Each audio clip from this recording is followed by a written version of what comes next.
And hello there, ladies and gentlemen. I am your one and only gaming monk, better known as Mildra, and we are back once again with more of FF16.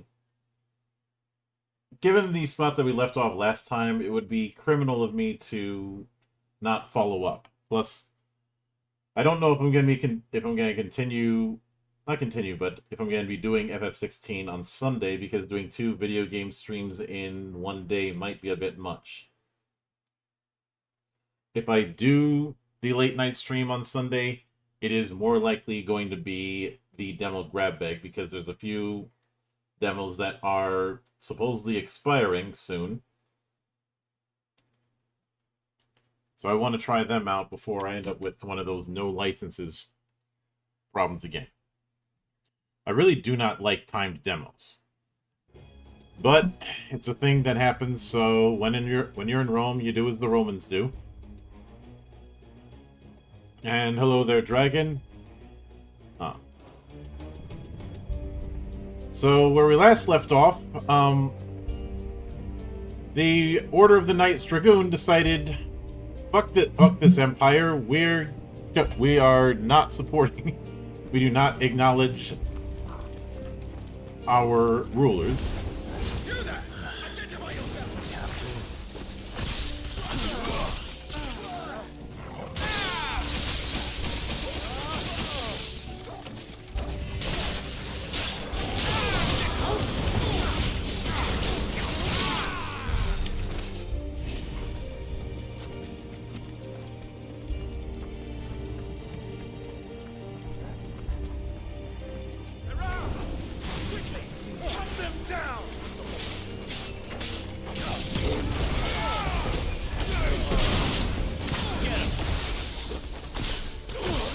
But this is, at the end of the day, the Knights Dragoon committing a coup d'etat.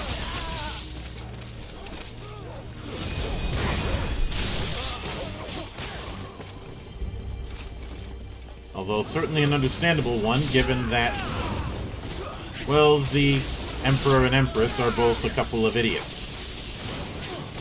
As I said before, Dylan is a good man serving an undeserving ruler.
You had better not have frozen on me.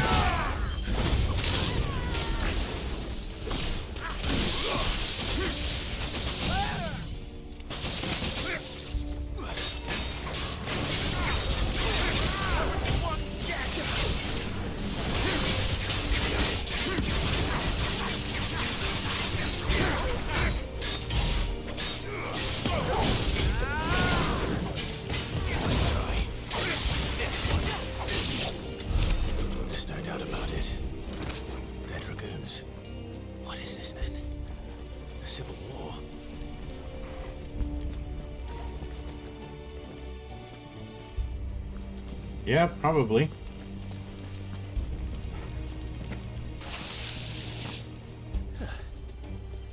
Never thought I'd be glad to fall into a sewer.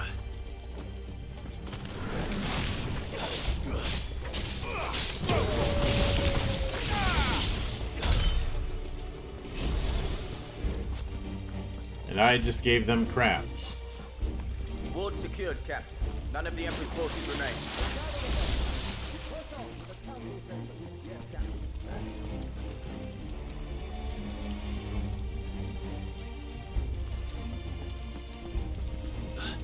What of the men and women in the market district? The evacuation is completely complete. Good. Then all that remains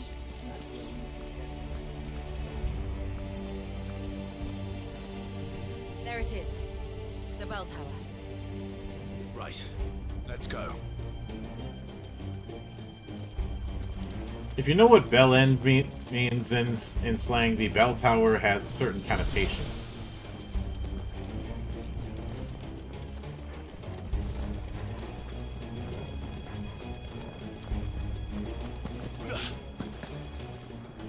Ah, a goods lift.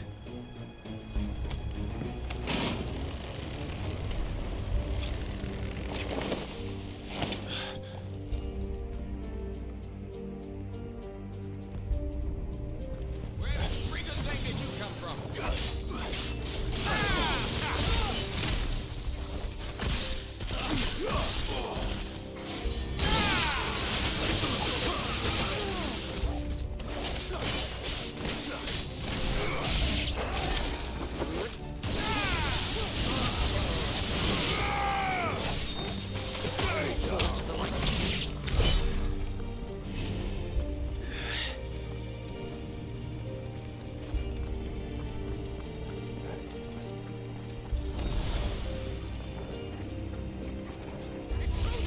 Don't get surrounded. Defend the gates!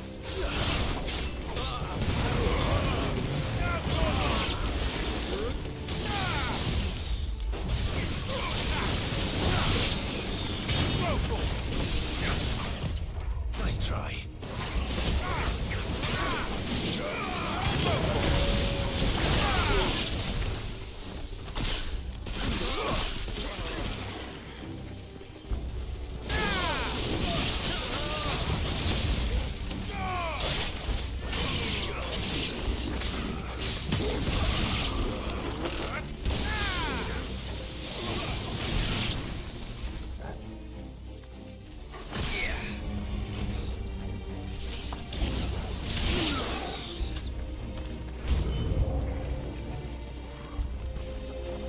I knew it wouldn't be that easy.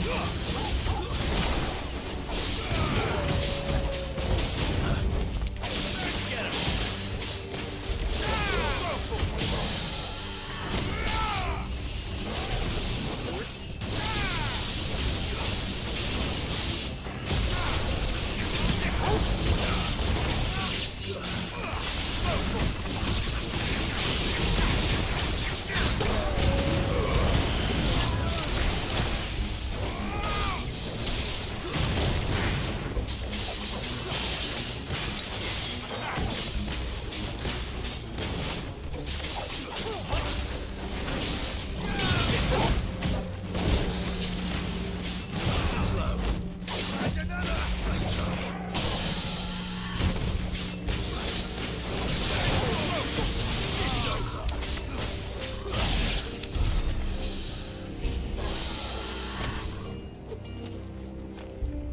Alright, hopefully you guys can't hear the fan in the background.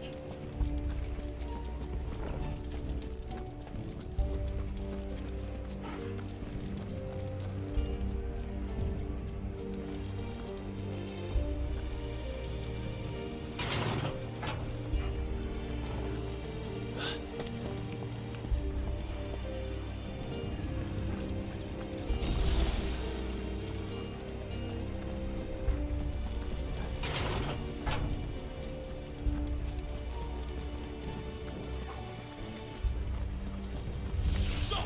In the name of His Highness!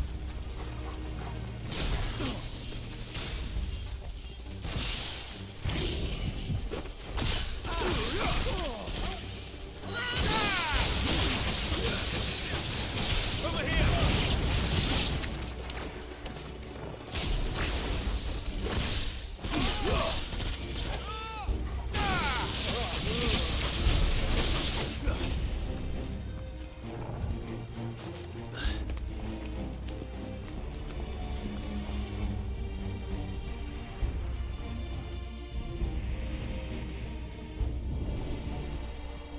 Hold on, kids. coming.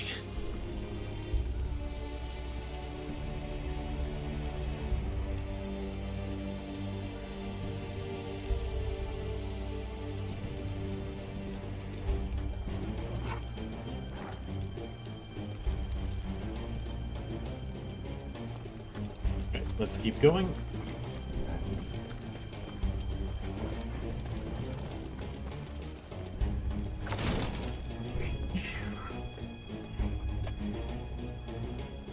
Oh, what do we have here? Okay, potion. Nothing over here.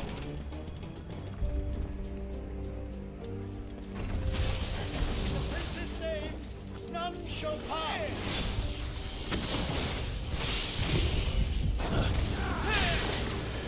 Too slow.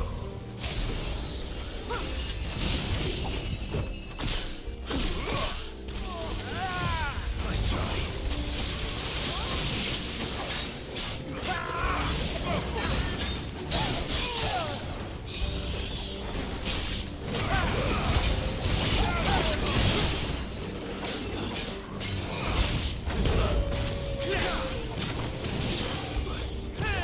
Nice try.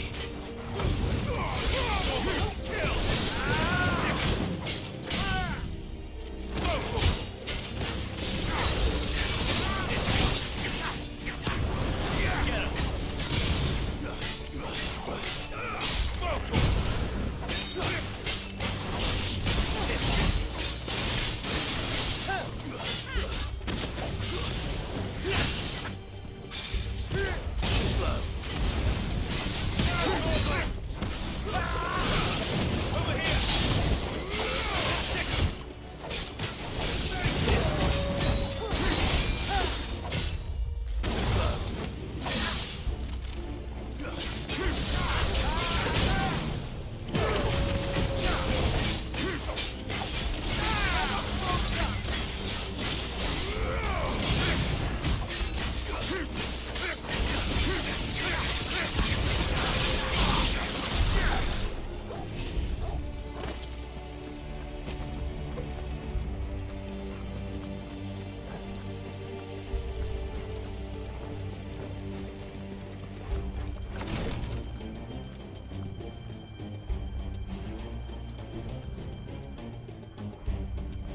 Okay, nothing in here.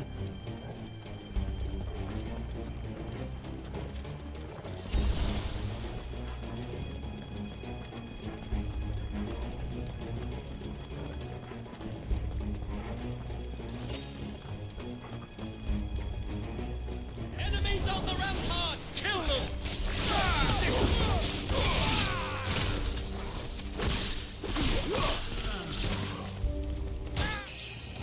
Oh, we level up.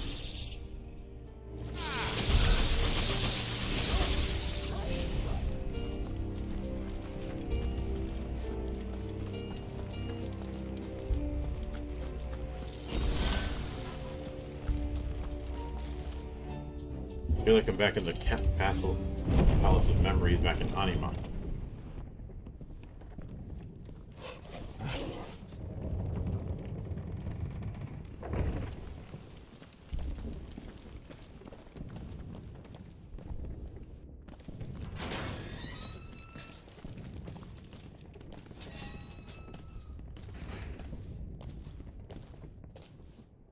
Can you see him anywhere?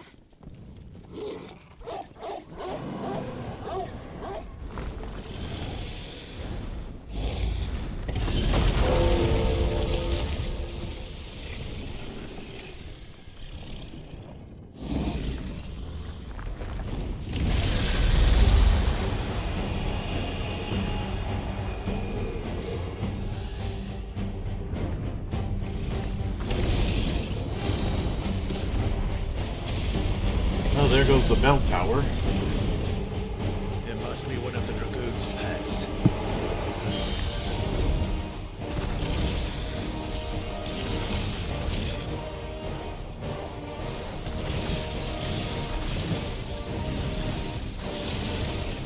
Nice try.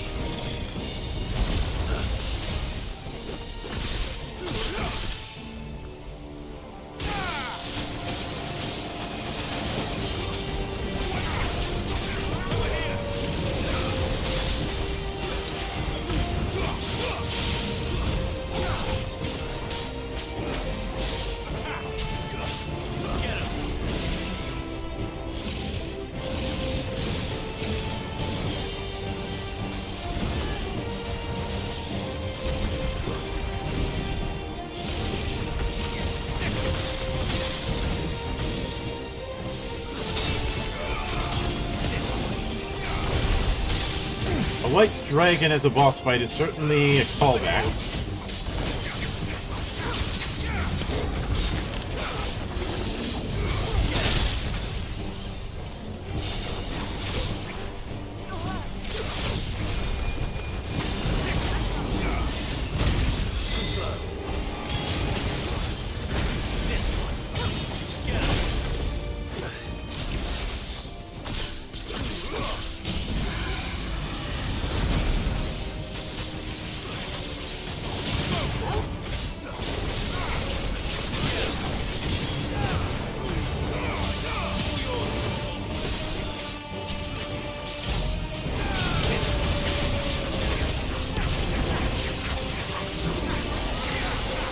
I think it has something in store for us. Get ready to.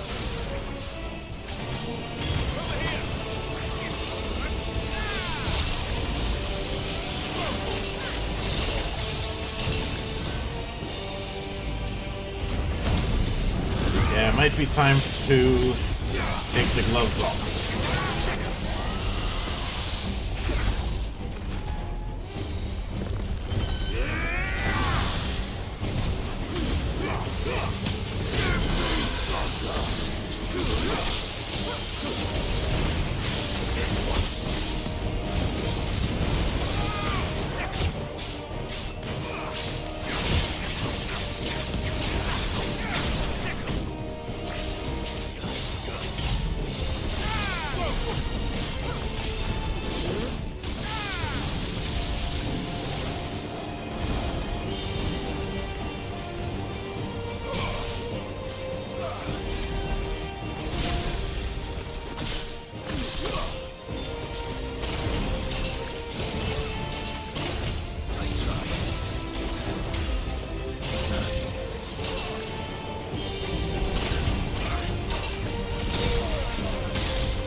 Cute pet, maybe you can avoid the belly rubs. No.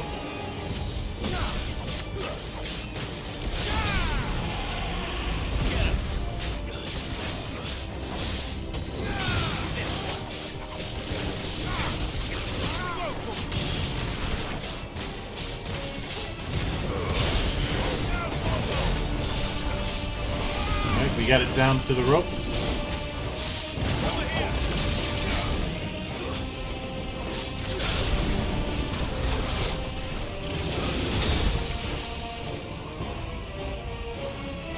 Okay, that didn't work as planned, but that did.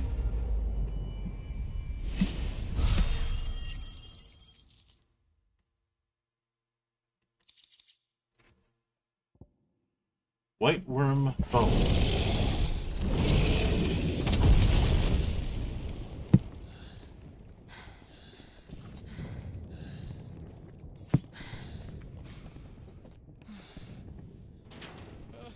Over here, Clive!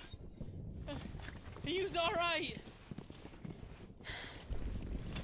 Goods, there you are. I didn't know there'd be a dragon. All right, let's get out of here. Oh! Were it so easy. What now? Is that Mother Crystal's heart? What the hell is it doing up there?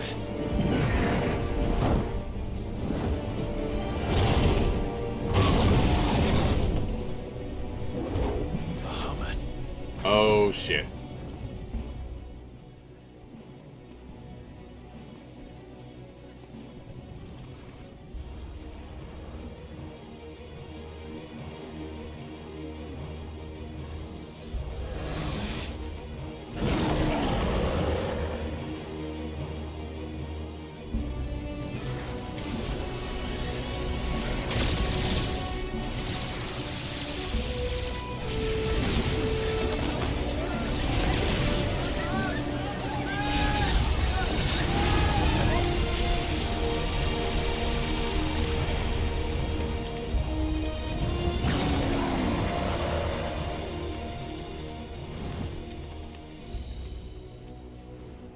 That move reminded me more of Neo Bahamut.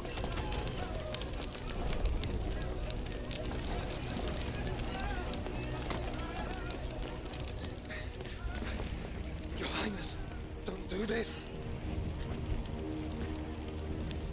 We must leave. Now, Your Grace. I beg of you. This is not what he wanted. Something's happened. Forgive me, Yod. But I must put a stop to this. Your Grace!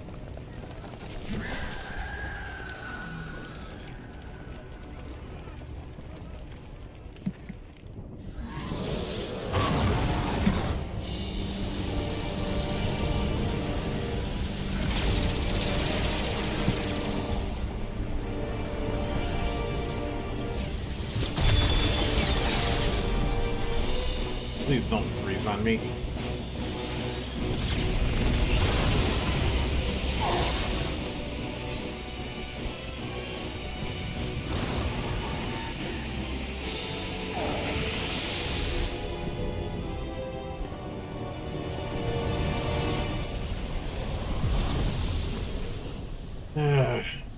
Of all the times to have technical problems.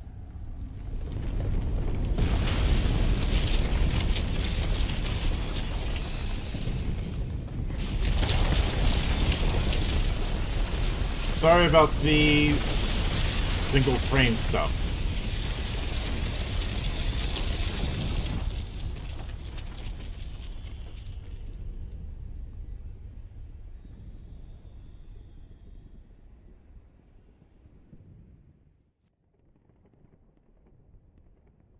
And it looks like he tried to destroy the Mother Crystal himself, and it didn't work.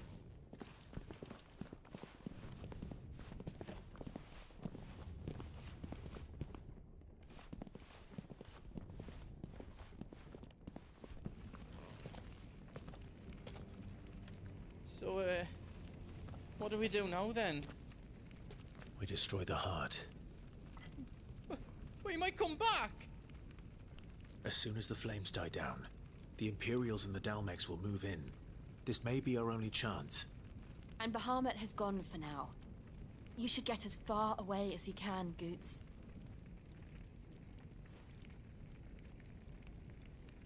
What? And leave you lot in the lurch? I can't do that. If you're staying, then so am I.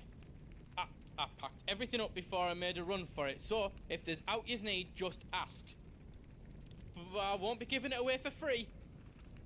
Nana'd never forgive us if I did. Thank you, Goots.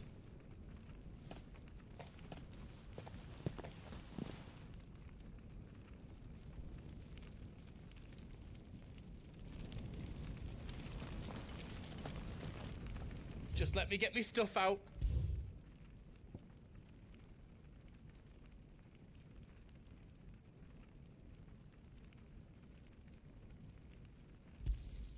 Thank you.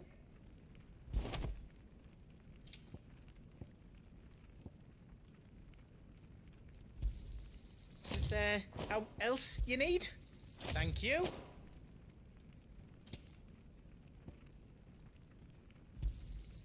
Righto, here you go. Is there how else you need?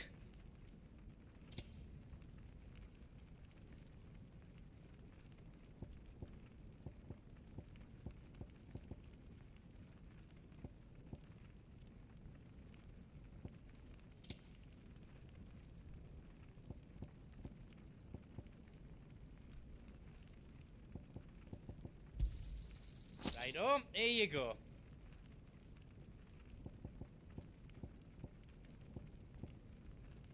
I don't think I'm going to be wanting for equip, or not for equip, but for materials. I'm going to need some more high Is there potions. how else you need?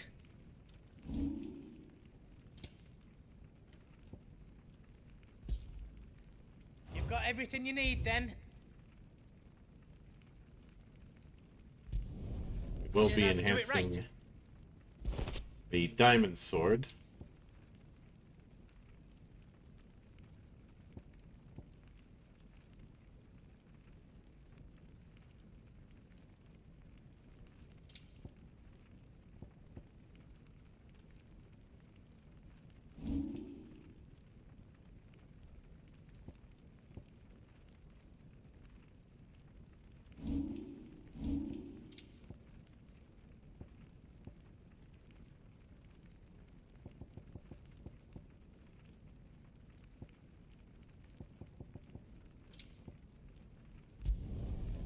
hope you like it.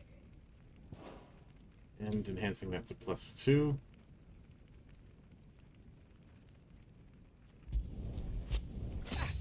I did it. That's 10 times better than it was before. I did it.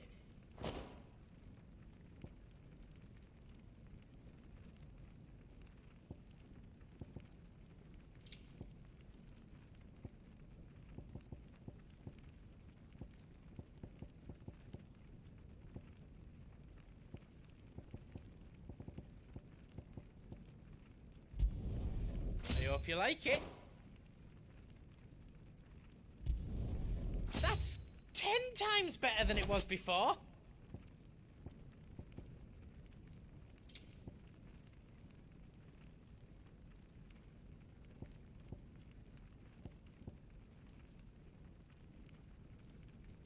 Just short of what I Anything need. else I can make for you? for that.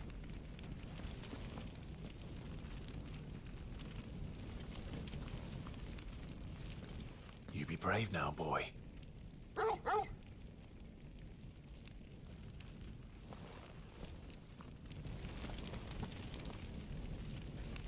Drake's tail is right there, Clive. It's time to free Storm from the Crystal's curse.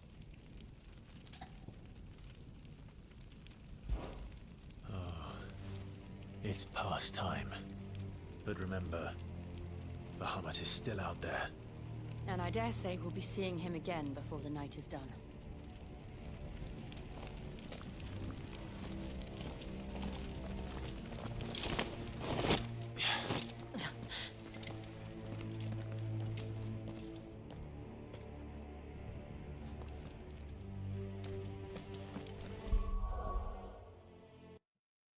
And hang on a sec, because I think... Yep. I need to edit the category.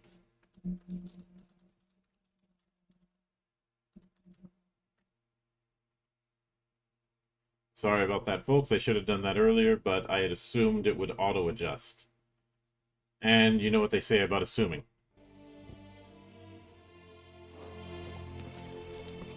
No more roads. We'll have to find our own path. Do you feel that, Clive? Ether. Just what we need. Another flood. It's already turned them. Then there's no reason to hold back.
up.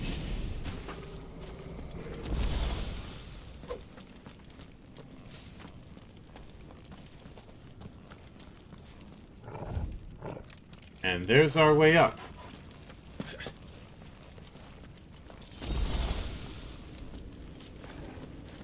Oh, we have treasure.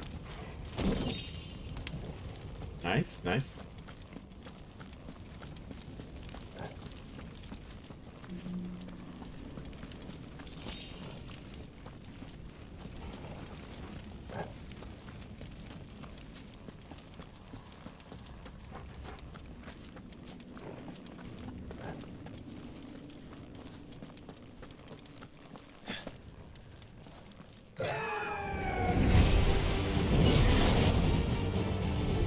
Is that the Phoenix? Joshua! What is he doing? Keeping the Harmon occupied.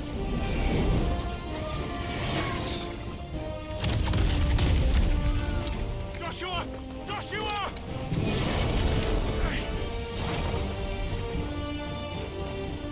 Don't, Clive. It's too dangerous. Fuck! Hold on, Joshua! I'm coming!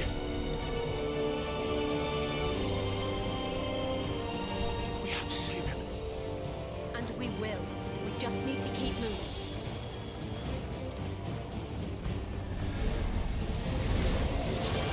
Them again! Not now!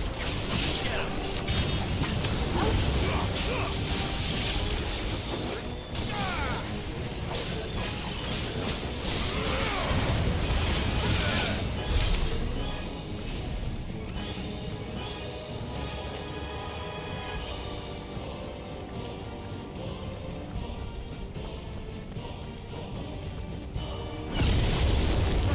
What was that? Ahmed, he'll kill us all.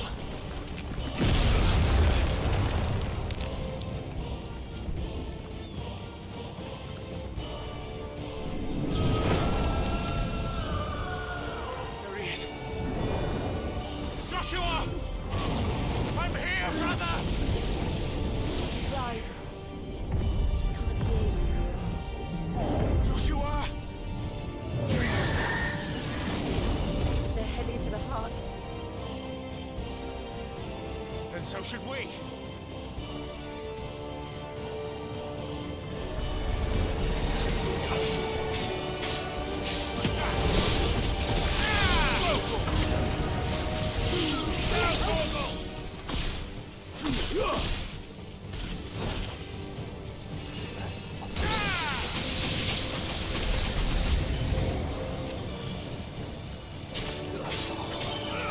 Over here! Get him!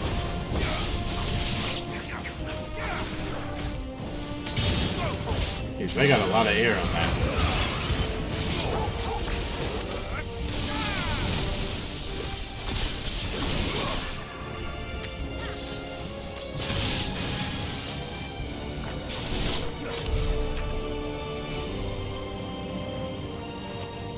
Let's take some loot.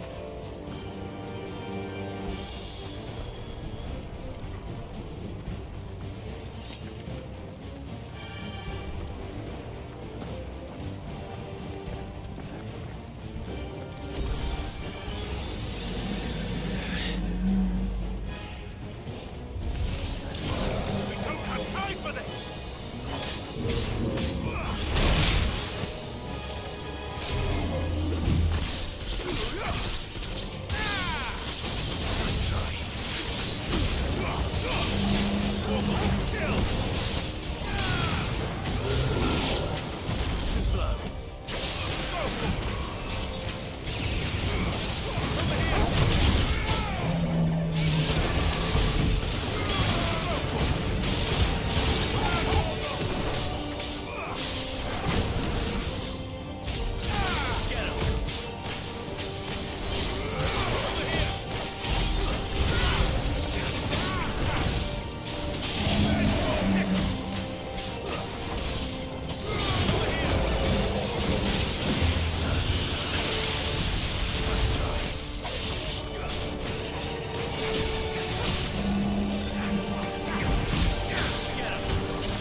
Alright, that takes care of the big guy.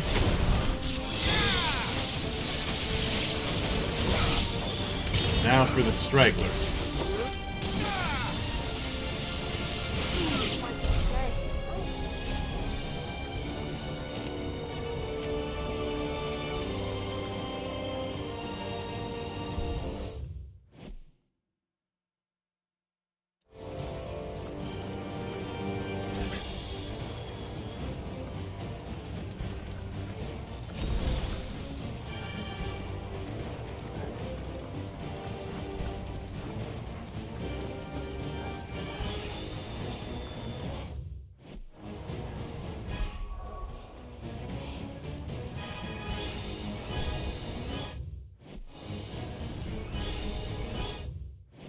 Nope.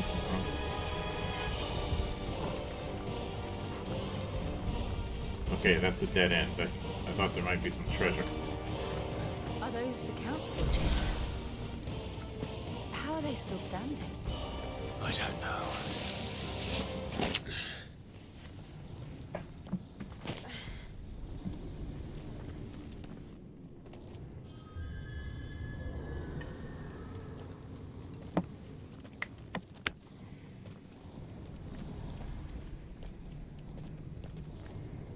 He'll be all right, Clive. He's a survivor. We're getting close.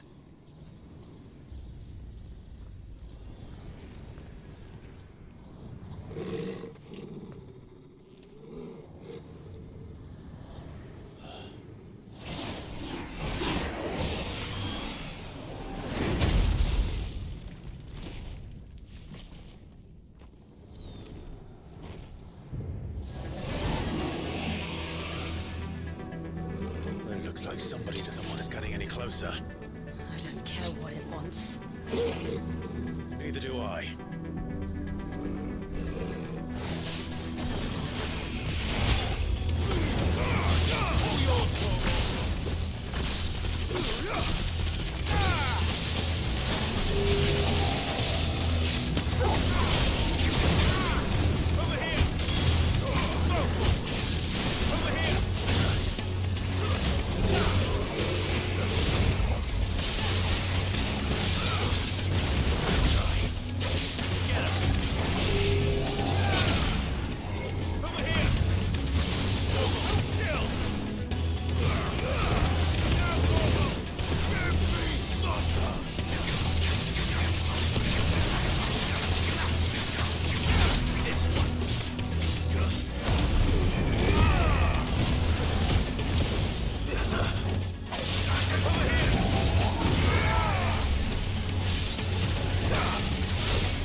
Maybe it's just me, but the necrophobe here is reminding me way too much of Seymour Hobbs. And because of the way this game has gone on so far, that may end up being a reference.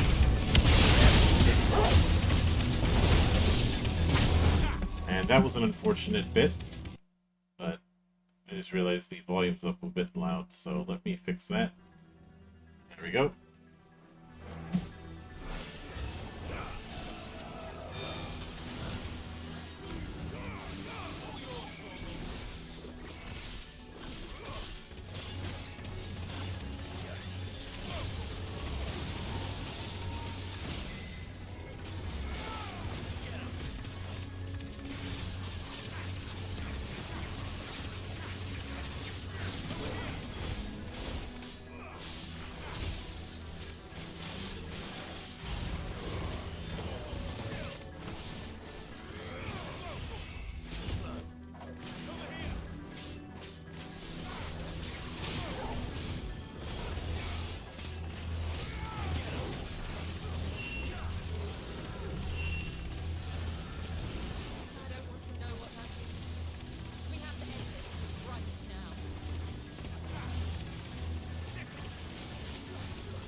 I know Necrophobe is a nod to a monster in the past.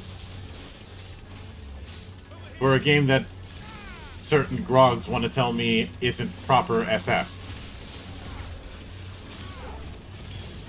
Seems to have a grasp on very obscure monsters throughout the series.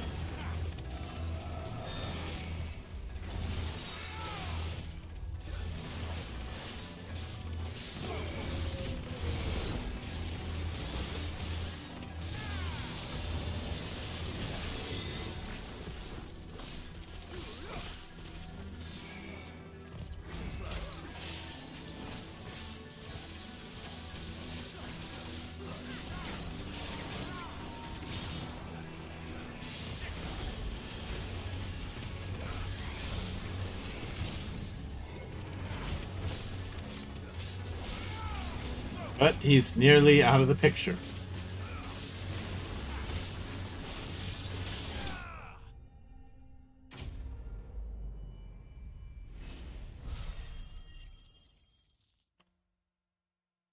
And that's all he wrote.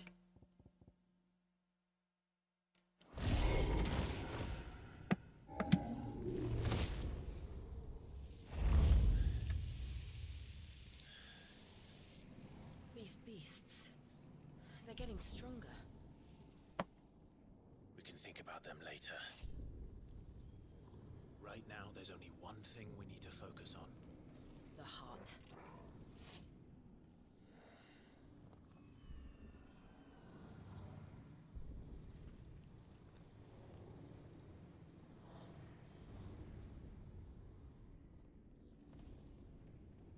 Don't do this to me, game.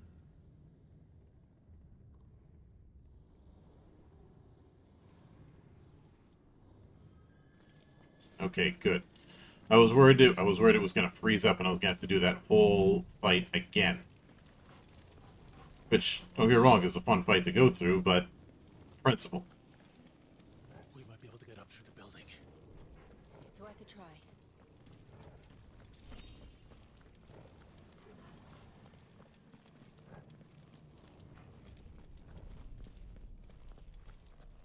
Quiet. There's someone up there. Is someone there? Arthur, It's you. what happened here? He tried to take him from me. Oh, my boy. My darling boy. Is this the child you made with the Emperor? Why, Mother? Why did you betray us all? You have no right.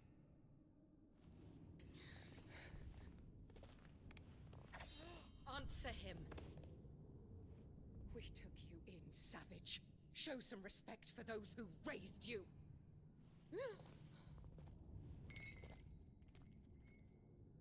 Honorable Elwyn, always thinking of his precious homeland. But what worth is a homeland in a world beset by the Blight? Father did not seek to protect his country. He sought to protect his people. A leader's duty is not to protect his people. It is to protect the source of his sovereignty. The noble blood that runs in his family's veins. So long as this bloodline remains unbroken, what does it matter if a nation falls? One can always found another. Unlike him, I did my duty. I preserved my line. I bore a son of the noblest blood, to whom the whole world might kneel. That is why I gave Rosaria to Sambrek, that I might join my line with the Lesages and birth a savior of this benighted land, blessed by both Bahamut and the Phoenix! You sold your country for a child. Why did he need another? You had Joshua. I had nothing. You were always your father's son, so very strong and bold and daring, and yet you failed to awaken. Would that Joshua had been granted 1/10 of your strength? Oh! How the nobles laughed that Elwyn's firstborn was surely the son of a concubine, and my own, not long for this world. The shame of it! The shame of being slandered by one's inferiors! How could you ever know how that feels? It should have been you! Why didn't the Phoenix choose you? Joshua's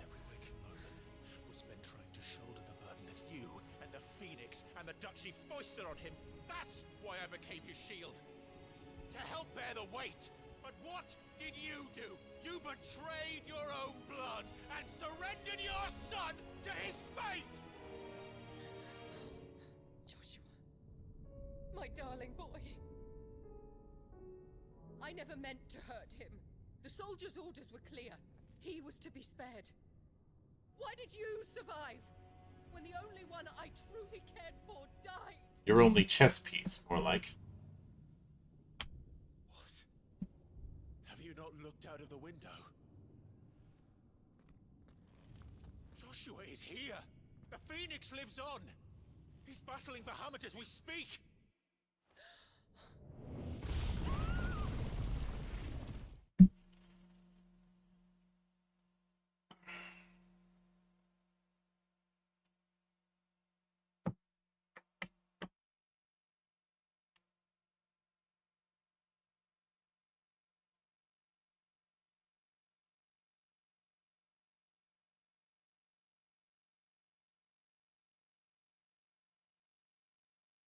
So in the end, all she cared about was the idea of a superior noble.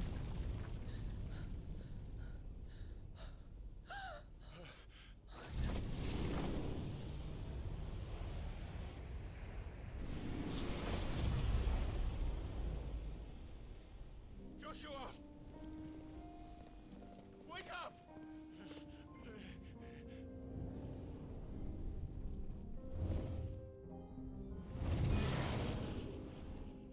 I am a shield of Rosaria.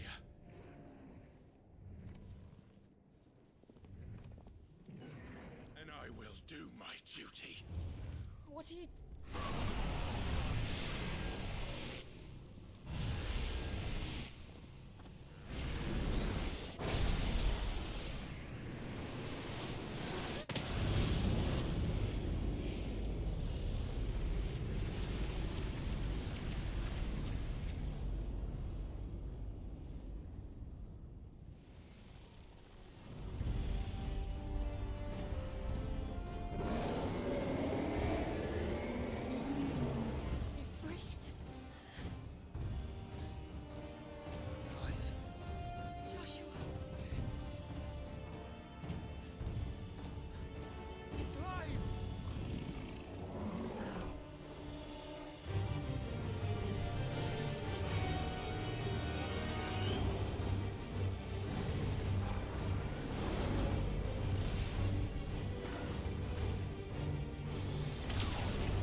Were it so easy.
The mother crystal in the form of the same flower that Dion's been getting the whole time.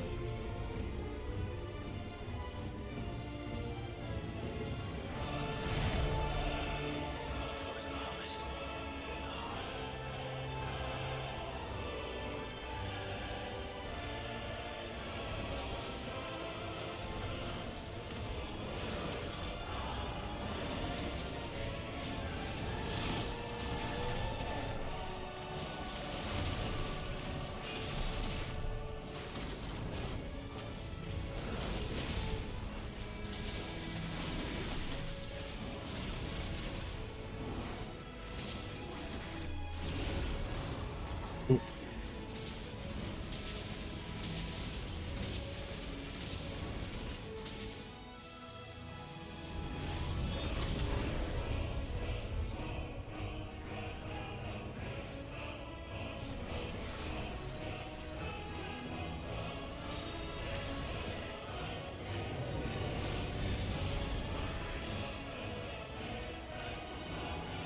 Oh, that'll work.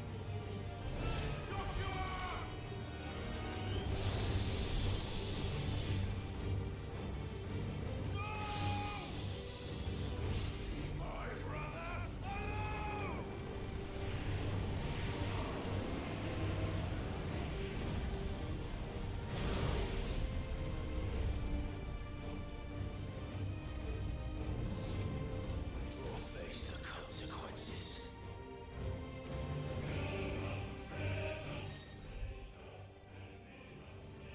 Bit flare.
So we had Mega Flare, now Giga Flare. Is Terra Flare next?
I was gonna have to dodge, but it doesn't look like that's the case.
Didn't dodge fast enough.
No Terra Flare for you.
Don't thank him yet.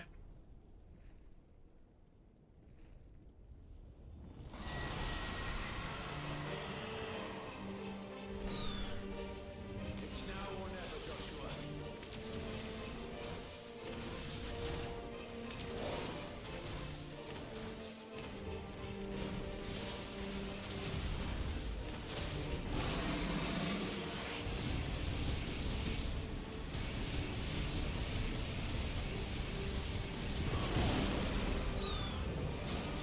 Oh, that was nice.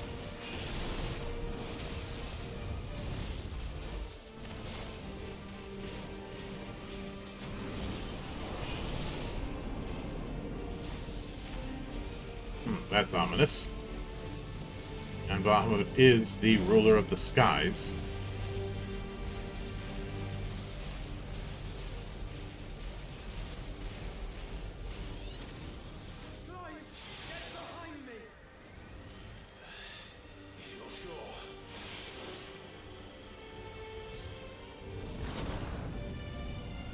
Yep, there's Terra Flare.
I don't like where this is going.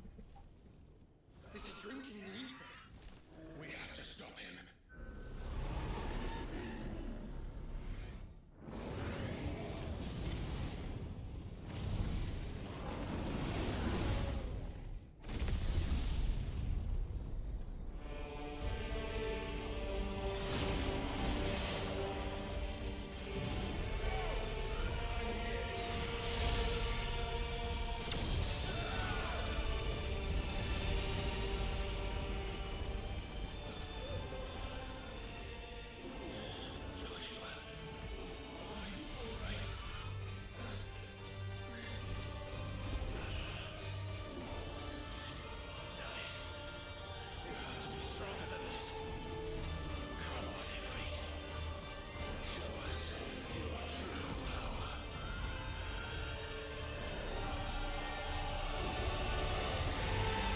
Fusion?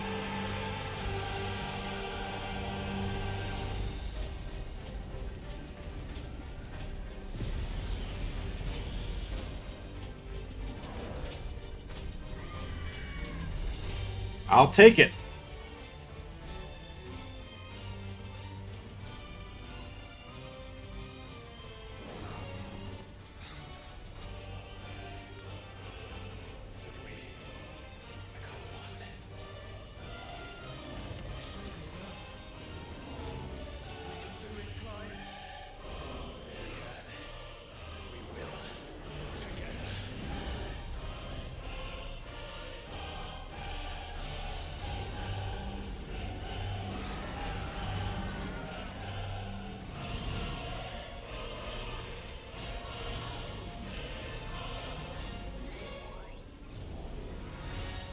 Yeah, there's a callback to Bahamut Zero if I ever saw one.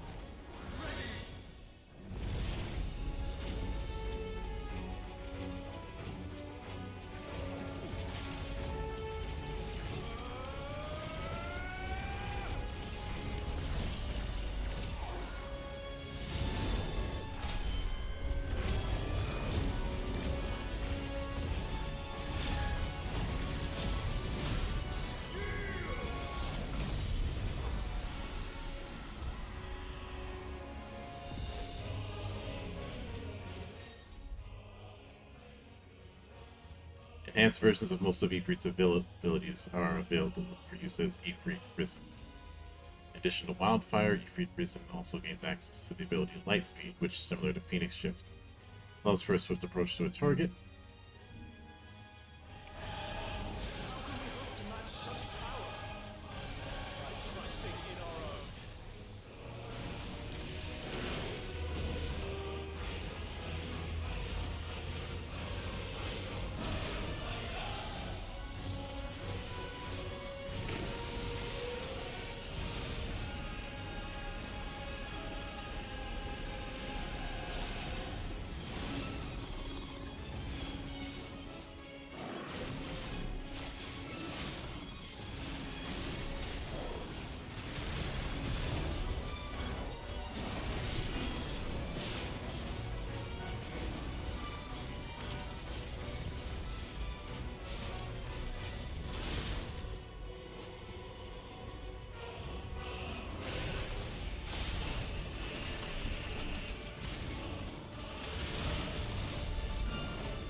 So much for that.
Get.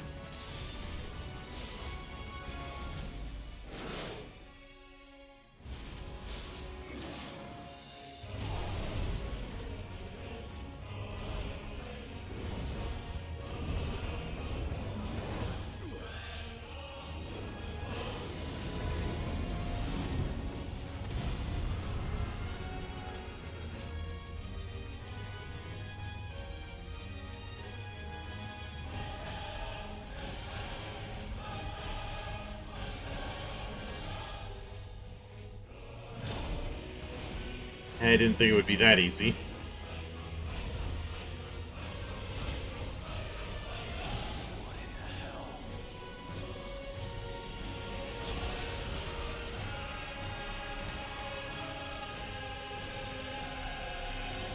would burn the world.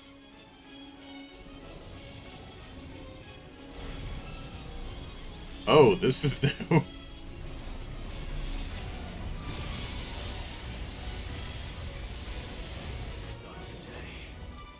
on, Joshua.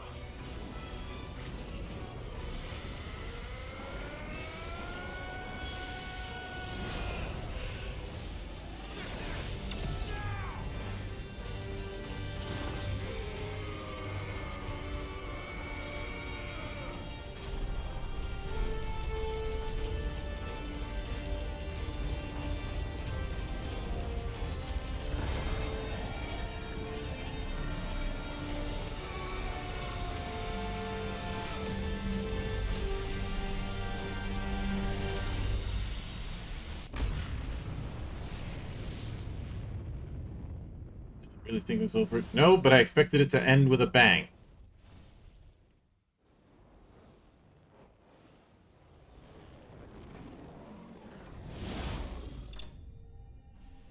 There's a shot.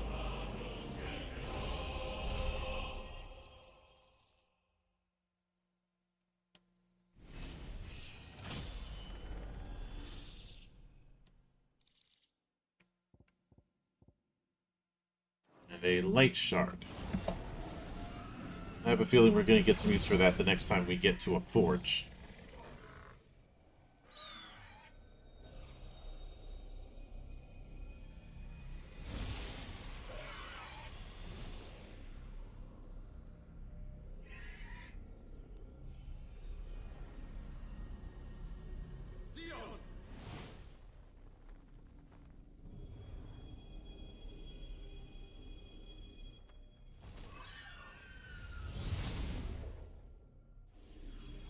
That just leaves the heart.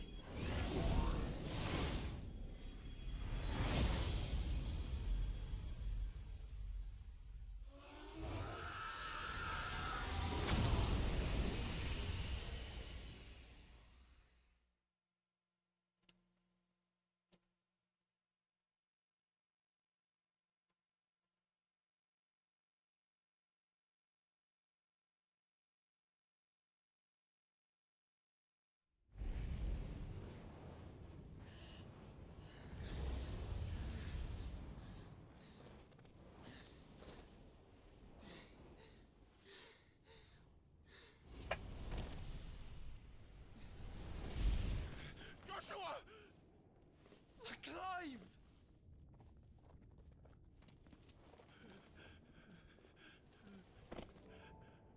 My brother. I'm sorry. I'm so sorry. You're alive. We both are. Nothing else matters.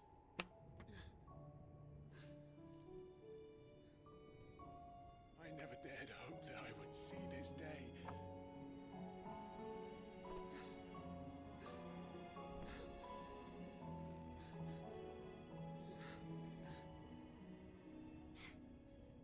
Reunited at last. Jill.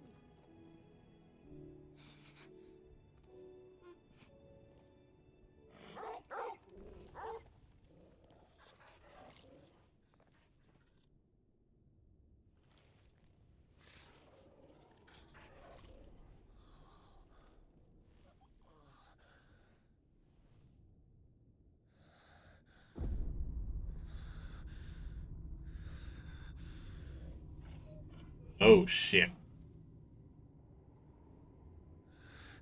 This is for my father.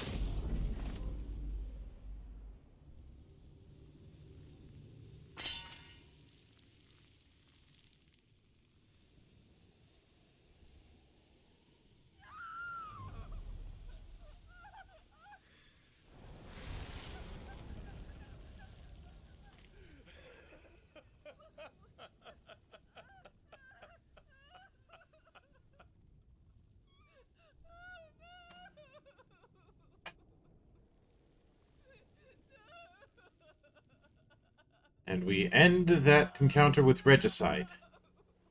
Technically.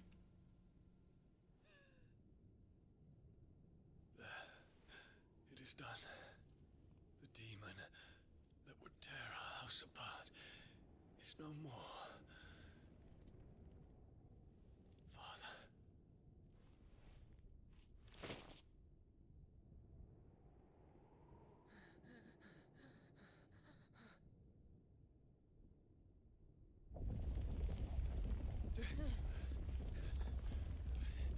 The Mother Crystal.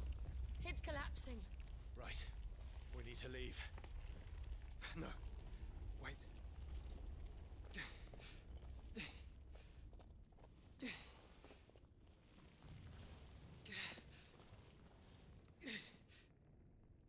I owe him a debt. Fine.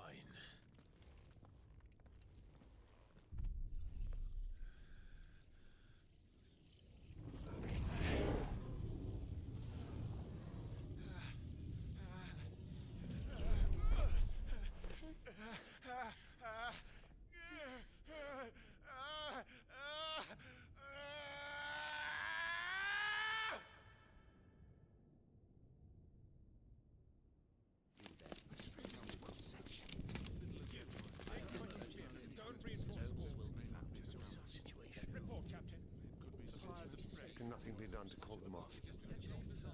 I regret not, Your Radiance. The Dragoons answer to none but His Imperial Highness. The Council is powerless to intervene. Madness is this, Dion. Focus all efforts on extinguishing the fires around the capital. The city can wait. Don't dally, man. Go! Your Radiance.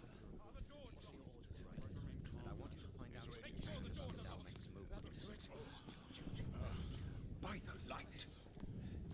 Dion. Have you taken leave of your senses? Call off the Dragoons at once. Fear not. The populace will come to no harm at their hands.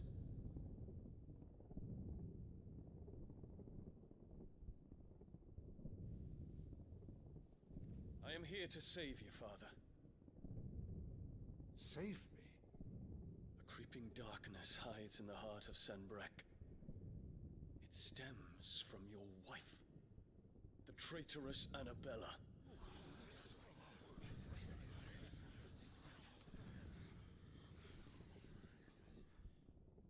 Not another word, Dion. Father, though you may not see it, the darkness has taken hold of you. It has made you forget yourself. But I bid you remember, there was a time when you ruled not with cruelty, but with compassion. Why now do you turn your back on your people? Why now do you seek to stoke the fires of war? You too have borne witness to this change, Your Eminences. And you know, as well as I, who is responsible for it. A puppet now sits upon the throne, but cut his strings, and the Master loses the power! What? Dion, you bear steel before your Emperor? Guards! Take him! Nobody's got the balls to do it. For every citizen who falls, another can be bred. For every home that burns, another can be built. Those were your words. But when the last of your citizens has fallen, and all of their homes have been reduced to ash, what will become of your empire? its rulers, of your god.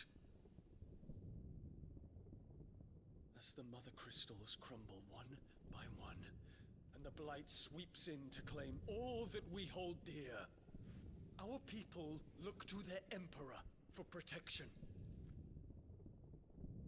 Yet he labors not to secure their futures, but to seize what is left of the twins for himself. Even if it should come at the cost of everything his loyal citizens have labored to build. Dion, you must understand. A small price to pay, is it not?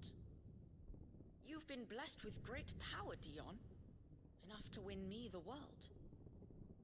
So go, claim Valisthea for me, brother.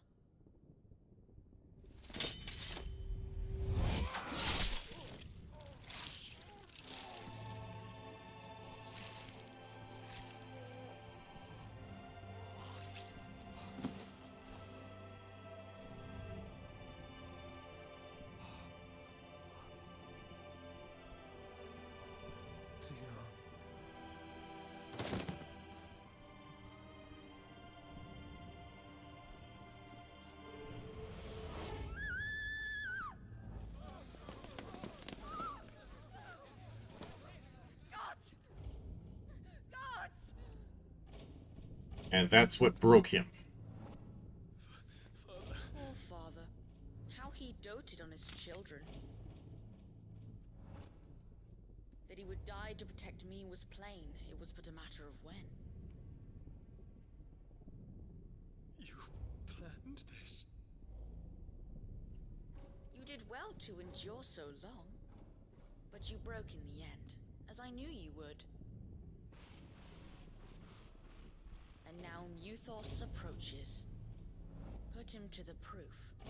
I would see if he breaks. Go, Bahamut. Kinslayer.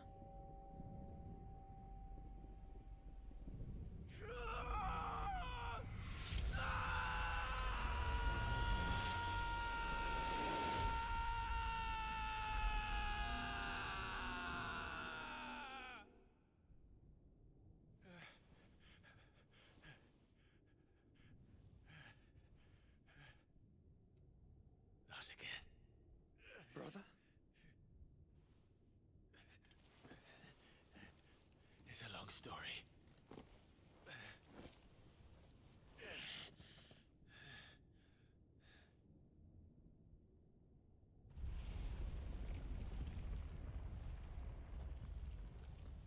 You cannot stay here, Mother. Come. Take my hand.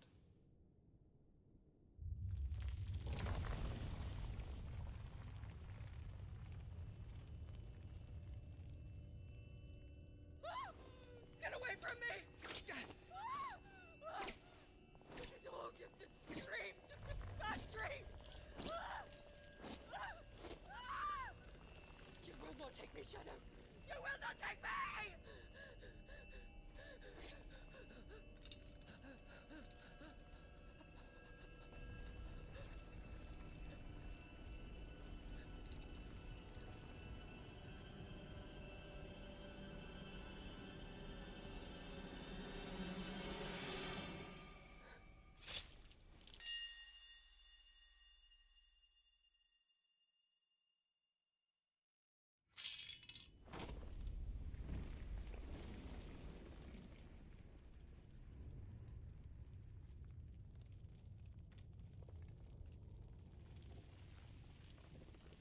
Mother.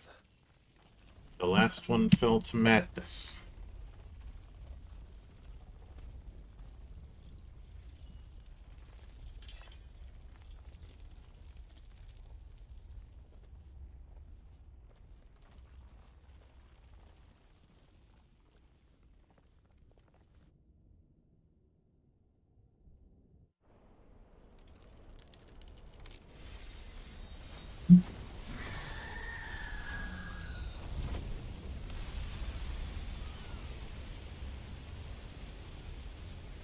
If it is consciousness,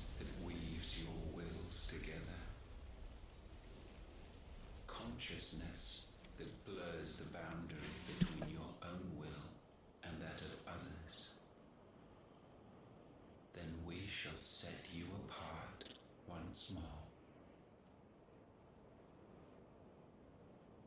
The ties that bind you shall be severed, and humanity return to its proper place.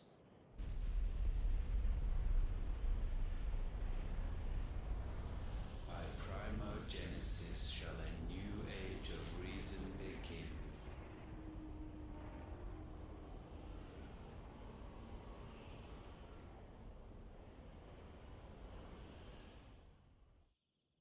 Relax, Your Majesty.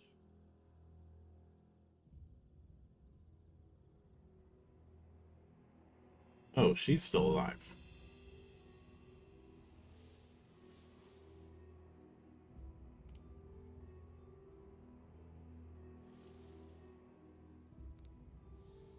Don't you want to play? It's been a long time. If that is your wish. Men, you are as meek as all the others.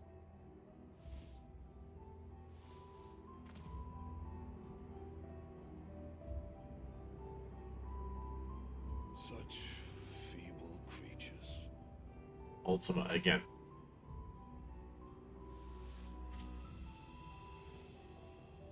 Gifted the power of icons, yet slaves to fickle emotions which usher you to your doom. And so you bind your fragile wills with strands of consciousness. The wretched handiwork of a wretched people. The sons of fire were united at last, and for but a moment their flame burned bright. Soon Muthos shall become our perfect vessel. And then shall the world be remade. Not before the bonds are severed, of trust, of respect, of love. Only when every strand of consciousness is cut away, may Muthos return to our side. By primogenesis shall all be undone. Mankind shall be rid of his wretchedness, and Muthos of his will. But while he yet clings to it, he has the power to forge bonds anew. And so we bid you, find Muthos, and sever everyone. To destroy that which has no physical form. You ask the impossible. There is nothing your black blade cannot cut, Odin. We shall unite with Muthos, and bring forth a new world. So long as our vessel remains unclaimed by humanity. It shall be done, Master. My will is yours.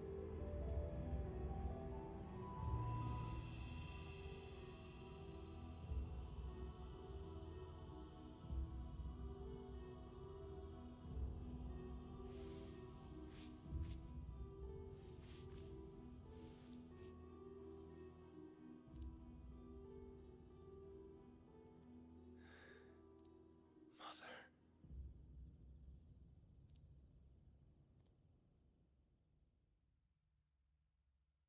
Okay then.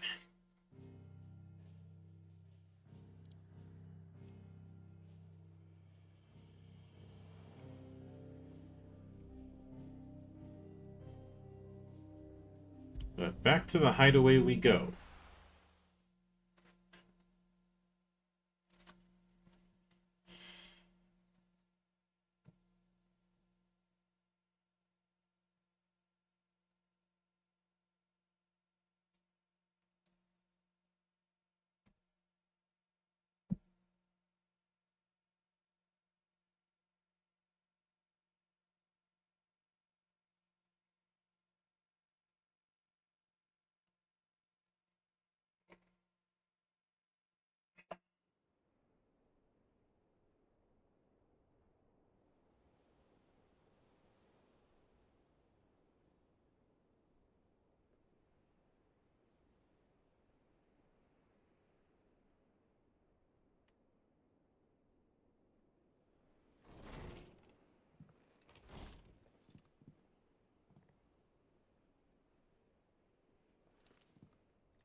How is your brother?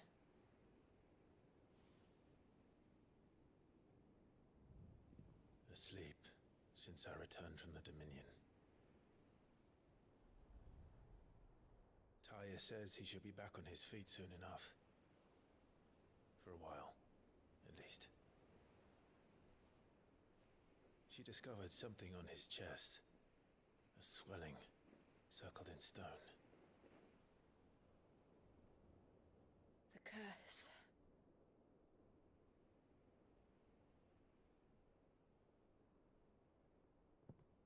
For every mountain we climb, another rises up to greet us, doesn't it?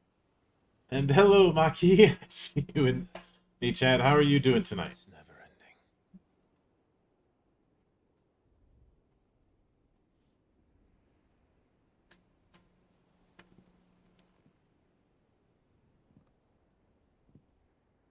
I come invading.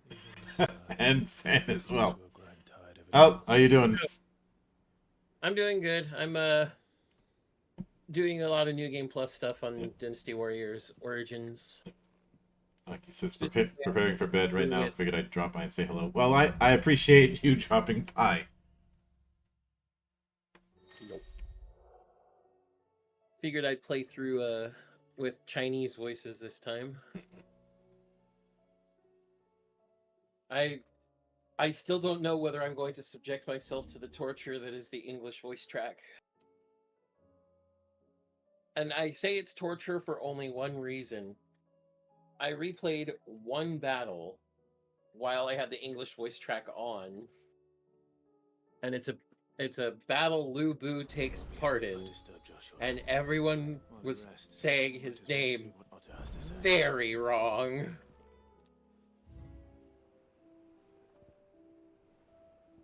They were calling him Louis Boo. I was like, no, that is not how you pronounce Lu. It's Lu on the neutral tone, and the Boo goes down on the downward tone. I checked this shit. I checked this shit in 3 different places. Now I'm learning Chinese, monk. Absorbing Chinese via osmosis.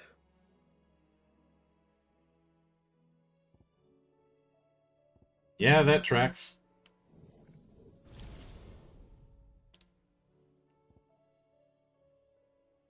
I just... Also, something fun. You're aware of Chinese courtesy names, right? Yeah. Like Zhuge is Gongming. Some characters sometimes are referred to as their full family and given name, and at other times as their courtesy name. Now, courtesy names were only given to men. Courtesy names were given because it was seen as disrespectful for people outside of very close family and close elders to refer to an adult male by their given name. So you'll hear Liu Bei by some people called Liu Bei, but by other people called Liu Xuande, which is his courtesy name. You'll hear, a lot of the time, Cao Cao, when Xiahou Dun is talking to him, will call him Mengde, or Mengde, which is Cao Cao's courtesy name. And I'm like, I love that I know enough of the courtesy names to know who you're still talking about. But there have been a couple of times where they've referred to Lu Bu with his courtesy name. I'm like, who are we talking? Oh, it's Lu Bu. He's in the scene. That's what it is. Yep. Yeah. But...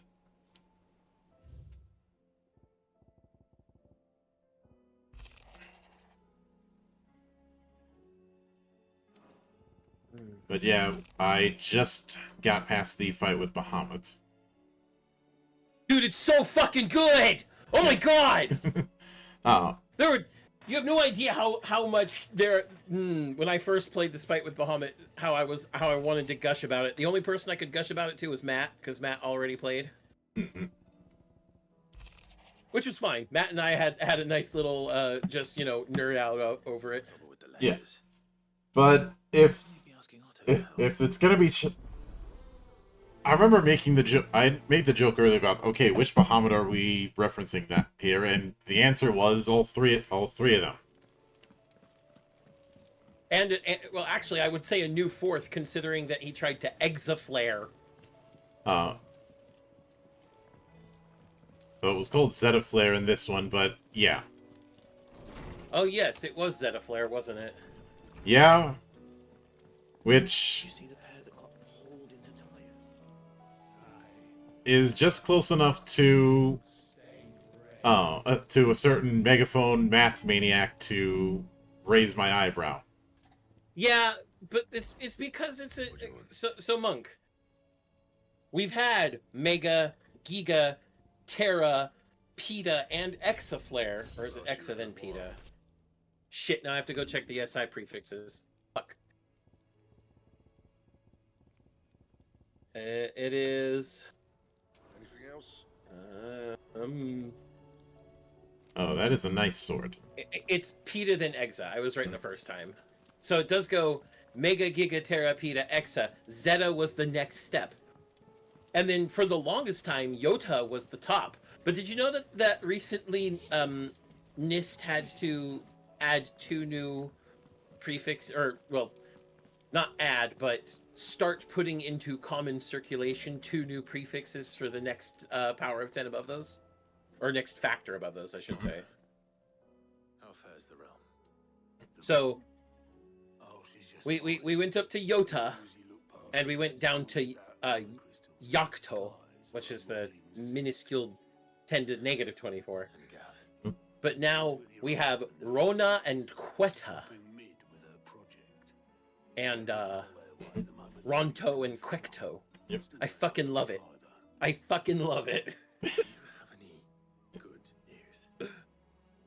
But yes, we can definitely say though that if our megaphone-toting math maniac was to meet Bahamut, he could never call him so Zeta slow.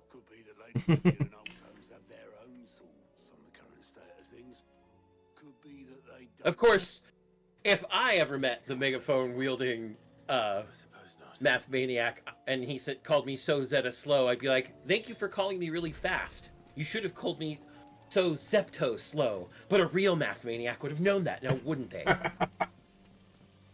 Because Zepto is 10 to the negative 27. And yes, I can hear your audience cringing at me. On one hand, possibly. On the other hand, you and I both enjoy hoisting people by their own petard. How is it that Yes. every one of your little excursions Absolutely. presages some inexplicable catastrophe? Okay. Not that you are to blame for the Dominion's fate. No one could have predicted the actions of the Crown Prince. I'm sorry I couldn't save your home. My countrymen are stronger than you think. But in the process of that, getting to understand Annabelle's reasoning for why she stabbed the duchy in the back. It all Yeah, Look at us. Lure than a pair of bog crabs. she's stupid. Tempting though Is it what may it is. be, That's really it. nothing will not help us find a solution to this mess. And I remember people trying to twist themselves into knots to claim that she was not far removed from a certain wine-drinking Lannister. Yeah, I mean, she wasn't nearly smart enough. She certainly had the ambition, but not the means, as it were. Would you say that she suffered from delusions of adequacy? Absolutely, and delusions of grandeur, both at the same time. Mm-hmm. Furnaces, now nothing but pretty shards of rock. And those that hang from the people's necks cast nary a glimmer of light to keep the dark at bay. It is only a matter of time before the common folk convince themselves that the end of days is upon us. Yet I fear a swift end is more than we can hope for. While most of the world thirsts for ether, the remainder drowns in it, spawning Akashic in droves. And amidst the hordes of mindless beasts, magics is like to fail as function. Even the strongest nation would falter. Rosaria and the Iron Kingdom teeter on the brink of collapse, while the tragedy in Twinside has all but paralyzed the Holy Empire. Dalmekia fares little better. Rumor has it the ministers fled the I'm just capital having after the fun, you fall know, of Drake's Fang, leaving killing their people right now. beloved republic to crumble. Waloed, meanwhile, moves in earnest. The Einherjar has been sighted off Storm. Well, Waloed is technically the only nation left.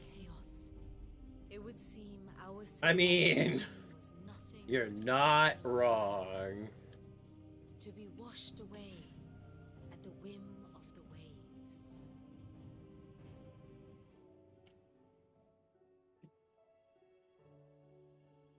A castle of sand. Not my best flourish, but it seemed fitting.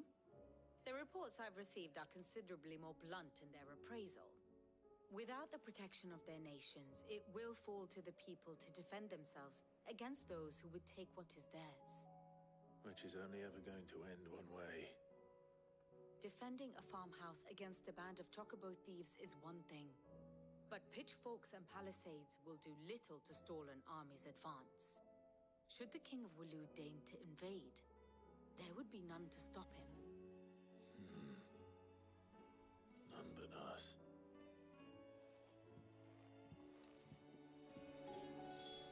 Would that make Sid now the outlaw king? Yeah.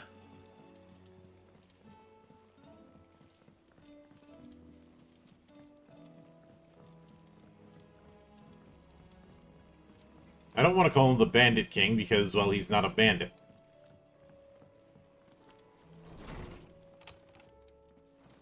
Is a storm coming, Sid? Will there be thunder? Let me guess. You're here about the skies. Is there anything you don't know, Lawsman? It doesn't take a court astrologer to augur the obvious. As for what has disturbed the heavens, that, I believe, is a question the Fallen might be better placed to answer than I. And on the 6th day did the gods tear the sun from the firmament, visiting darkness upon their prideful sons and daughters. But One of the other things I've heard some people throw at 16 is that on the broad strokes, it's revisiting some themes from 15. Which I could see, but only on a surface level. Mm-hmm. There is nothing divine about him. But he wouldn't be the first god of whom that could be said, now would he? Yet for all the fairy tales that tell of the sins, there is almost nothing in the way of actual historical accounts. Had I the Journal of Moss the Chronicler, I may have been able to tell you more, but alas, I fear all remaining copies have been lost to time. You will forgive me, I hope? Certainly not. Because there is nothing to forgive. Even without this journal, you've provided us ample wisdom. And we will always be grateful for it. Perhaps Otto will be more inclined to share his thoughts when he hears what the others had to say. Well, I've nearly killed 1,000 people in this battle, too. Hooray. I don't believe you've read this particular chapter before.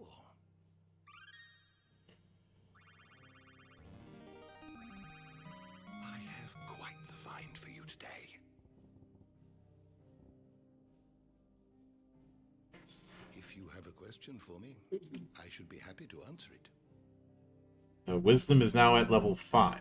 You are always welcome, Clive. I wonder if the map is opened up yet. Nope. And as soon as I get done with things fall apart with this particular main quest, it is side quest central for a little while. Yep.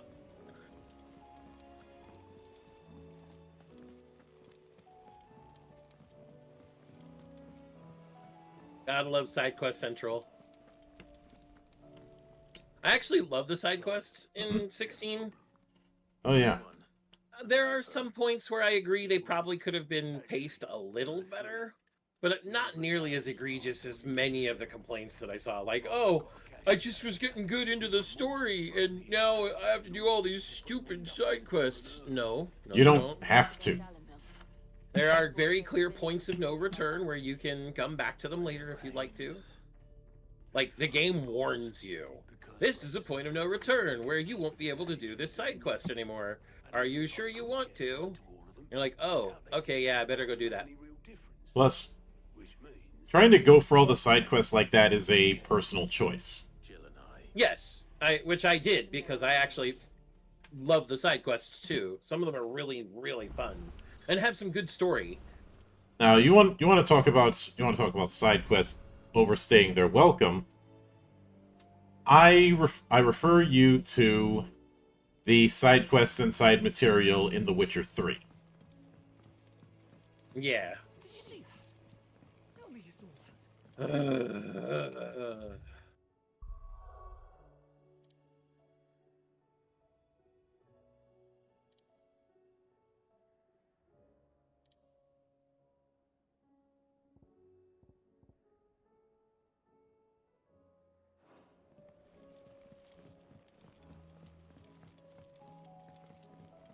I will kill many men. I've already killed over 1,000. You cannot stop me from killing the rest of you! I think something's wrong with Torgal. So you can read. Congratulations. But I didn't say I were wrong with him. I said something weren't right. Am I bloodthirsty? Maybe a little. He used Probably. to love cracking the bones from Molly's boiled brown, but now he won't so much as look at him. But this is okay, so I actually looked it up the other day, how many people died according to the Chinese census between the start of the Three Kingdoms period and the end. You need a rest. And the answer was 40 million people. A frost wolf. That's what the lawsman seems to think. And so I have decided that I might play this game long enough to get 40 million in-game kills. So I am single-handedly responsible for depopulating China. Perhaps. Dragon says, wasn't there a side quest that had countries because you didn't fix the country it is in? I never heard about anything like that, and if that's the case, it is probably a nothing burger. Which side quest? But Dragon is saying that there was a side quest that was controversial because you didn't fix the country it was in. I'm not sure what side quest that could be referring to. There's there are what? Okay. So I'm going to be honest, none of the side quests in the game have perfect endings. They're not supposed to. Like, except for like the very big interpersonal ones. To ask you about Torgal. Something's not right with him. He isn't ill, is he? I don't think so. Like the side quests you do with Jill and the like. Certainly a new development. She says he's hardly been touching his bones of late, and she believes it may have something to do with what happened at Rosalith Castle. I rather think she might be right, though not about his appetite. All canids are instinctively inclined to crack open bones for the rich marrow that resides within, and I see no reason why a frostwolf should be any different. Accordingly, I suspect it is not a lack of appetite that afflicts Torgal, but a surfeit of it. If we assume that his newfound magics require additional nourishment to sustain, it may well be that the bones Lady Karen is accustomed to providing are no longer sufficient. Frostwolves, after all, habitually prey upon far larger animals, whose bones may yield altogether different nutrients. As to where one might find a suitable substitute, some antelopes that graze the meadows of eastern Rosaria have been known to It's probably a whole lot of nothing. Oh. I don't recall ever seeing any that large. Do you know the name? Do you know the name of the side quest, Dragon? Rarely leave the safety of the highlands for fear of predators. The Because if it's the side quest, I think it is. You may not fix the country, but you at least fix the city it's in. The village was abandoned. Even so, it seems like a good place to start. Good hunting, Clive.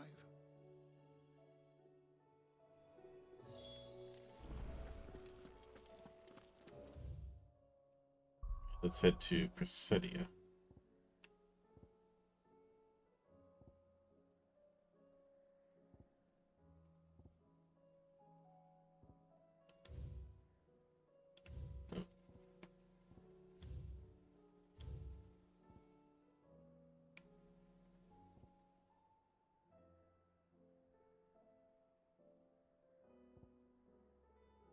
We can't do that until we finish with these 3 dilemmas.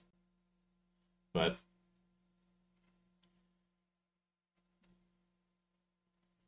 there is a reason I've repeatedly said those who go out looking for witches see them everywhere.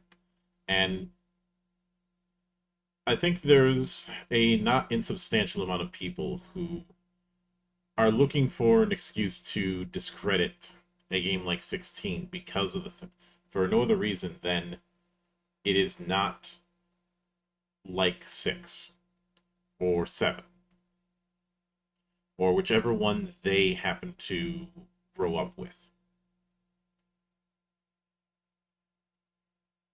I just saw one of his earlier comments about people saying the Y in Yggdrasil is a consonant instead of a vowel. First of all, Yggdrasil comes from very old Norse. So consonant vowel discussion doesn't make any fucking sense. And secondly, no matter whether it's a consonant or vowel, you're still saying Yggdrasil. So it's splitting hairs, and if I'm being honest, you have to allow a little bit of leeway on pronunciation when you're dealing with effectively dead languages. It's not a dead language. Old Norse is alive and well. It's called Icelandic. Yeah. Most people don't know that Icelandic is the least changed Scandinavian language from Old Norse. Good shit, though. But yes, 16 is nothing like any of the older Final Fantasies in both gameplay, obviously, and in, you know, You haven't been introduced. in how the story is presented. Yes, every story is presented as some grand sweeping epic, Your but Solus said that Dalamil has a bandit problem. the way the story is presented... Oh, you changed to his black blazing outfit. Very nice. Yeah. Oh man, I love the DLC outfits. They're so good. The desert's a big place. Your guess is It felt a bit more appropriate. It felt more like a mono design. In certain ways, yeah. As if by magic. Let's just say we consensus about how to solve Dalimil's little problem. You can say it that way. Both pronunciations are correct. He explains Dalmekian Republic magic users being slaves. He's referring to the whole bearers are non-persons thing. Oh, okay, so that's the whole fucking world. That's not just Dalmekia. You know, the Duchy of Rosaria was the one that treated their fucking bearers the best.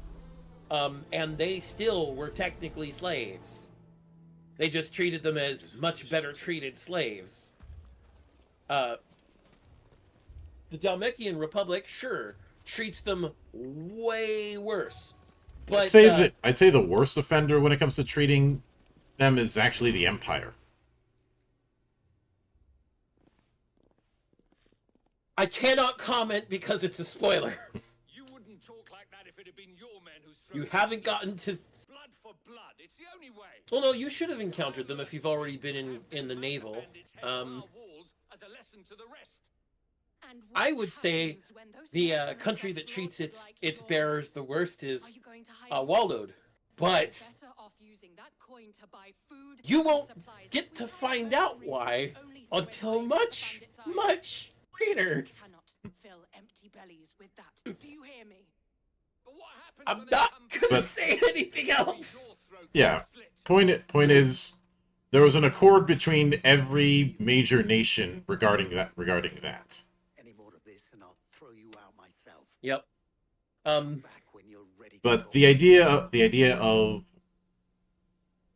being able to convert every single bearer into a member of Sid's cause was never going to be reasonable. Well, and Sid's cause was never to convert every bearer into their cause, just to make a world where bearers could live and die how they please. You know? Plus, the whole thing of bearers being treated as non-persons has been a thing for generations by this point. I would have to reinstall the game and reopen Tomes' files to look at it, but I believe the accord between the two continents that made bearers chattel is hundreds of years old. It's 600 years old. Yeah. So generations is correct. There's a really nice side quest about all of that too, so look forward to it. He thought I might be able to talk some sense into these fools. Yes, Ragnarok would be a good, I guess, TV show to mention that. Icelandic is essentially Old Norse with very few modern changes to it. Extremely few. Like, in comparison to something like modern Norse in Norway, or Norwegian, I guess it would be technically called, because you can't call it Norse anymore. They're not the Northmen. We're still working on this, guys. But in the meantime, they have a lot of changes compared to Old Norse, but Icelandic, you listen to Icelandic and you look at how it's written and how it's constructed compared to the actual texts of the Poetic Edda and Prose Edda that we have, among other documents, though the Eddas are the two that are studied by scholars everywhere. And yes, Icelandic is the least modified version of Old Norse in modern day. And when I say least modified, I mean surprisingly small modification. Like, instead of changing out the engine, you've just kind of changed the tires on your car. that anger and fear could set the entire town alight. My thoughts exactly. What to do? Both sides wish to protect their homes and livelihoods, if only they could agree on how. But as long as they are divided, we are vulnerable. And if there's one thing bandits like, it's an easy target. What would Sid the Outlaw suggest? Well, if it were my namesake, he'd let them choose for themselves and be on hand to So, pick up the pieces. as a side note, Monk, my That sounds like a recipe for disaster. my Recipe for disaster is method of precisely playing Final what it Fantasy is. 16 was backwards compared to some of the other modern Final Fantasies, specifically in voice track choice. When I started playing things like Final Fantasy VII Remake, I started with the English voices, and then when I went to do the hard mode runs, I changed it to the Japanese voices. With Final Fantasy 16, I started with the Japanese voice because I know the intended experience was the English voices. Also, hello, Flutter. Yo. Hello. And so I wanted to go through the hard mode called Final Fantasy mode because of course it is, because fuck you Square, I love you, but god damn it. You know, I want to go through Final Fantasy mode with the intended voice experience being the English voice cast. Mm-hmm. So when I get back to doing my second run through of Final Fantasy 16, I had to stop. I was like, I'm going to start the Final Fantasy 16 run through on Final Fantasy mode, and I got to the first fucking boss battle of after the tutorial, because I decided to go through the tutorial in English as well. When I got to the first boss battle against, as it's called at the time, Shiva's Dominant, it's just Jill. The game froze and crashed on me. I'm like, oh, clearly 16 doesn't want me to play it anymore. I have been I looked over it at what time of day it was. It was 5 a.m. I'd been playing 12 hours. I was like, oh, game doesn't want me to play it anymore. Got it. May I introduce you to Jane, commander of the Red Wings? The Red Wings, there's a reference. Oh no! Oh man, you're gonna get so many good references. Pleasure is all mine. There've been so many. I'm sure there are more. But also the fact that they had a woman as the commander of the Red Wings is a double joke, and I'm surprised the Japanese knew exactly what they were doing there. And yes, English at one point, especially Middle English and Old English, especially if you look at like some of the 1200 AD writings of Beowulf, which I had to read in front of an English professor when he didn't believe I could read Old English. You remember that story, Monk? Okay, this is news to me. Oh, yeah. In sophomore year of high school, my English professor was like, not a lot of people can read Old English. I'm like, I can read Old English. He's like, you're probably thinking Middle English, you know, like Shakespeare's English. I'm like, no, Old English. And so the next fucking day, he pulls the first page of Beowulf in Old English out and hands it out to everybody. He says, this is what Beowulf in Old English looks like. And he goes, and looks at me and he goes, Zan, can you read it? And I start reading it out loud in Old English. The motherfucker was like, and the dude, his face went bright red. His whole head went bright red. He shaved bald because he was going balding. So his whole head was a tomato. And when I finished the passage, I'm like, are we going to continue this book or are we done now? I hope you didn't get detention over that. Nope, because he's the one who issued the handout. Yeah.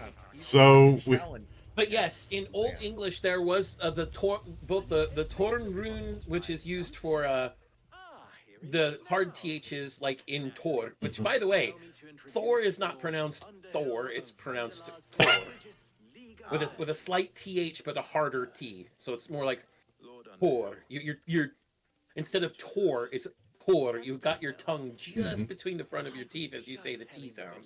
Yeah, Lord Underhill. Oh man, I love this side quest for so many reasons. Or main quest, actually. Excuse me. But then you did use the other th that's used for the softer th, like father, father instead of thistle, which is how that soft th is described. It used to use those. That eventually just became the D, literally. Yeah. It was a D with a crossbar through the top when you see it in lowercase, and a D with a crossbar in the straight line when you see it in uppercase in Norse, and it just became D in the end. Right. I know way too fucking much about my heritage. Well, I would say someone needs to. I mean, I've talked about a certain Hussite general who shares my namesake. Wait, what? Yeah. I know exactly which one you're talking about too, because we've talked about it before. All right. I see. If it will help to protect my home, Okay. I'll do it. So I know that I have mentioned in brief that Dynasty Warriors does the wuxia thing of nobody is in the right, but nobody is in the wrong really well. Origins does, specifically. But something I do need to mention, and this is because I actually had a nice discussion about it with Riona. She's like, have you tried Dynasty Warriors Origins? I'm like, oh boy! This was right after I beat the game the first time. I was like, have I? And I was like, I really like how... Oh, I think we lost Flutter. Oh, damn. It happens. He may come back. You don't know. I basically said I really like how they not only portray everyone as having their own ideals, their own philosophies, and wanting to execute those philosophies because they think that that's the best way to restore the realm, but that they also portray everyone as both their accolades and their flaws. Like, anybody who's played early Dynasty Warriors games know that Cao Cao is well. First of all, I remember those were the days where they still pronounced his name Cao Cao. But Cao Cao was portrayed as just some big comic villain, complete with mustache. Because he had a very impressive mustache historically. They don't just want food; they want the whole damn town. And you know, it was the Sun family, and specifically it was Zhao Yu on Liu Bei's side who was there to stop the evil Cao Cao. Because Zhao Yu was most commonly the general you played the story mode with. Yeah, and he's been the mascot since 2. Very well. Yes. Jill and I will meet those from the desert. But what of the rest? God damn it, game. Really? The rest, my friend. Sometimes Dynasty Warriors Origins has this weird thing where it suddenly spikes to 90% CPU usage, freezes, and then doesn't ever unfreeze when the CPU usage goes down. And it only does it during cutscenes. Pisses me off.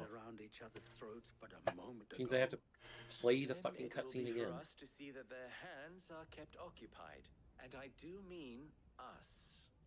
I thought you might say that. We'll hold them off for as long as we can. And we will do the same. I like Lubor, though I also think he's a dick. I mean, when you are the head of the technical underworld of your area. And a killer businessman. Yep. He is a merchant monk. But, you know, those early day Dynasty Warriors, you had very clear good guys and bad guys, even though Xiahou was still the coolest character in most of the games. No one can convince me otherwise. Shit, I forgot to switch to get Bahamut. Oh well, there will be other encounters where I can do that. I will tell you now that in the ultimate scheme of things, if you're going to come up with a good way to do lots of damage, the only thing you will ever use from Bahamut is Giga Flare. I have a combo. Oh man, do I have a combo that could get 150 plus HP damage on staggers on those things. 150,000 plus, excuse me. Oh. But the thing Dynasty Warriors Origins has done is show both the good and the bad of everybody. Starting with the first villain, Zhang Zhao. A man who really wanted to restore peace to the people, didn't think Han Dynasty was doing it the right way, and so initially inspired them to rise up and grasp the victory for themselves, but then was unable to control the avarice of the lower rungs of society, which caused the Yellow Turbans to become nothing more than glorified bandits, and how he struggled. And in previous games, Zhang Xiao has been depicted like a cult leader. Yeah, like a Chinese Jim Jones. Like a cult leader and kind of a joke. The Yellow Turban Rebellion is never usually spoken, or like you get 2 battles in the Yellow Turban Rebellion in most Brass games.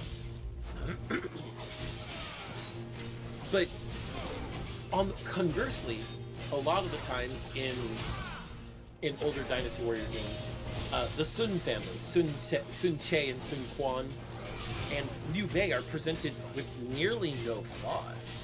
Whereas in this game, Liu Bei is shown as being a very righteous, compassionate, just man who's very hesitant because he's seen what attempting to grasp power has done to people he has admired.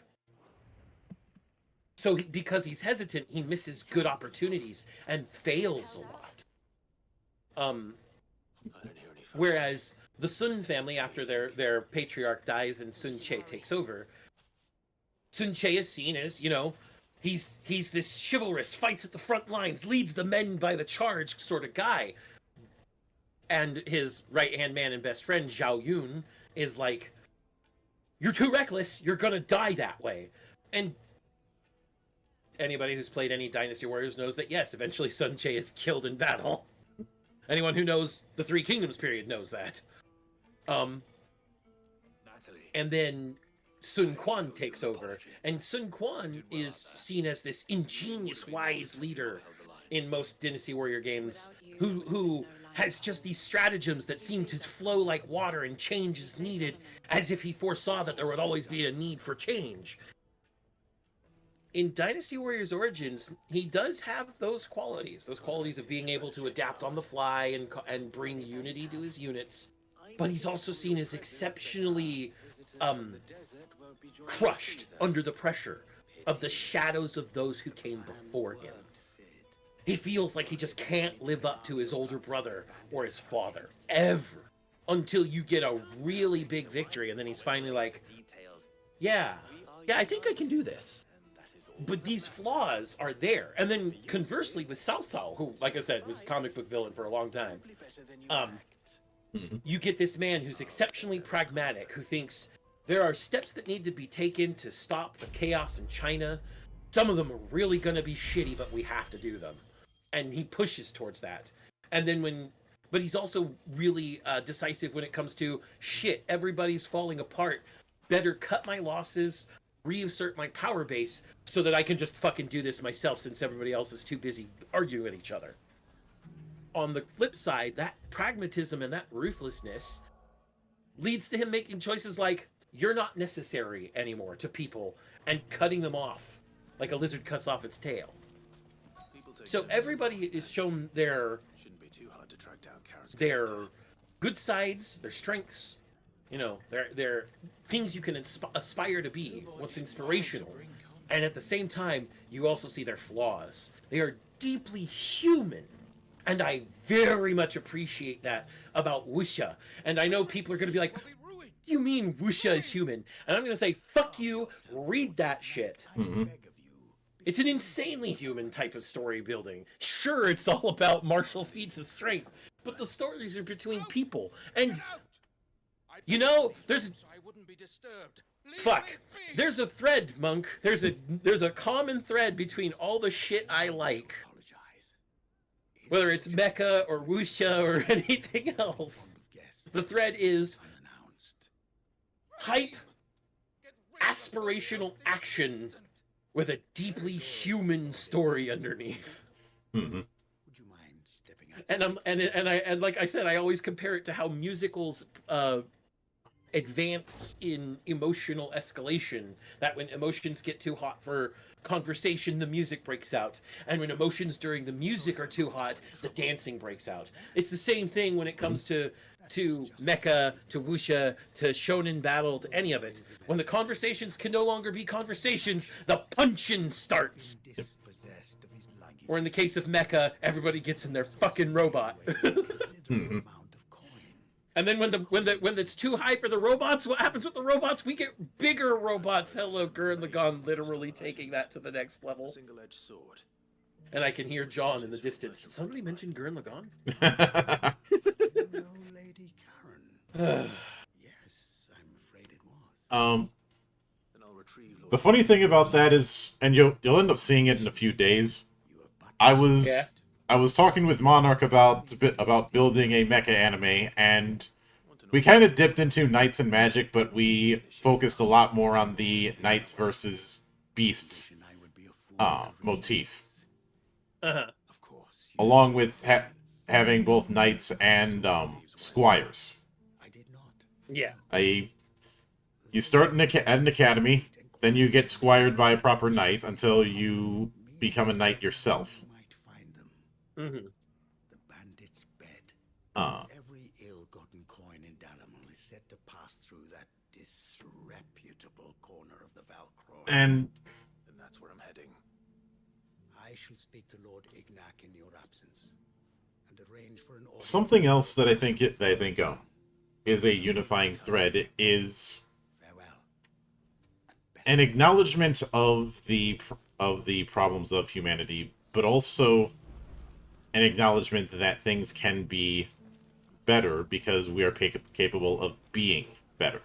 Yes. Which, yes, absolutely. When we talked about Getter Robo Armageddon, I brought up that maybe that's the reason you see certain pundits have such a disdain for mecha anime. Yeah. Because of the fact that optimism is present. Well, and like, I do need to remind people, especially when it comes to mecha, that mecha anime, a lot of the time, the odds are stacked against them. And I know somebody, when they talk about optimism in mecha, they might start bringing up, for example, how dark Razafon or, you know, or even Evangelion might be. I'm like, even Evangelion is hopeful in the end. Even Razafon is hopeful in the end. It may be super dark. It may seem like nothing can go right. I'd say when it comes to Evangelion, that optimism is more felt honestly in the rebuild movies more than in the original series. Even then, in the original series, people are going to go, oh, everybody eventually turns to LCL. You're totally wrong. I'm like, and then one man came out, and slowly the Earth recovered. Mm-hmm. Yes, and absolutely in Rebuild, they are much more hopeful. But the reason for that is due to the fact that Anno wanted a different ending. He wanted things to be better the final time through. That and wanting to close the book on that part of his life, since I think from what I recall, Anno has been very public about the fact that he's dealt with clinical depression for years. Yes, and that was part of the reason what there was happening during the rebuild was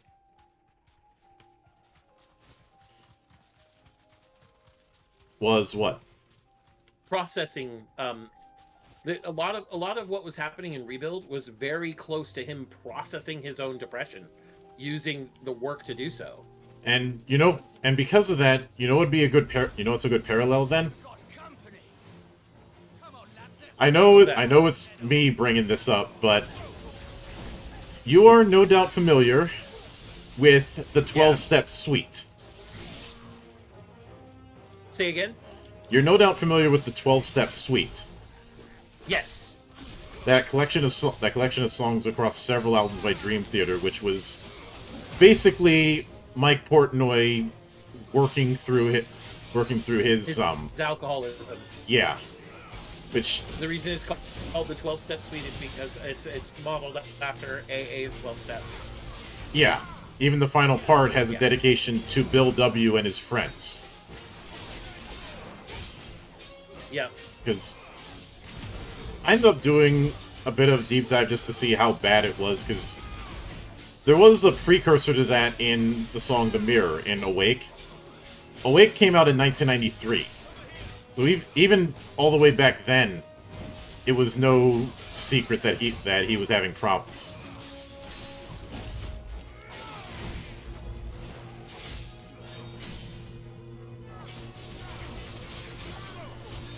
But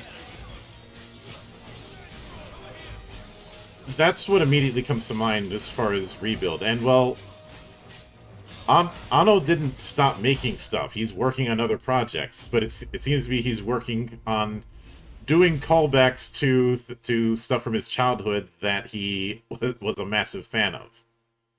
Whether it be the Shin trilogy, which honestly I think Shin Kamen Rider is the best of those three projects.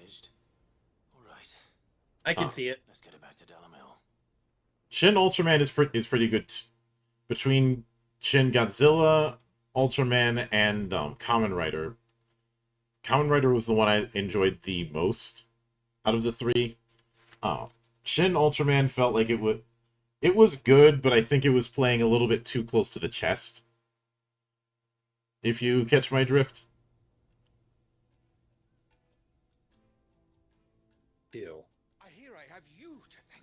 especially considering how popular in modern day. I would argue that when it comes to the superhero tokus at this day and age, Kamen Rider has the zeitgeist. It has, even above Super Sentai, even above Ultraman. Though I feel like the big reason it has that ties into one phrase that we have used many times, and I've used a lot. Yeah. Never interrupt your enemy when he's making a mistake. Oh yeah. Because absolutely, Subaraya had those years of legal battles, and Super Sentai had its own dramas both in the U.S. and in Japan. Yes. Especially, things like the Disney era where Disney was trying to do everything it could to kill it off and it kept failing. Yeah. And in Japan, a lot of producers took the wrong lessons from the popularity of Car Ranger, and I suppose a bit of overcompensation from what happened with O Ranger due to the really bad timing with that one. Yeah. I can absolutely see that. And I'd especially say the wrong lessons from Zeo Ranger. Yeah.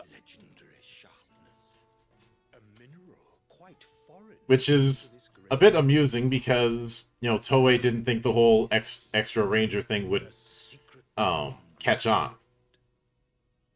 Mm-hmm. It occurs to me that my little lecture is hardly equal to services rendered. But take this. But meanwhile, the big blunders when it came to Kamen Rider are certainly there, but when you're grading on a curve, they're small. Like, let's see. Kamen Rider has had its stumbles, but its stumbles have actually, and they've never gone in sequence, I guess is the best way to put it. They stumble and then they recover. Yeah. Whereas, again, Subaraya had all the years of legal battles, and Super Sentai has stumbled multiple times in a row, multiple times.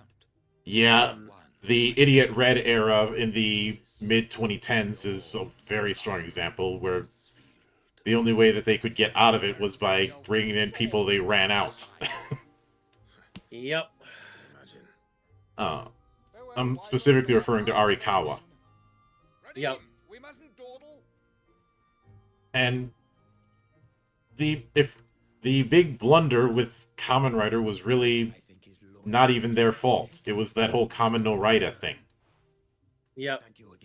That and the overcompensation for it was just 3 movies. Yep. I do know that... Good. I was going to say, and while they've never had a blunder as big as those sorts of things, and the overcompensation was so small, there have been smaller things, obviously. Yeah. But they try to keep it as balanced as possible. And that certainly helped. Whereas, as much as I enjoy Ultraman throughout the years, I can't deny that it's been a bit uneven in terms of tone. Yes. Like you've got some that are far more comedic, and then you've got some that take a much darker route, like say Ultra 7X. And there's certain tonal shifts when it comes to Kamen Rider, obviously, but I'd say not as drastic. Sorry for the wait.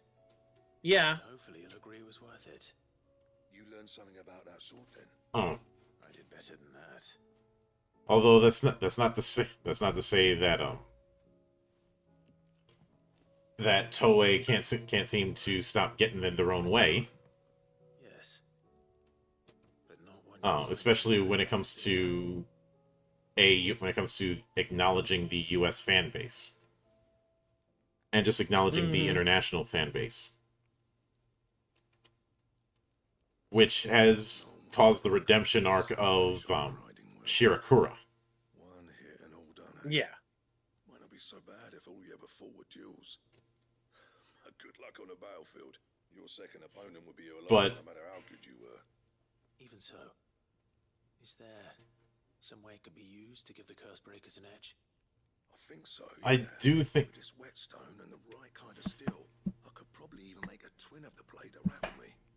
But there'd be no replacing this little rock once I worn it down to a sliver. I reckon we get a dozen swords from it, if that. Swords that the curse breakers wouldn't know how to wield properly, and that would see them through a single fire piece. And Dragon says, how many times did Inoue say Sentai twice? Inoue wasn't the one who, quote-unquote, saved Sentai. It was Arikawa. I'd also argue that, you know, bringing back Riku Sanjo a few times didn't hurt either. Yeah. Kira Major is amazing for very big reasons. Sanjo didn't work on Kira Major. What was Kira Major? What was it? It was Kyoryuger. Yes. And I'll still be here when you're long gone. Which was fantastic, I might add. Mm-hmm. I knew it was K, and I knew what I meant to say. My brain's just, you know, half China right now. Mm-hmm. But I'll be happy to hear you said that. And I'll see that my debt to you's paid. First new blade I make's got your name on it. I think what's also helped is bringing in writers who have more of a background in writing for manga or writing for straight up novels. Mm-hmm. Like the writer for King Oger had not done a design for Excalibur. I'll be making that soon. But the guy behind King Oger, his previous work was in like novels and light novels, not manga or anything like that. But and it was and King Oger was great. But he definitely is in that same vein of Sanjo, in the sense of wanting to focus on a small cast. Yeah. If you're gonna buy something, be quick about it.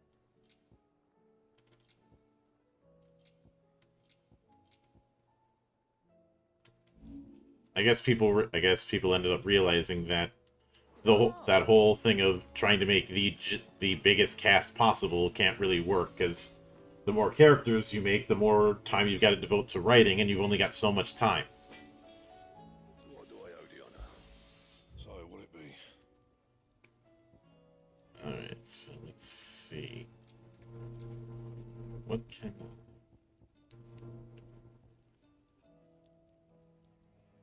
So I need Grimalkin Hide and Bomb Ember in order to make Excalibur. Hunt. Yeah. You gotta get him. Is there an Excalibur 2? Did you see the Hunts. No. Yeah. I'm not asking you to do spoilers, just is there an Excalibur 2? Not as far as I remember. Okay. Not as far as I remember.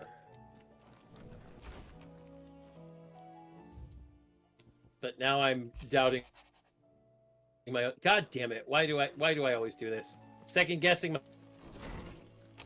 Yeah, but I know there was that narrative that Car Ranger saved Super Sentai. That's not the case. It was Jetman that did, which is why you see so many Jetman references in so many different works over the last few decades. So, okay, let me rephrase, Monk. There is no Excalibur 2. But every weapon you can forge in your first playthrough gets a quote-unquote reforged version in Final Fantasy mode. Fair.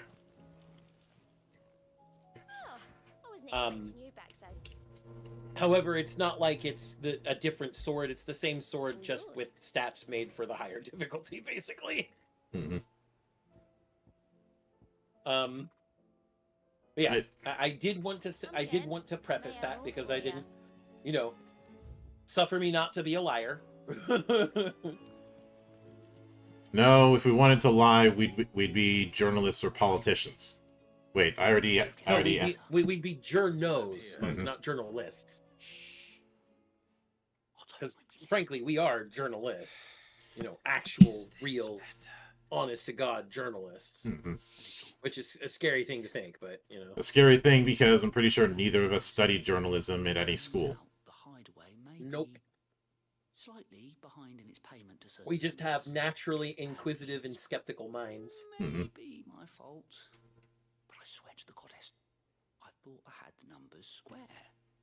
But That square turned out to be more of a circle. Zero. And you might say. I can straighten it out. But when it comes to that, well, I'm gonna need help keeping it from I can't name any names, but there have been a couple people who reached out to me about covering their work. Yep. To pay our lenders what they're due. And you've always had to, even when it comes to the smaller interviews and stuff, and getting those works, you've always told them, well, you're going to get an honest opinion. You sure you want that? And fortunately, I haven't really had any case of, oh, you were too harsh, in terms of my takes.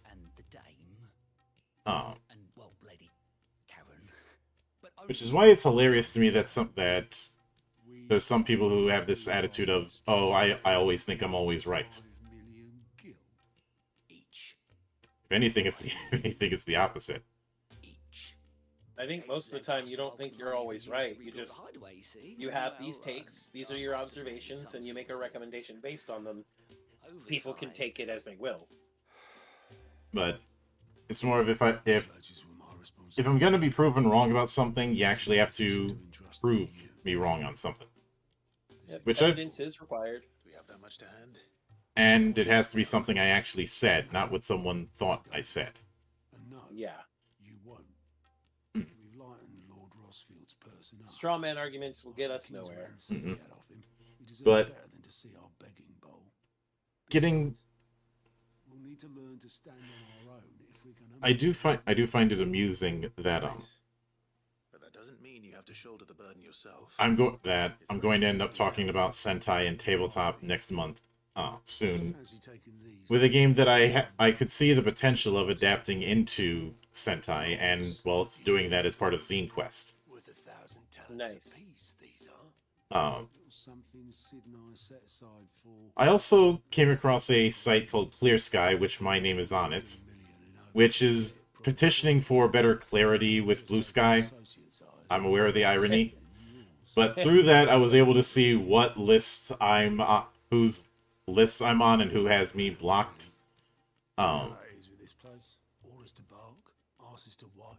It's a lot of folk who I don't know, and I think one person put me on a list of grifters.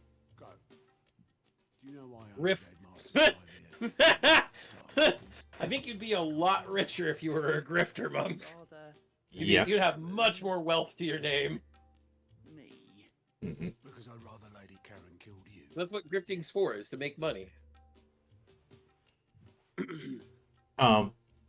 It was grifters. Basically, it was a list of what they considered grifters, bigots, and AI bros in the TTRPG space. AI bros.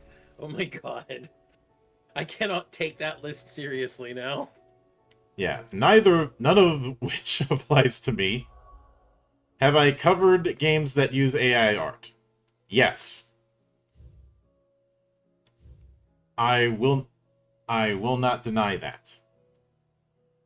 But I've stated this game uses AI art, and I've been very consistent in that my concern has never been the use of AI art in and of itself.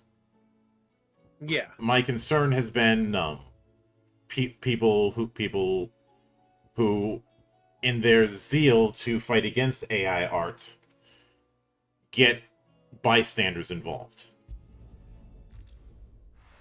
I've been warning people for months that at the rate things were going with the whole putting these obnoxious labels of how their work is human made and all that, that what it was going to create an unintended side effect of people using the term AI art, or this was made by AI, as a cudgel.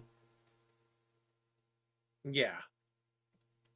And we have seen it happen, whether it be people being doomer about the presence of it, or people using it to try and stab other creators in the back. Mm-hmm. And I take no pleasure in the fact that I predicted all of it. Yeah, that prediction is unfortunately accurate, as we call it. And it wasn't like I was having some sort of crystal ball about it. It's just we saw this kind of thing with certain hashtag movements, and moreover, I ended up being reminded of that one story Roger Ebert had said years ago, when some reporter came up to him who clearly was fishing for validation of his own theory, and asked him, "Do you think violent movies cause real-world violence?" And Ebert's response was, "If anything causes real-world violence, it's journalists like you who do wall-to-wall coverage on this shit." Yep. And inadvertently create copycats. Yep. And that, and because of that copycat effect, or that effect of doing a particular cause for the clout. If I were a giant antelope, yeah, oh, you would seem like just the place. I knew where things were gonna go.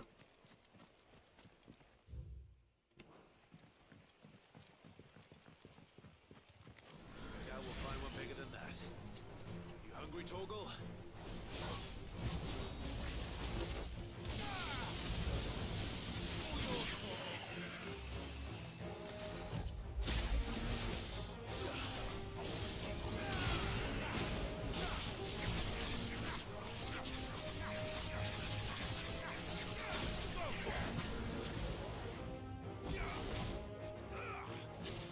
By the way, I do find it amusing that that Torgal's powers are him channeling Fenrir. Yeah. And again, he's referred to as a frost wolf, so I mean, you can't say it wasn't lampshaded. Yep. I think the only way to make it even more on the nose is if he bites someone's hand off. Then again, somebody did lose their hands. No, he didn't bite someone's hand off. You did. Mm-hmm. In fact, you took both the hands. Mm-hmm. Will it be enough, I wonder? And then they tried to put new hands on him. And unfortunately, he became the man with the iron fists. Yeah, it didn't help him, did it? No? So he didn't have the proper cultivation. You're just a big puppy, aren't you? You're not wrong. Very big puppy. So I probably should have used the man with the iron fist for the study movie when we were doing the 87 Shadows. Yeah. And if nothing else, that was my first introduction to the fact that Batista was willing to was willing to take roles to actually seriously transition to acting. Mm-hmm. Because when he got out of wrestling, a lot of the roles that he had gotten were the big guy in dumb movie kind of roles. Yeah. And he's gone on record that he turned down a bunch of roles and even ended up going broke.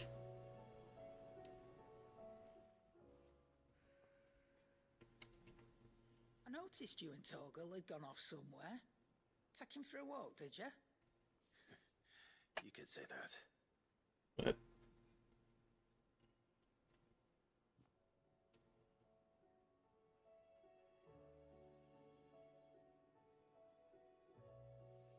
So, Molly's leftovers weren't good enough, eh?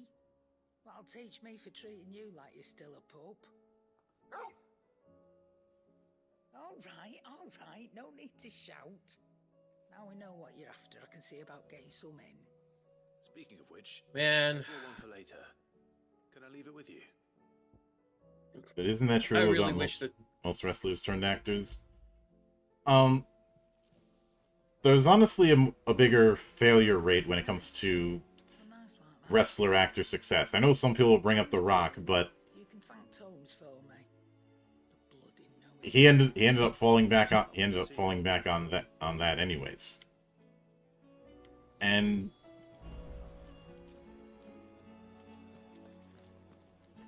I feel like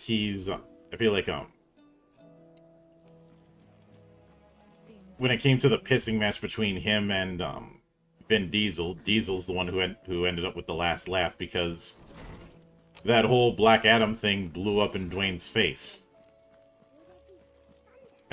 And now so many people on that side of the fence hate him. Ah, Clive. Were you able to locate your quarry? We were indeed, Lawsman. You pointed us in exactly the right direction. And Torgal's been a very happy hound ever since. Very good, very good. Lady Karen sends her thanks, by the way, for your part in solving the mystery. Ah. But that reminds me. After your last visit, I found myself pondering Torgal's talents. Do you recall our conversation concerning Lady Jill's role in Torgal's transformation? About how she somehow woke the power within him. I am killing lots of people. A reasonable conclusion, I thought, but one which raised certain questions in my mind. You see, the Fenrir of legend served Shiva and Shiva alone. And while the powers attributed to him are certainly impressive, the records imply they are somewhat different in nature to those you described Torgal as having used. What are you suggesting? That Torgal may be the beneficiary of more than one icon's power. Consider that in addition to Lady Jill, he has served as a loyal companion to you, your brother, and even the late Cid. In short, the icons hitherto near at hand, or should I say at paw, have been diverse and plenty, and that number has only grown as the realm's dominance have fallen to your sword. One can but speculate as to how all of this has affected Torgal. He has seemed more fierce of late. And if I'm not mistaken, he will grow fiercer still. We are fortunate indeed to be able to count him amongst our allies and not our adversaries. Oh. You know, I really do hope they make a sequel to Dynasty Warriors Origins that covers the second half of the Romance of the Three Kingdoms novel. I feel like that's what's going to be the next step, especially given how successful Origins has been. Well, and the big thing is, like, they specifically said this was only the first half. So I think it's going to happen, but it is going to be a while. I've seen some people say that the next one is going to be like an Empire's variant of Origins, but I don't see it. Yeah, because I think doing the Empire stuff with the framework of Origins would be kind of redundant, since it's already dipping into Empires as is. Well, it also kind of be stupid. Yeah.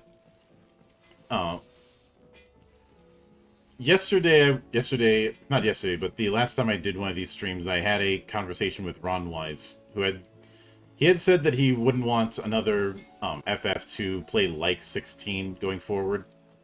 He had suggested maybe something like Tales to have a middle ground between party management and action. Yeah. I could see that, but it would raise the question: what's the difference? What would be the difference between that and a Tales of game? Especially since the Tales of series has been embracing full-on character action in the last 3 games, with the culmination being Arise. Yep. And between Arise, what we see with the Mana series, it ends up showing that Ito was a prophet back in 1992. Yes, he was.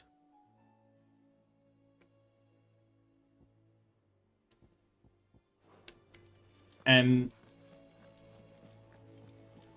because of which is why the whole it needs to be turn-based is always going to feel silly, because I wonder how many people who have that mode of thinking will actually get Expedition 33 or grabbed Lost Odyssey during its run. Welcome to the Patron's Whisper.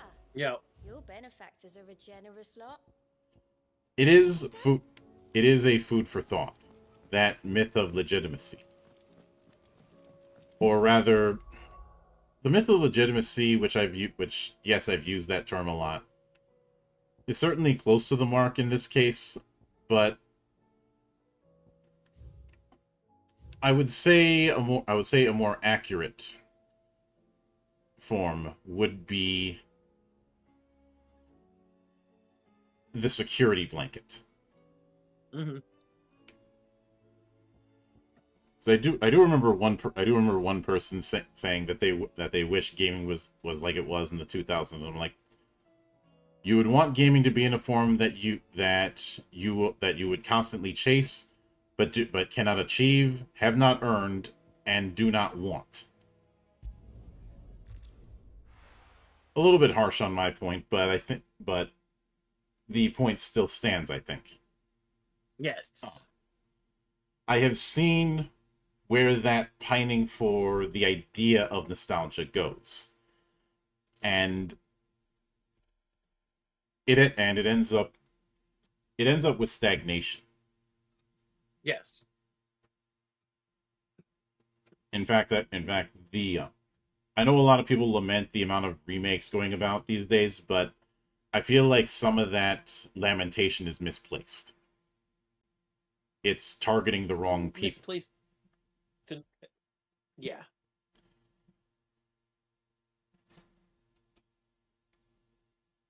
And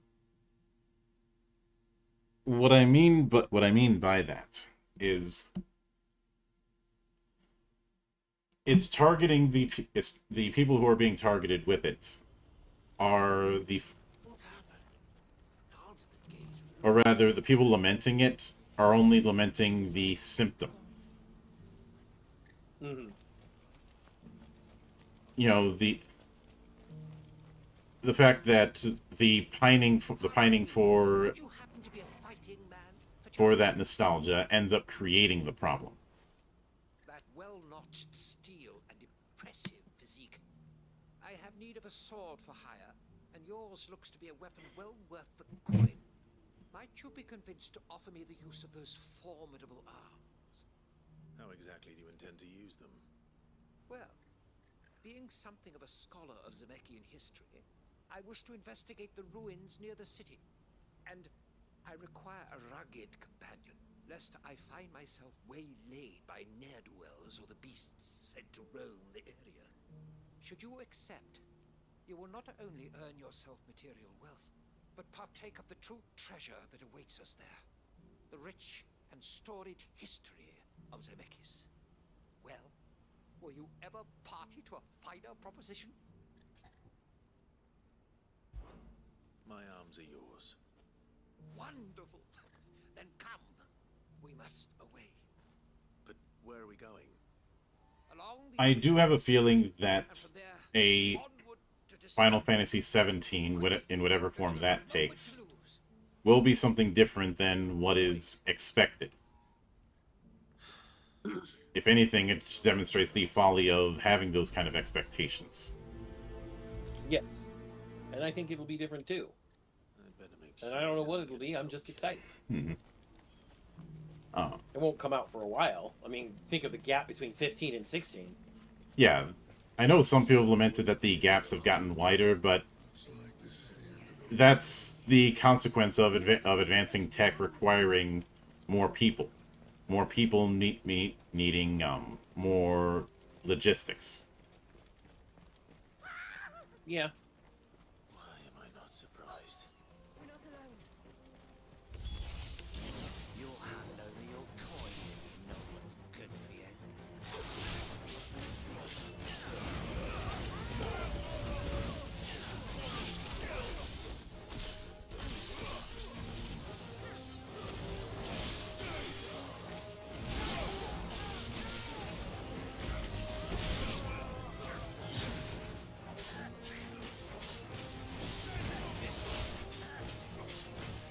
But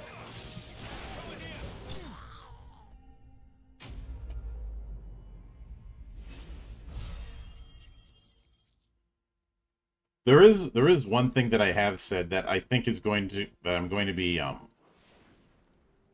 proven right on, that some do not care for hearing. In 5 or 10 years, you're gonna have a whole bunch of people being nostalgic for 16 and treating it as their introduction to Final Fantasy. Yep.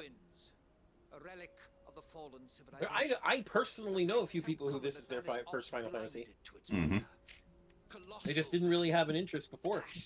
They're like, oh, but this change made it really cool and interesting. I'm like, hey, if that's what drew you in, that's what drew you in. Cool. Mm-hmm. But Oblige me if you would. Does anything strike you as the point is that a lot of people who are on that critique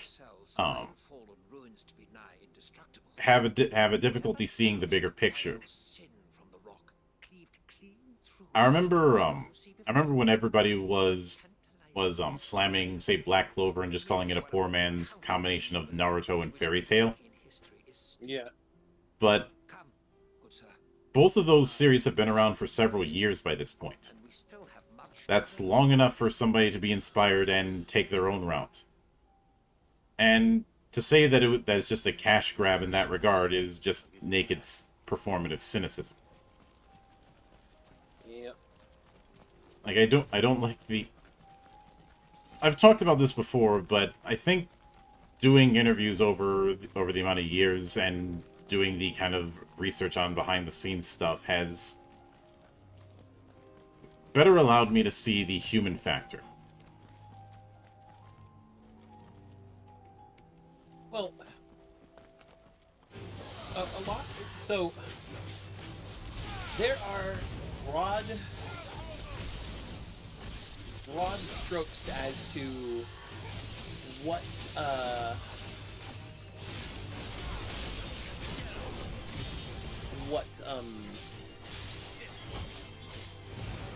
these performative cynics take. But they all tend to boil down to the same thing.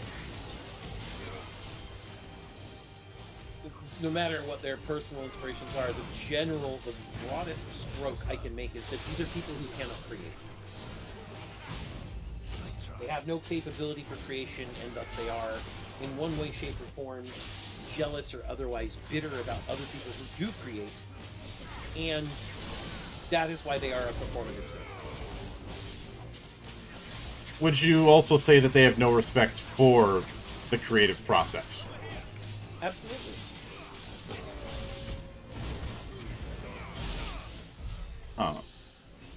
Because let's be honest here.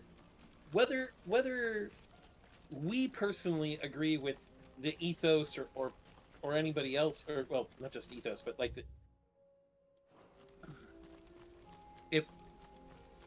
whether we personally agree or disagree with some of the creators that you've interviewed out there and some of the projects that we've looked at, that maybe those creators are people whose personal ideals are not ones we share.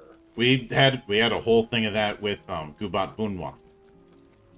Yep, and but we still understand and respect that they are creators.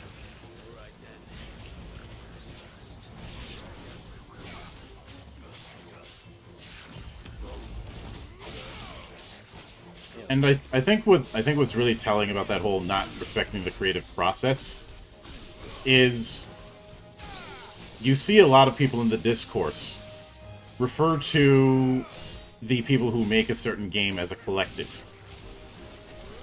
And there certainly is a degree of collective. You know, because you've got a lot of people working on a project. But ultimately it does come down to a particular individual or group of individuals' visions. Yes. And when you treat everybody who's working on it as just the developers, Not when such majesty stretches out before yeah, you lose sight of the human element. It becomes final sin in all its inhuman. Yeah. As Moss tells us, a battle I mean, was fought here in ancient times. when I've taken my shots at say D&D, it's been couched in some of the designers who had a major position. Dragon asks, how goes the deportation of China? The full truth of the matter is lost to time. I think you mean depopulation of China, and it goes well. I've killed many men, and the last battle I just did, I killed over 3,300 of them. But beyond that, yes, we when we criticize a game, we criticize what we see in the game and what logic is behind those design choices. We don't try to personally, like, again, going back to Gubat Bunwa for a second here, we understood that the developer is very proud and very enthusiastic about sharing their heritage. Their heritage, the culture behind it, the folklore behind it. We thought that was cool.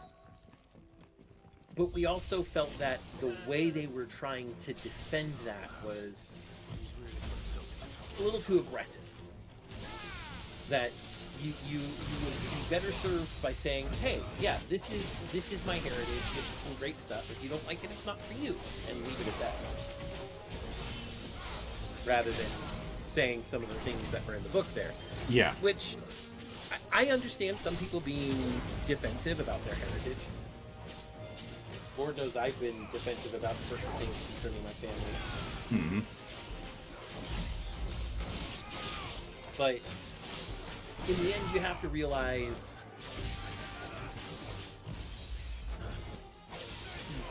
there are always going to be detractors, and there are always going to be people who just do whatever. But it's not worth burning down a forest to stop a couple loggers. Yeah, exactly. It's not worth the effort of trying to make sure everybody goes about something the right way, quote unquote, and instead just acknowledge, hey, this is great, this is me expressing my culture and heritage. I hope you like it, and leave it there. And if people don't like it, well, it's not your problem, because they don't know you. I think that's the big thing. A lot of people take these things far too personally when honestly there's that disconnect of consumer and creator.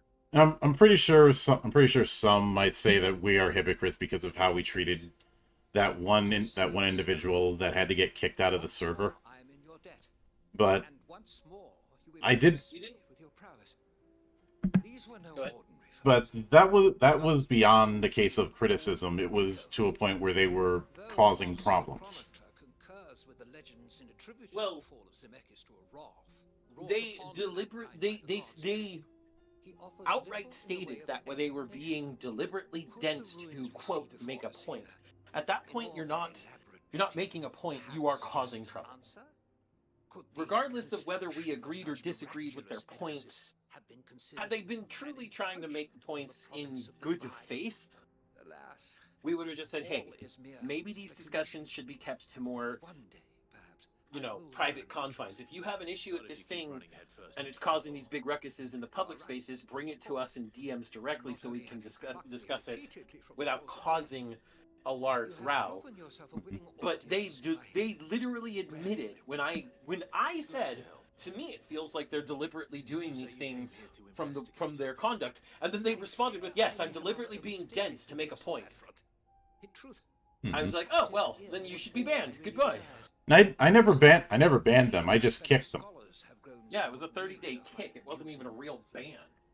I've never outright banned anyone. Barring the exceptions of scammers and bots. Yeah, obviously.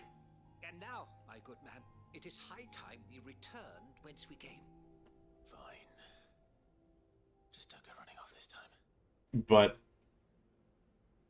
I suppose another example of I was in a conversation regarding what we're going to be playing tomorrow, where someone had said, "Oh, this game would have been so much better if you had full mech customization," and I'm like, why?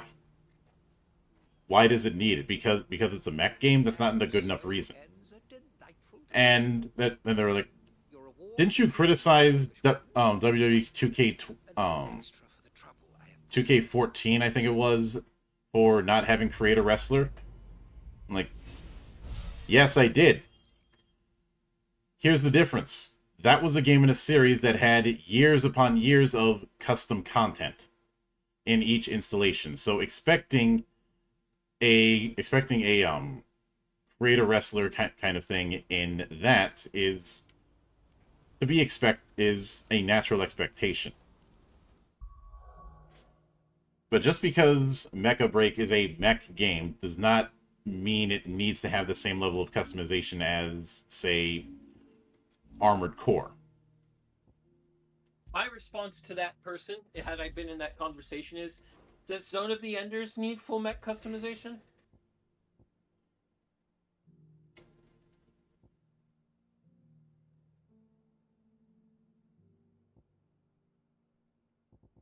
Pretty much.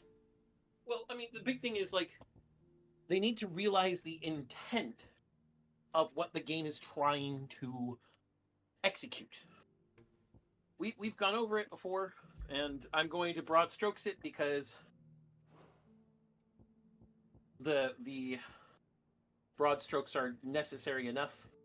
Mecha Break is, for all intents and purposes, a team-based role shooter. Not even technically a shooter, considering you've got melee people and shit and whatnot. Mm-hmm. But every mecha has a role. It has a specific purpose and function. Having full mecha customization would mitigate the risks and advantages that you have to take in the first place by choosing the mecha you want to play in a way that would make the game very samey. It would homogenize the game. Oh, look at the metas surrounding Armored Core's arenas over the years. Yeah. Whether they you tend to homogenize. Yeah.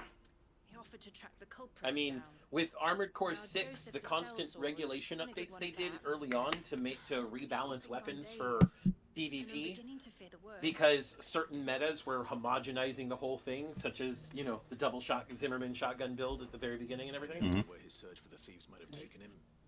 Yes, it's cool that you get to customize shit, and that's kind of part of the game. And there are people who found gimmick builds and other things that were really fun, but that homogeneity is not good. And FromSoft realizes that. That's why FromSoft makes the changes they do to Elden Ring and to AC6 and so on. They want to make sure that the game stays fresh and fun. But with that amount of customization in both games, you're eventually going to see a homogeneous mass. And that's just... that is the risk of high customization. I mean, I will for sure acknowledge that in Final Fantasy Legend Edition, I guarantee we're going to see some homogeneity as time goes on. Yeah. What do you want? I've no coin on me. But And with Mecha Break, that homogeneity would break how the game works. that, and the game is dedicated to a particular style. It would be as ridiculous as expecting full customization in a fighting game or in a team-based shooter like, say, Battlefield. You know, you can have a high amount of customization in, say, COD, and part of the reason you can get away with it there is because you have much smaller combat units, and teamwork isn't. It's nice, but it isn't an outright demand unless you're at the higher echelons. You know, you're playing in esports and the like. But in something like Battlefields, team play is essential.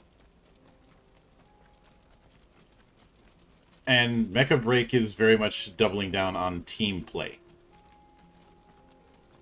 You can mess around with that with some of the builds within it. We certainly did. Yeah, we had our gimmicked games. Mm-hmm.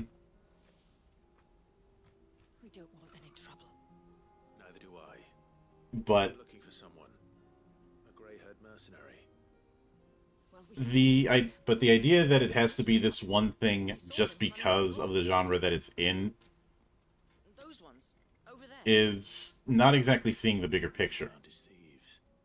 Mum won't let me near them. She Well, said there's and goblins up there, and that they eat I little mean, boys for dinner. I could go through a lot of mech games. Be like, oh, so I suppose this one needs full customization. Oh, and that one needs full customization. Oh, and all of Super Robot Wars needs full customization.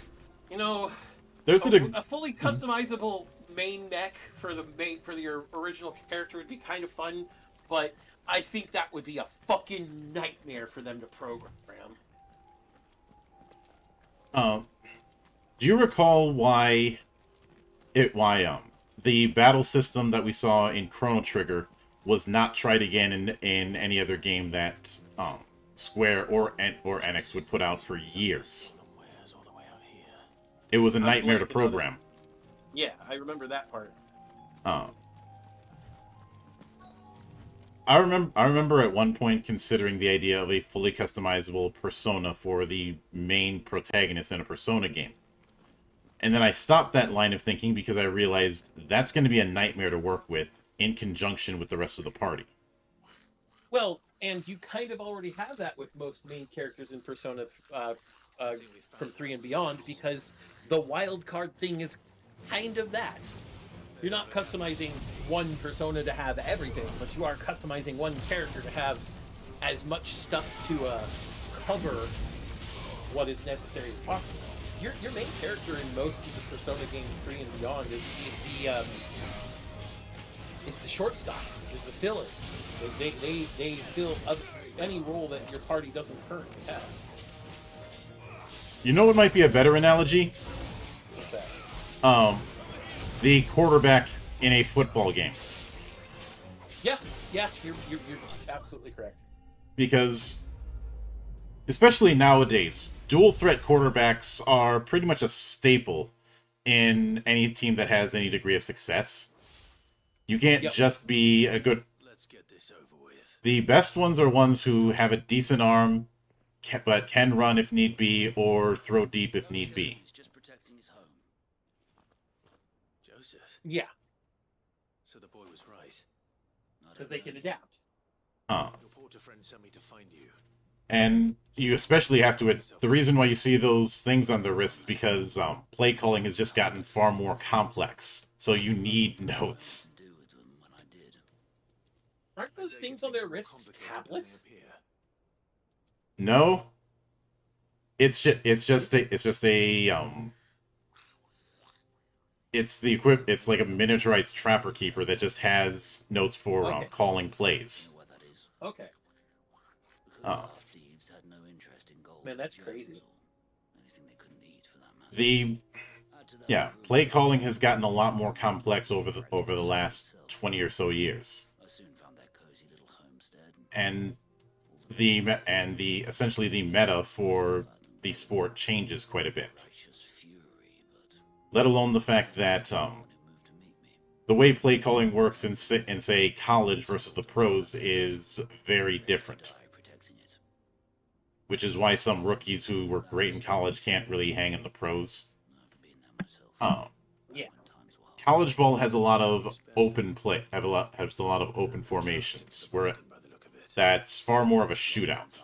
You know, kind of like the football up in Canada.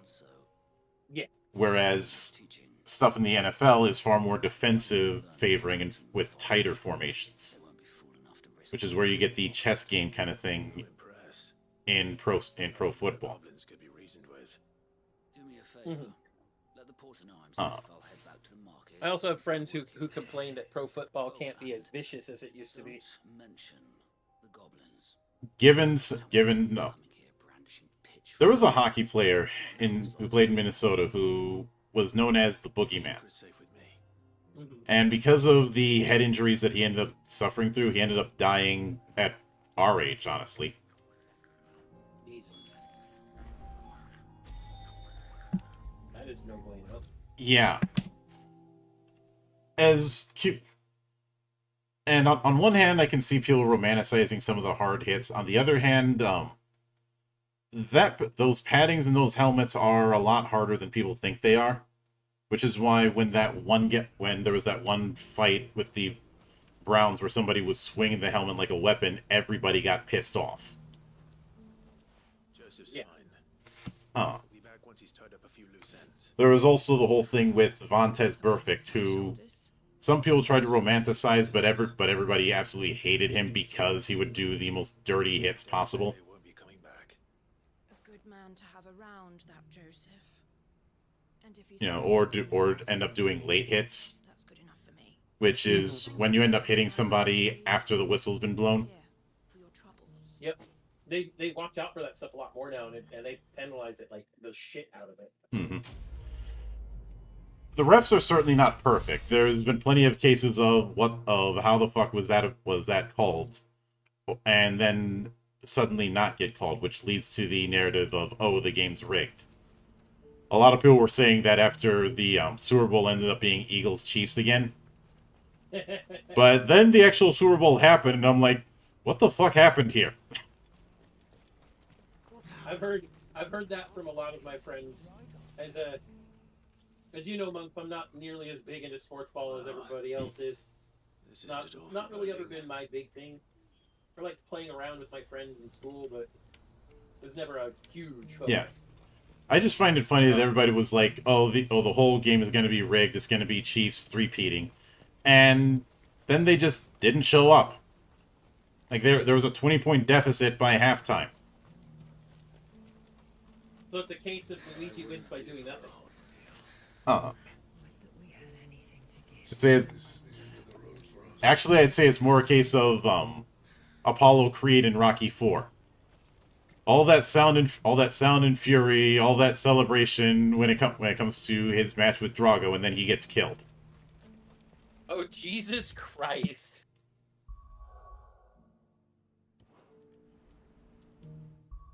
Am I wrong, though? You're not. That's the thing. That's why I was just like, oh, God. You know, you saw that whole thing. He had the whole mini concert thing with the dancing girls and bringing out James Brown to do "Living in America," and then the match doesn't even last a round. Do you have any fresh water? Yep. I just need to see about getting the word out. Traumatized an entire audience. Bad news. Good, actually. Something worth celebrating for a change. But there was a lot of people were going in this idea that the Chiefs would be the first team to three-peat in the Super Bowl era. The last team to three-peat was technically the Packers, but it was the pre-merger era. It was in 1967. Yeah.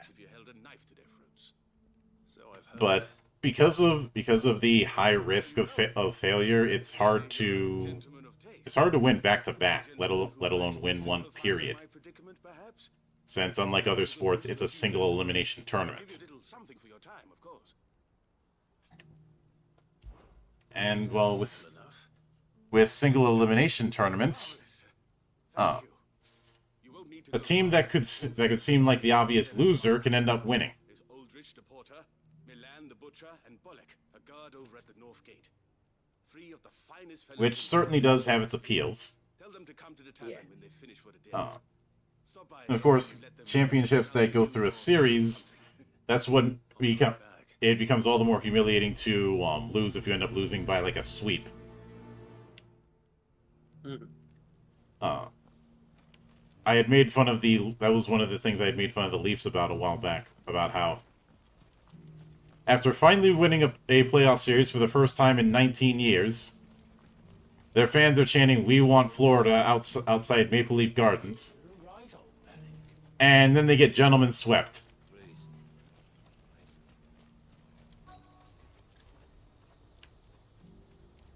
If you're not familiar, a gentleman sweep is you get one free win, and then you get... What was that?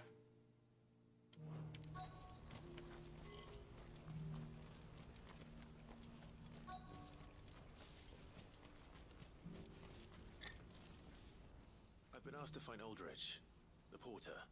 I don't suppose that's you, is it? But... That's me right enough. You need something delivered? The innkeeper sent me.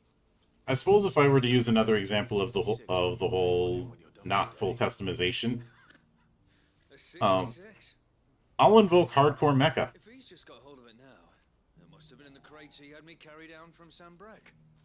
I mean, you have some customization in terms of your loadout, but it's not the same customization as a AC game because the Thunderbolt is a particular design.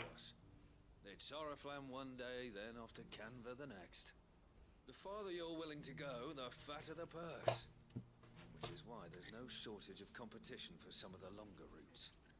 I'd say I've done enough for today to earn myself a cup of something tasty. Thanks for letting me know.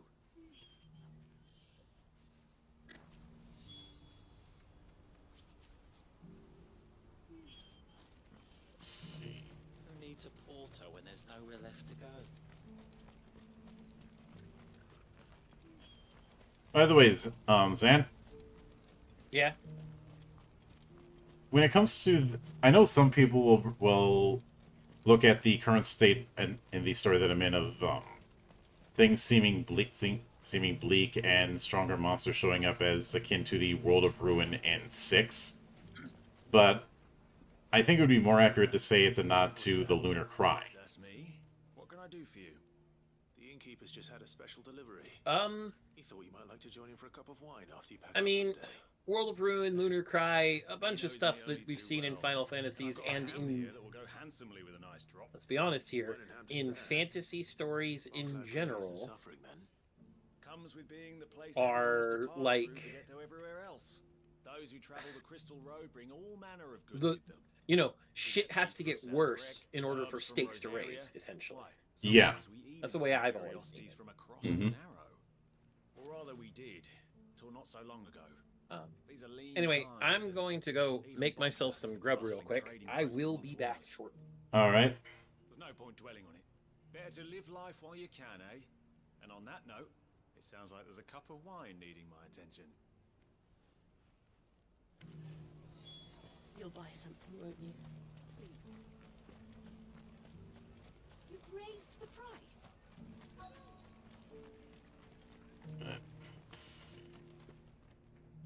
I'm looking for Bolek. I was told he'd be guarding the gate. Well, you found him. You're not here to enlist, I take it? The innkeeper sent me.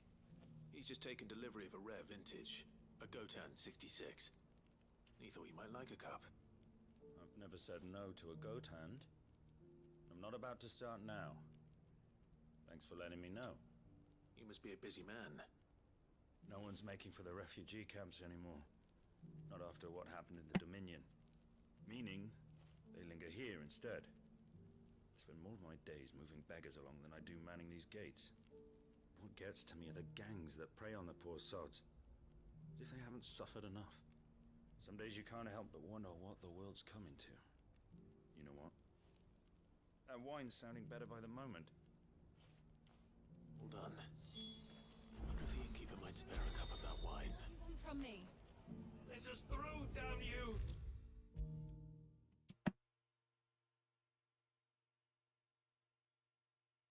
By the way, dragon, it's not a matter of variation, it's a matter of context. I spoke to your friends. They'll be along soon. That's fantastic news. Thank you kindly. It's been a while since we all sat down together. And the way I see it, that wine is as much theirs as it is my own. How so? Well, I wouldn't be serving anything but slops without Aldrich to go and fetch the good stuff for me. And then there's Milan, who always sends customers my way. And Bolek, an even-handed keeper of the peace, if ever there was one. Those three are the backbone of Boklad. Lose any one of them, and the market would soon fall apart. And without the market, I wouldn't have a single customer. I'd say that's worth a bottle of 66, wouldn't you? And more besides. Everyone needs a shoulder to lean on. Be they world-weary innkeepers or brooding swordsmen. Right. I'd better prepare for my guest's arrival. I hear you had me carrying a bottle of Gotan 66. If I'd have known, I would have sold the thing and lived like a lord. I'll settle for a cup, though, if you're in a sharing mood. A Gotan 60 bloody 6. Just as well I had something special of my own set aside. A bottle between the four of us might not be enough to drown our sorrows, but it can't hurt. Here they are, the three pillars of Boklad. Sit yourselves down, gentlemen. I hope he's not going to drink with that wrap on. Be monstrous and many, but there's nothing like a few good friends to keep the misery at bay. Never a truer word spoken.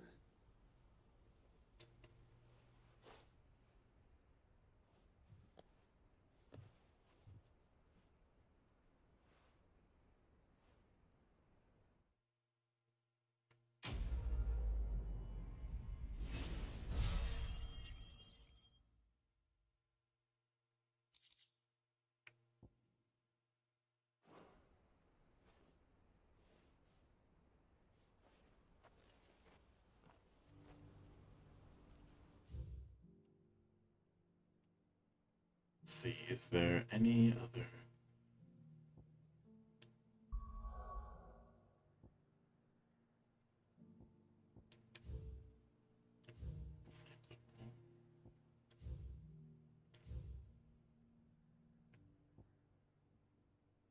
Alright, back to the hideaway it is. I won't be able to take care of the payback quest until I get the others taken care of.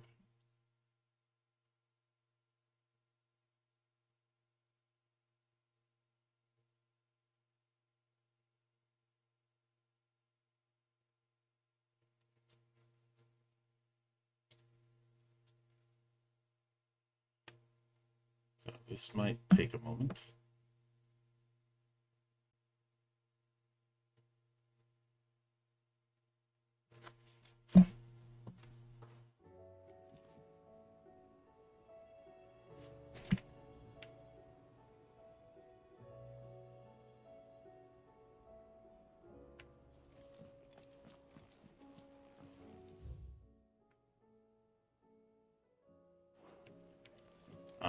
All the way over there.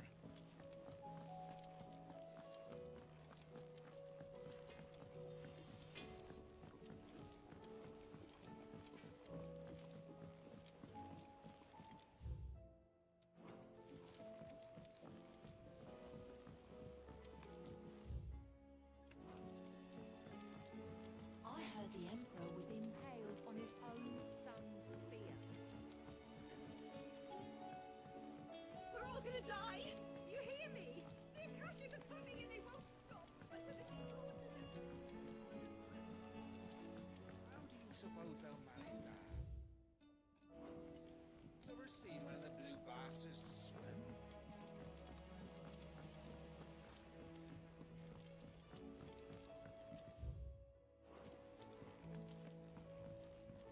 Never went upstairs, though.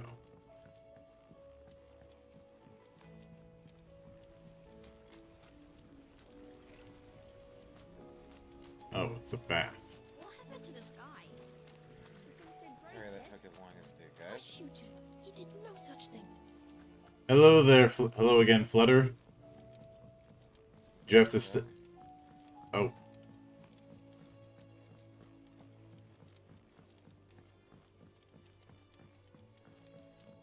All this fuss over a few dark clouds. That's it then.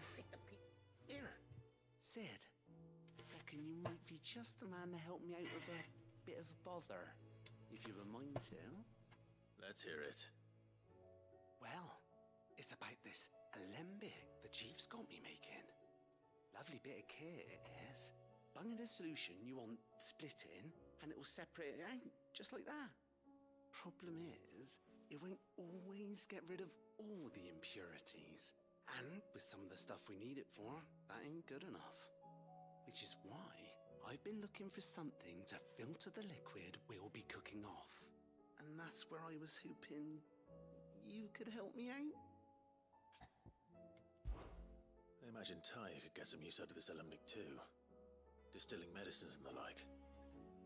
Alright. Why not? Proper job! So what exactly do you need for this filter? Nothing but bomb ash'll do, says the chief. Gave me a sample she'd obtained from the university stores. Couldn't believe I have returned. Welcome back. And Flutter's back too. I see that. Clear as a mountain stream. So, I did a bit of reading about where I might be able to get hold of some. And do you know what I found out? I have made poor man's hot The dish. blooming bones of a bomb king. Nice. They leave them behind when they die, see? I take it that's where I come in. If you wouldn't mind. I saw a billet on the hunt board for one. Just would have gone myself, but, well, fighting dirty great balls of flame isn't exactly my forte. You, on the other hand... Alright.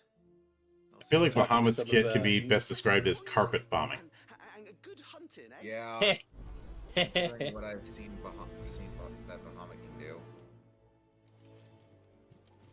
Then again, considering how Bahamut has portrayed itself over the years. Oh yeah, with Mega Flare. Oh, we went beyond Mega Flare. Oh, I know that we did. I've seen what he can do. But we still can't get beyond Thunderdome.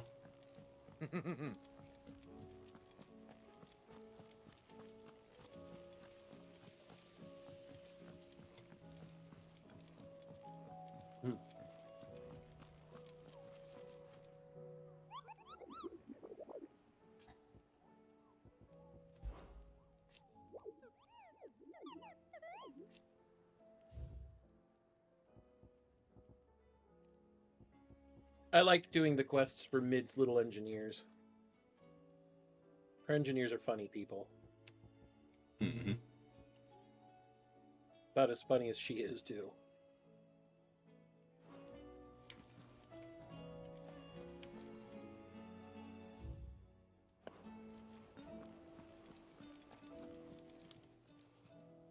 How are you doing?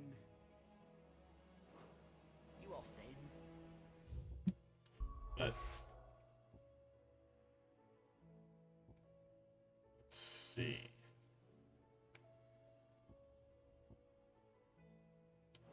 Hang on, I need to double check where that billet came from, or where the Bomb King is cited. Damn it. Again, apologies, I'm being called away again. That's fine. Let's see. The Croc in Senbrek.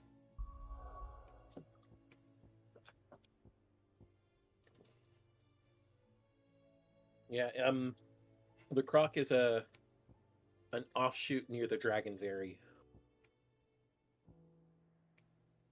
It's one of the places that was gated before that now isn't.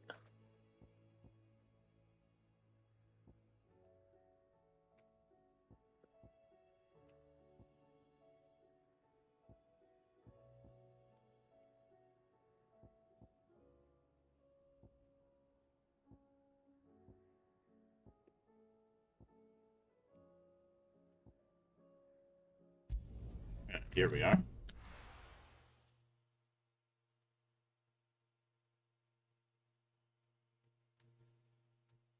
I do recall. I think it was Yoshi P or somebody else, but saying that the islands that make up the setting for 16's story was somewhat inspired by the British Isles. I could certainly see it. Might have been.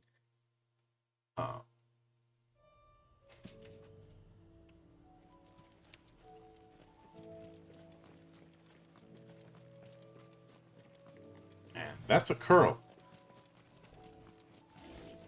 Yep. I know. At this point, you've already fought a few. Oh yeah. And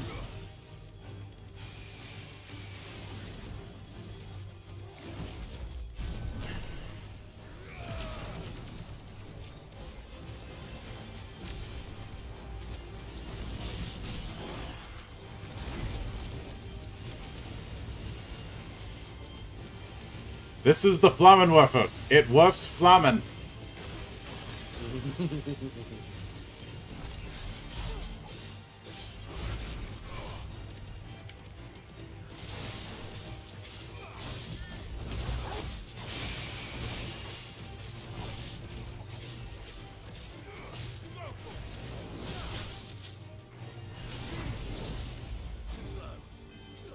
Remember that you can charge at Mega Flare to get more flares out of it.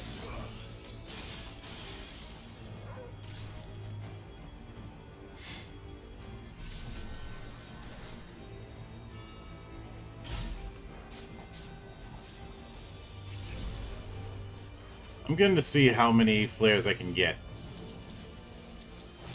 Have you mastered it yet? Yeah. You should be able to get it up to level 4 then. Yep. And I love Mega Flare, but Giga Flare so much.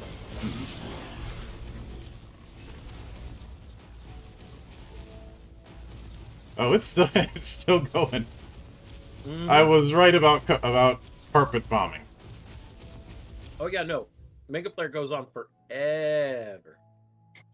All right, so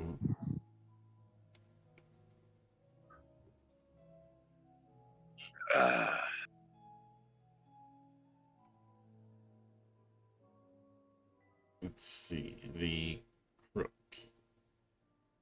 There we go. I need to find out where that might. Because obviously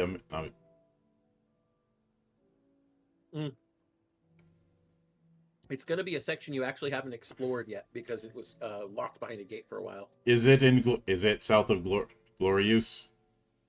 No, but it's if you go from the Dragon Airy and you look along the southern part of Dragon Airy and start going south, you'll see that there's a little place that you haven't gone beyond. The yet. Imperial Chase? Yes. All right, we are marking that. I'm calling in the Feathered Friend. Ambrosia. Mm-hmm. Getting her back was so And this will probably come as no surprise, but I did use the alt outfit for Ambrosia. Mm-hmm. Because my first run through the game, I kept everybody in their normal outfits. But Ambrosia, as soon as I got her and saw that her outfit was fucking parade tack, I was like, yeah, no, we're putting Ambrosia in this. Parade tack with the Rosarian coat of arms. Wait, okay, that's new. You can be targeted by enemies while riding a chocobo? Yeah. Huh. Back to the stables, girl. The chocobo's too fast for them to really get you. Oh no, I know. It's just. So the croc is that wasn't the case. Is the little arena to the north. I see it. Yep. But there's also some bits of treasure here. Here.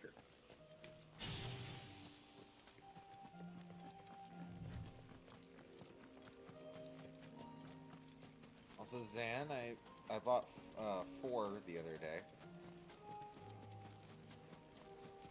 Final Fantasy IV? Yes. Oh, good game. Mm-hmm. I also bought and played a bit of the Soul Reaver Remaster 2-pack. Mm-hmm.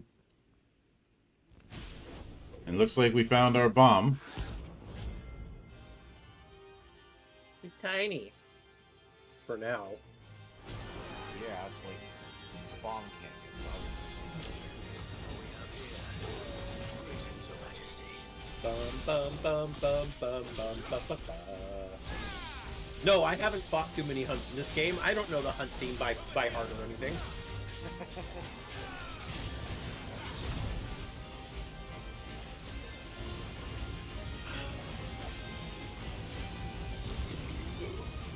Okay, now it's getting... and bringing in a friend.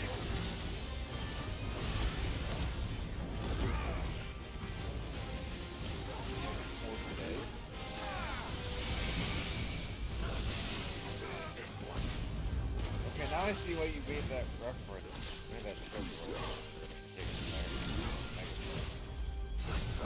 About it being carpet bombing? No, the Flamin' reference. Oh, that's Flare Breath. Oh, that's Flare Breath. Mm-hmm.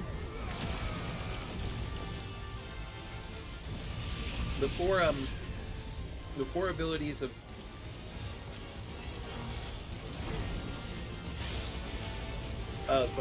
Bahamut are his iconic feat called Wings of Light, which is what charges up Mega Flare. It has one called Impulse, which can actually hit multiple targets, where you shoot out little orbs of light that attack them and do multiple hits in place. Then there's Flare Breath, which is anti-magic, I might add. Oh, wow. Yeah, it'll stop magic. Nice.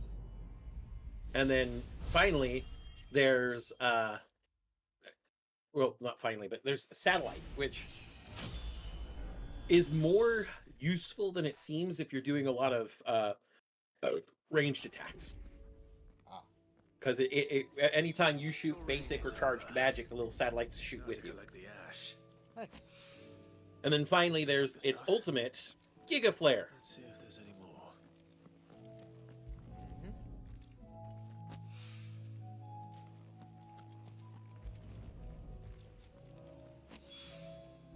That should do it.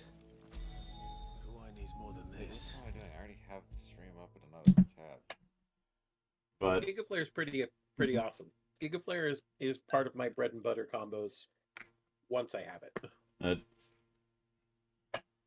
It was interesting to have Bahamut be the light element in this game, but I suppose it would make more sense for him to be in it than say Alexander or Medine. Mm-hmm. Medine's a bit too obscure, and Alexander wouldn't fit this kind of setting. Nope. Alexander still could have fit the Sambrek, but they would have, instead of being like dragoons and stuff, they would have had to be Paladins. the knightiest knight order that ever knighted. Yeah. Mm-hmm. I have it here. And well, dragoons are going to be far more iconic.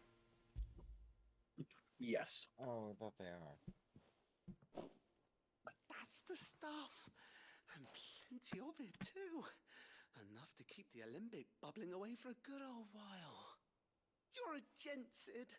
Let none say otherwise. Right then, let's get this contraption up and running.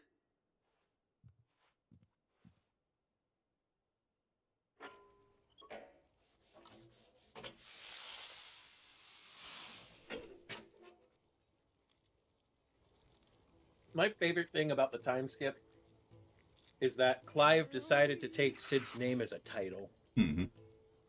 Yeah. Tell him on the limbic. And it Nice way to circumvent like the the whole. chief said it would. Sid's his own character in every game. Well, no. The man who cut down a burning boulder. Sid was his own character. Sidolphus was a real person. Mhm. It's just You just take his name after he dies. The good he will do for the hideaway is reward enough. Don't be silly. Since, well, you couldn't just use the name Clive because it's better that most people think that Clive Rossfield is dead. Yeah. Well, on top of that, Sid was already very well known amongst the enemies as some sort of troublemaker. Mm-hmm. So it falls in line for him to, with his character, to take that name as a title. Yeah. It's a banner to the people who want to join him, and it's a flag of rebellion to those who don't like Sid in the first place.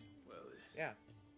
It can't hurt to try. But this is a case where the name as title is actually earned. Uh-huh. Oh, Monk, I know you said that... okay, so I know I said that the Bahamut's fight is just fucking epic, and it is. Mm-hmm. I will not deny it's epic.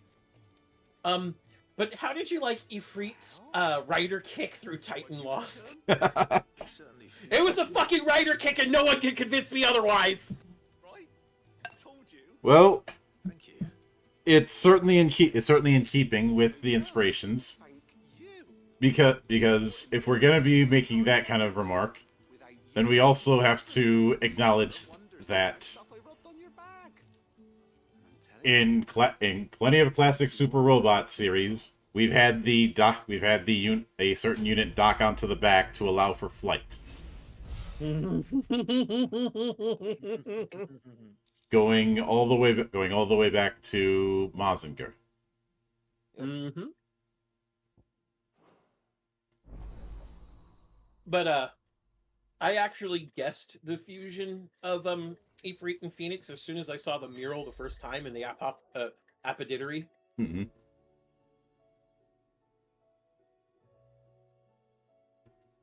Because it was an Ifrit with Phoenix's wings. I'm like, oh man, we're gonna get to fuse. Although once the fight got into low atmo, I was hearing "Live and Learn" in the back of my head.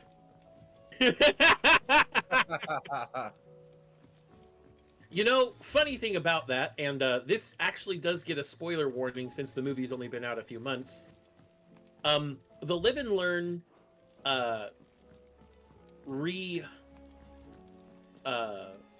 reorchestrations and stuff that were in Sonic the Hedgehog 3 were really well fucking done. Oh, I've heard. That's probably why that lawsuit got opened up about it. Oh, have you talked to that lady at the top of the stairs there before? Right there beside the books. Everything we've received and everything promised. Here you are. Not yet. And by the way, when it comes to renown, what's the cap when it comes to it? Is it 850? Nope. I figured it wasn't. No. You're nowhere near an ending with renown, Monk. But you said you're nearing. I believe her name is Asta Hopeless Romantic. The reason I point her out is as soon as you get to the new hideaway, oh yeah, every major story beat, she falls in love with a new member of the fucking hideaway. And now she's talking about Prince Dion because he's in the infirmary. Yep. And I suppose this is no spoiler, Monk, but just before you go to the final point of no return at the final story beat, Asta turns to you and is like, "I love you, but Jill has you, so I'll let you go." I remember talking to her every time I came back to the hideaway, just to see if she had someone knew she had fallen in love with. I was like, this bitch, what? it was like the audacity. You just gonna fall in love with everybody?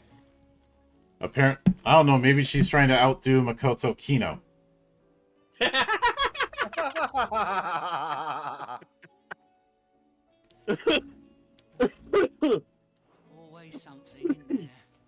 Mm. Do you talk to Vivian often? Yeah. Mm-hmm. Have you gone back and forth through the timeline to look at each character's thoughts about each other? I haven't at times.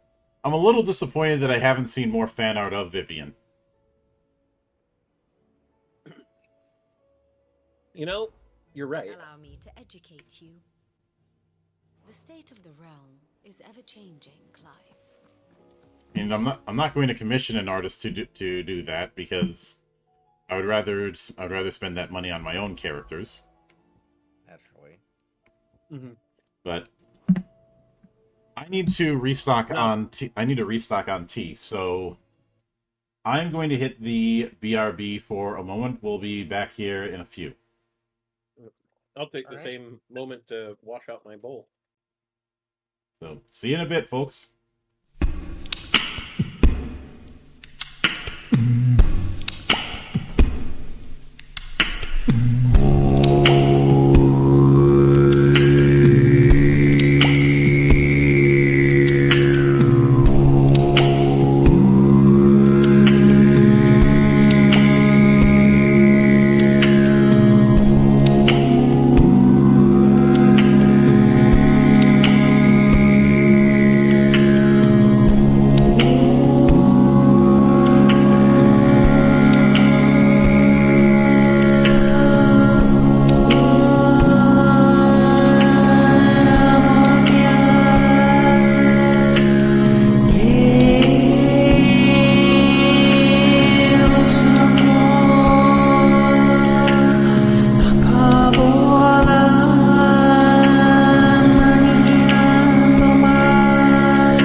Mania no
are back, ladies and gentlemen.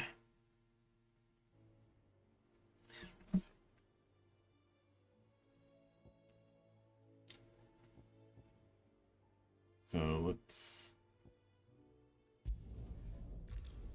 head to Northreach. Need to head there anyways, because in order to do some of the side quests, I need to finish the main quest.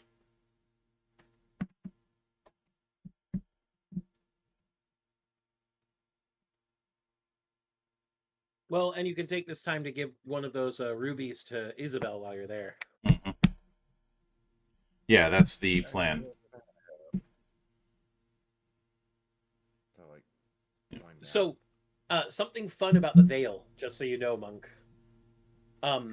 The Japanese name is the Curtain of Night, the Veil of the Night, which makes sense considering what the veil is.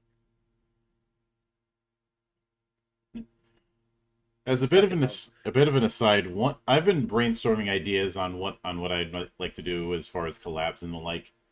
And one thing I've been considering is doing an album reaction, because I want to try and do an album reaction to Dream Theater's latest album, Parasomnia.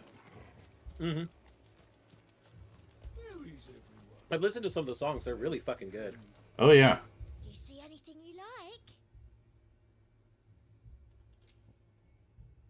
And a fine And day to you. what especially makes that a big deal is Portnoy is back. I saw it with my own eyes. Which is surprising. Garrison's being sorely tested. I mean, I think he's only back for the studio recordings, but still. And I know some people have the memory of a goldfish about it, and want to act like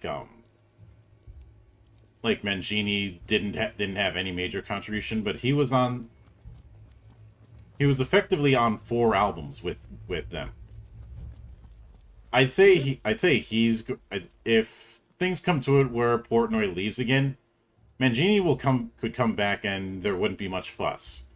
The only person in Dream Theater's history who is a case of that guy is never even coming close to coming back is Kevin Moore. And if I'm being honest, knowing what I know of the story, Moore's he kind of became a douche. Yeah. Like, as much as I like the song Raise the Knife, I think I understand why that was left off the album. Because that was Labrie venting his frustrations with how Moore just left him hanging. And he very much did. He announced that he was leaving right as they were in the middle of a tour. And didn't give him time to get a replacement. Received the dame's message. There have been sightings of strange creatures, I understand. Yeah. And ever since, anytime somebody has tried to approach him just to chronicle the history of Dream Theater, he said, fuck off. Ultimus thralls. And what of your mistress? Is she here? Like, there was somebody who was writing a book about Dream Theater, and he tried to get in contact with Kevin Moore, and he was like, I'm not participating in that. That's kind of dickish. I mean, as much as he might be a dick, he is a part of the history. Yeah. So it's only natural that somebody who's trying to write a book on the whole thing. We could leave. Like, imagine if somebody was trying to do a documentary on them. Even if it's a case where you can't get more, ultimately there's only so much you could do. Yes. And if I'm being honest, I think Rudess was a better keyboardist than him, or at least a better fit. I would have you do your duty. Those at the Vale look to me for protection. And protect them I shall. Because they are my charges, and that is my duty. In case you have forgotten, the people of this town are your charges. But more than that, they are your people. Your sisters, your brothers, your lovers. So you have a choice. By the way, there's been an interesting bit of contrast recently. And do what is right. Mm-hmm. Because you know how we've had some folk say, "Oh, I don't know if I can do that particular show. I'm not an expert." Yeah. Next month, I'm going to be doing a Yap stream with Mace, talking about Aussie football. I am by no means an expert, but after seeing how it works, I want to see more of it.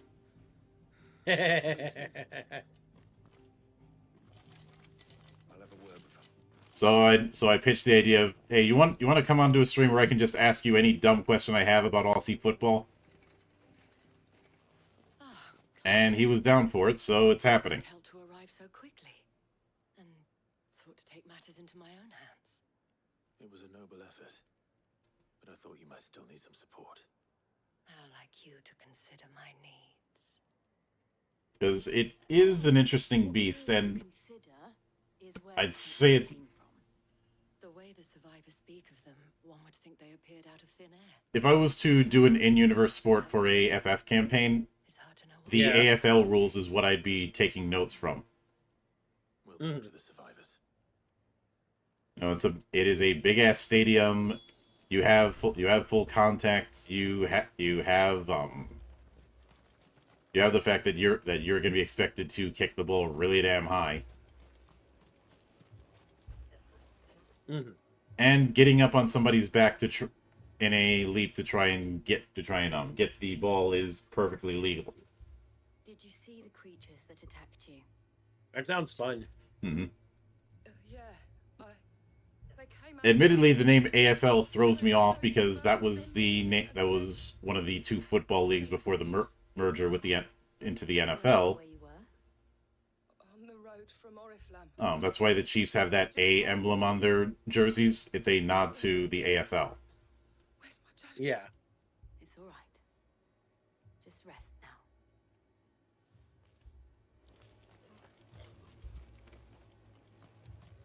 It's all right. Give me your arm. You're a pikeman, yes? What happened? I've got family in Moor.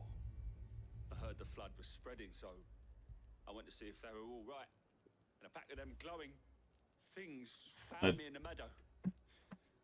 I ran for my life. I never did get to the village. Leave that to us. At least we have an idea of where the thralls are. This may be a bit of an odd idea that's come to me, but there's a part of me that wonders if one could use some of the themes in the Souls games as a bit of a commentary against that design by gospel thinking. It was all they could do to escape. Or at least the whole chasing a idea of nostalgia. Mm-hmm. Since now I'm putting Dark Souls 2 to the side because that's the only one of the three that I never finished. I don't remember why I dropped it. I just did. Yeah. And it wasn't bad. I just think it was maybe too soon. Maybe. I think jumping straight from 1 to 2 in the time that I did couldn't have helped matters. But you have a lot of cases of somebody trying to extend the lifespan of a given civilization and making things worse in the process. Yeah.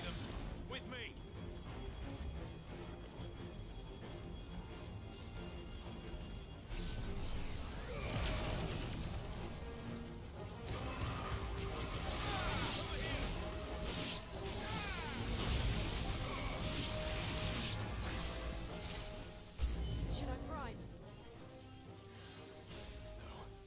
Save your strength.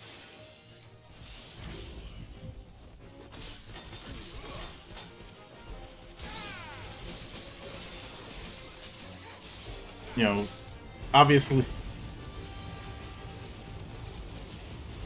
I know that runs counter to my hatred of that whole "let the past die" thing from The Last Jedi.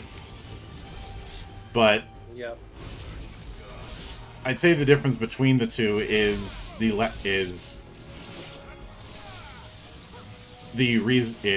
the reason for it. Yeah.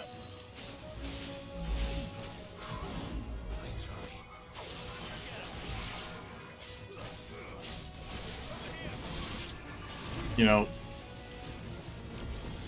with somebody like Gwyn, what he was trying to do was essentially control something that you can't fully control. Like essentially trying to control fundamental nature. Yeah.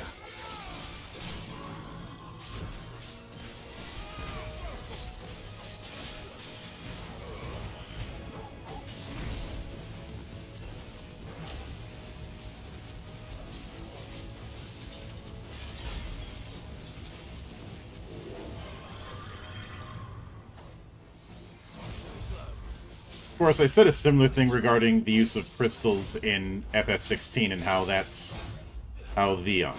their draining of Aether contributes to the blight. Yeah. Especially given, well, the worship that fans of the series have had towards crystals. Yeah.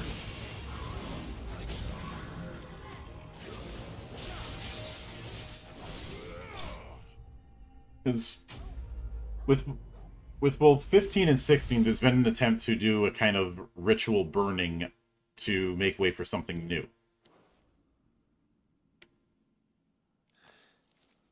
Do you think there are more? There are always more. But I'd say we've done what we can for the time being. Then we should let Isabel know.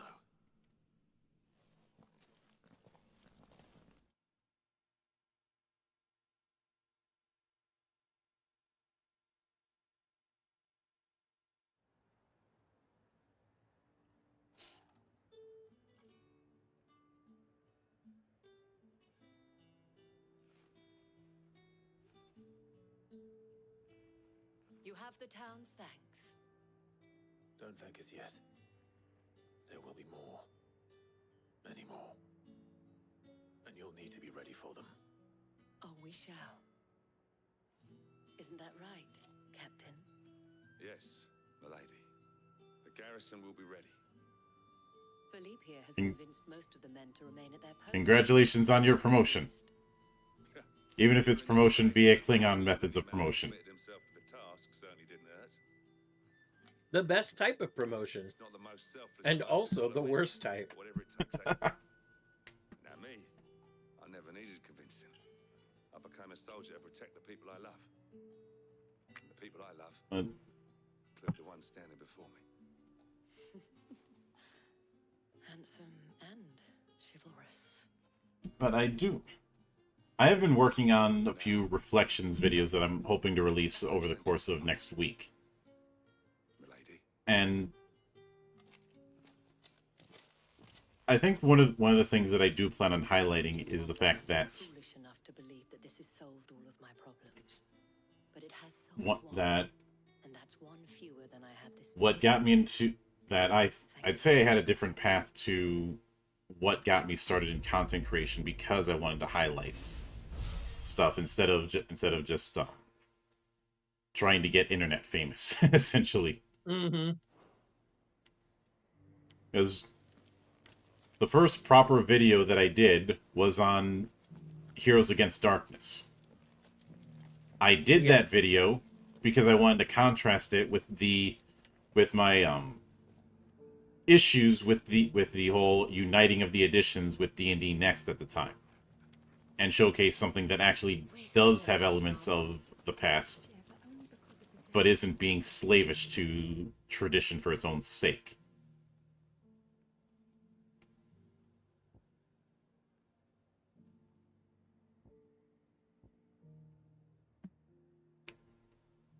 Okay, where's... Alright, I guess I can't give the Star Ruby until I solve the thing in Martha's Rest.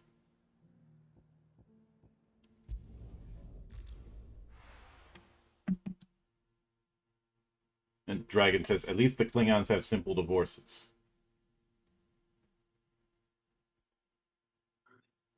But the whole highlighting the stuff that I felt other people weren't talking about has been core to what I've been doing on YouTube, Twitch, and every place else since the beginning. I'd say even long before YouTube was a thing.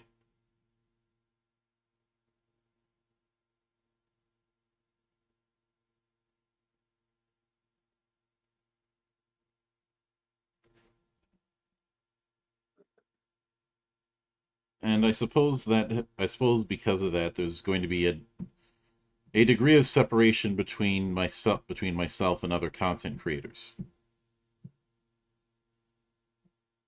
Which I'm not lamenting that fact. I've been well aware of it. Mm-hmm. And in the case of some people, as far as I'm concerned, I think it makes me a step above those self-same folk.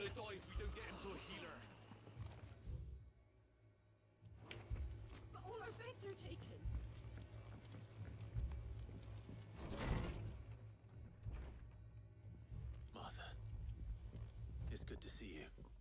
And you, Clive. Jill? Otto said you'd been attacked by a Kashik. What exactly happened here?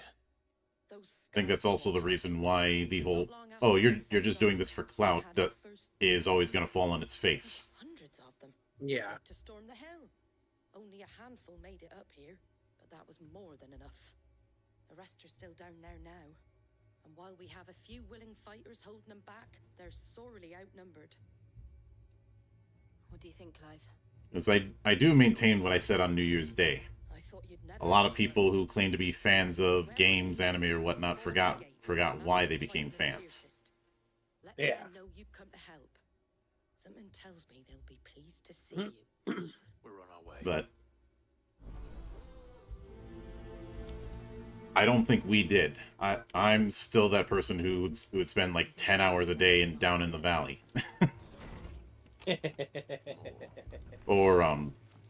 or Cheapo.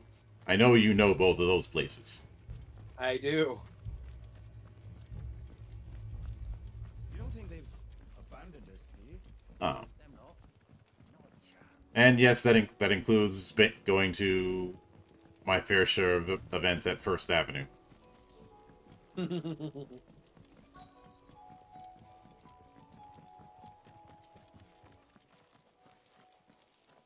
Because finding ways to troll Prince, I guess, runs in the family. Clive, wounded.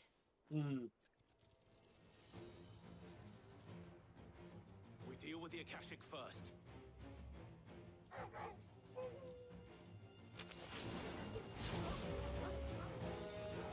Get him.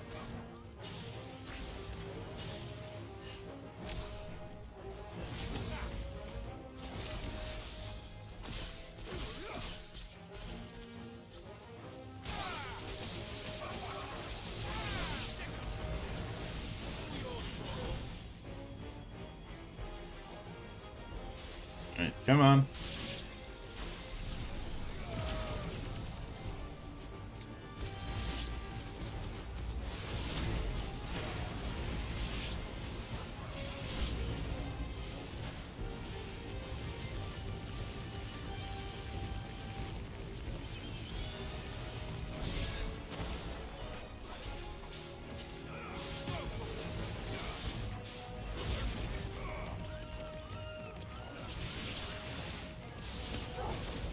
Oh.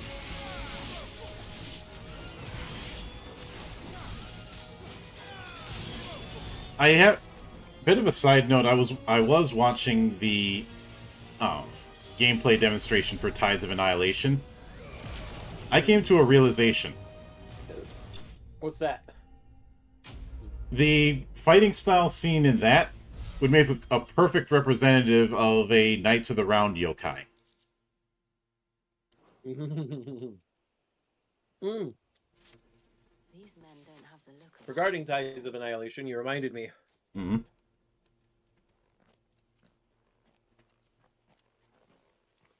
come to run this place. There are. You are mistaken, my Lord Rosfield. What was it? We're here by Madame Martha's leave. One of the groups I'm a part of, having to do with FromSoft games, Forgive me, my had lord. someone post a There picture wasn't time for introductions. We're with the Guardians of the Flame. of But how did you come to be here?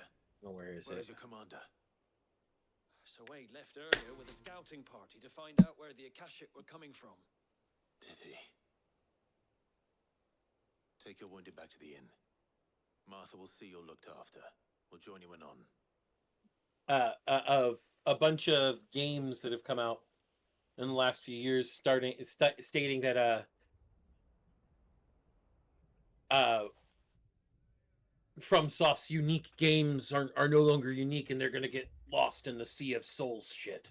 And to think you took them for thieves. That sounds performative if I ever heard it. When did Wade and his men arrive? Or rather, begging the question. After Rosalith fell, the Guardians asked me to shelter some of them. It that lost was their homes. it was performative cynicism in my opinion. And we agreed it was best we stuck together. Martha, trouble. Because I'm sure people would have that same energy about the quote unquote Street Fighter clones of the 90s. Damn it all. Including Mortal Kombat. You look after everyone here. If any can still But that's a conversation that they're not ready to have. I will. You two be safe now. Whether people want to admit it or not, Souls-like has become a genre in and of itself. I'm trying to find the picture. It was earlier today, but it's also way down the page. And I would imagine that FromSoft is just going to do something else, simply because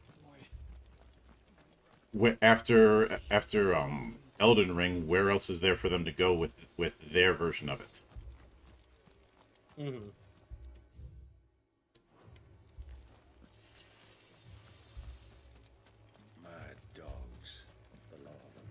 And yeah, we've certainly had a lot of roguelikes and Castlevania and Metroidvania likes and so on, but when you have something that gets massively popular like that, you're gonna have people who get inspired by it and want to do their own take.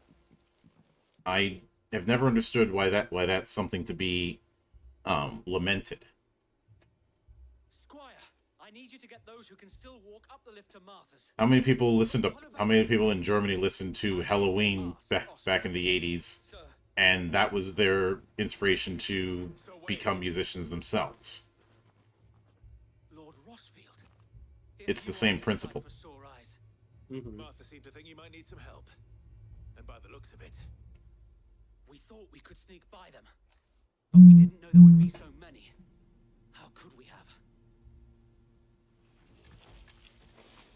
Behind you. Akashic Adamantoise? That's a first. Yep. Akashic Adamantis. At least it's not a return of those big-ass Adamantoise from 13 and 15. then let's do our duty. You know the ones that I was cringing at the idea of adapting for Legend Edition. Yep.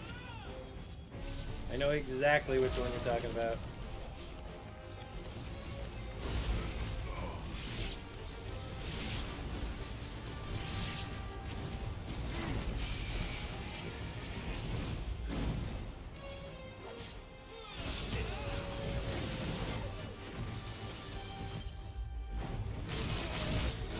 Ow.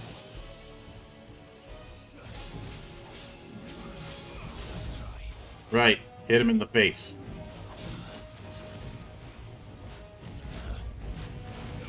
This one.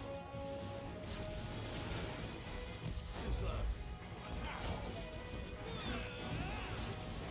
This one. This Elden Ring group? I think it might be this Elden Ring group.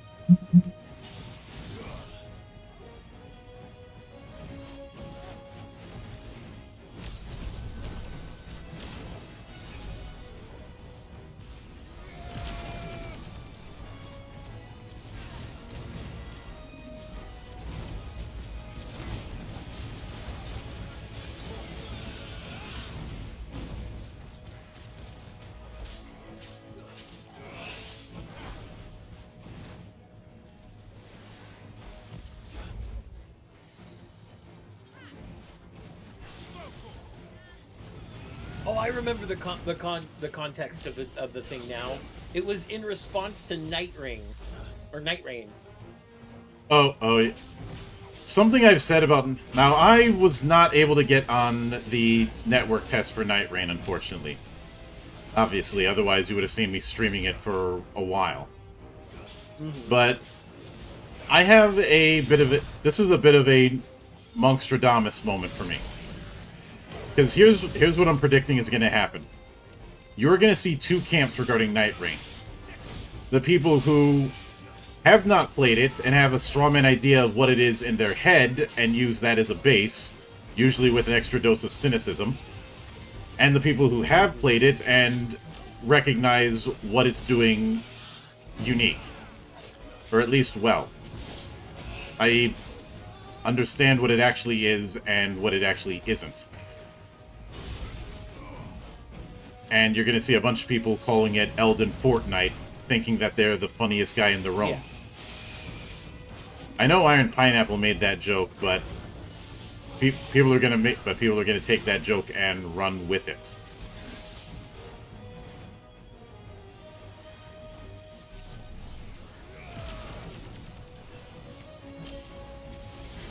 Or at least use it to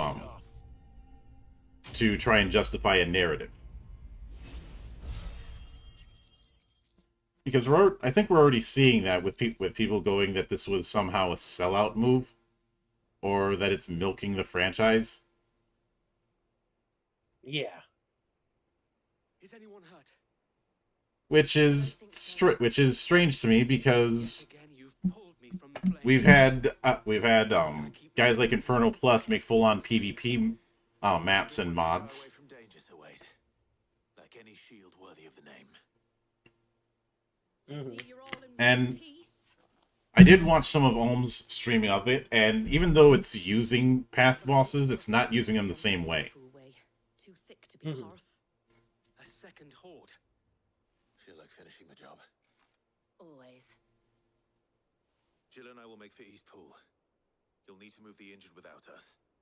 Don't you worry about them. The moment my men are safe, I'll follow. Good luck. But you know how it is. Some people just want to be hipsters.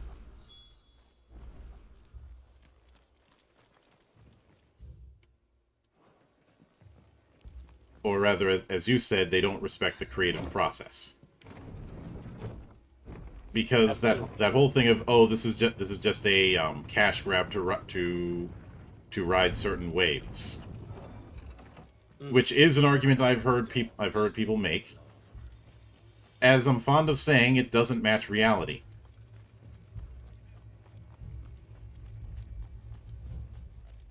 Because, for one, I don't think, from what I recall, Miyazaki was not directly involved with Night Rain.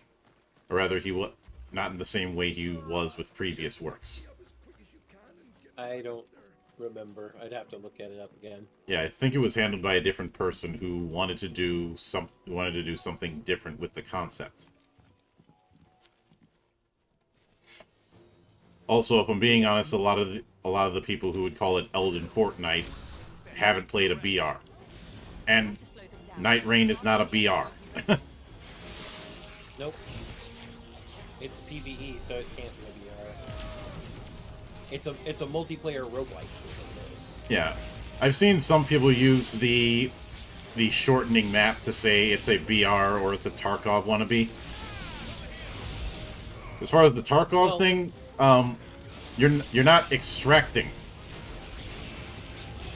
Yeah. Well, and like a map that slowly closes in is not exclusive to BRs or extraction shooters. You know?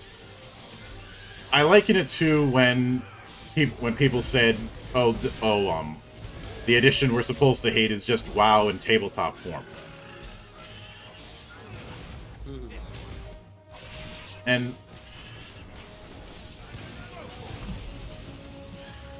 after, in the same vein, after CJ had put out that tweet thread regarding a brief translation of some of the stuff for the Armored Core 6 TTRPG, it said maybe it would have been better served as a war game, and I'm like, no, that would create more problems than it'd solve. Somebody's coming. Oh, hello, Ariman. I look forward to killing you again. Only the first round, so wait. And again, and again, and again.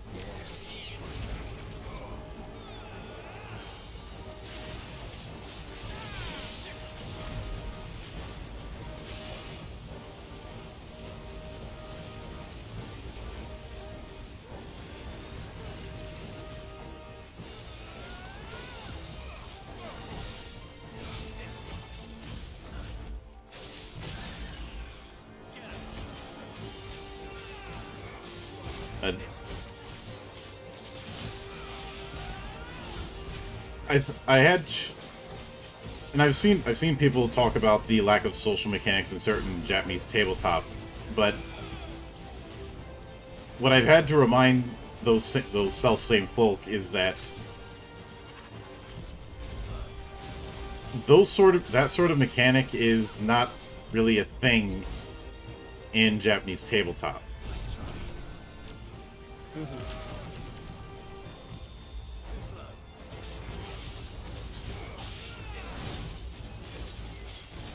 At least not to the same extent.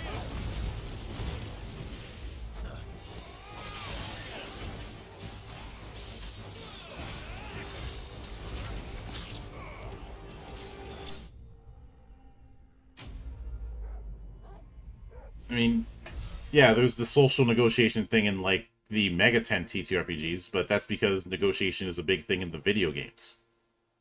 Yeah. You know, that sort of laser focus instead of trying to create an aggregate. No. Mm. I think that was the last of them.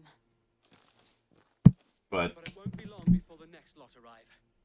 We make for movies while we can. the idea of Armored Core as a war game, if I'm being honest, we already kind of have that in the form of BattleTech. That's basically what it would end up being. And as we mentioned before, that sort of full customization, it works when you have only one mech that you're accounting for. When you're accounting for whole scores, it becomes a problem. Our lookouts say the lowlands are clear. Hopefully we'll have enough time to lick our wounds. How many of your men were injured?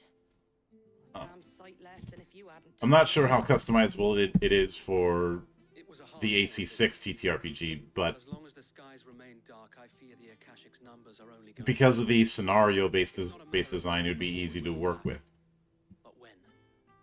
And And well, sooner or later we'll need to be ready. if you're playing Armored Core, you're not playing for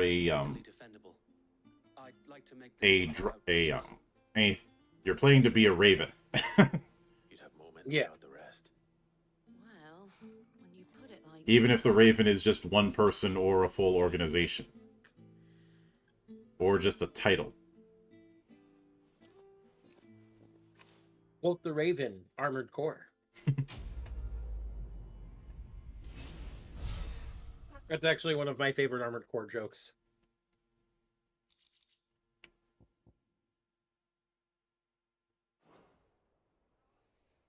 My lord, there's someone I'd like you to meet. Oscar, over here.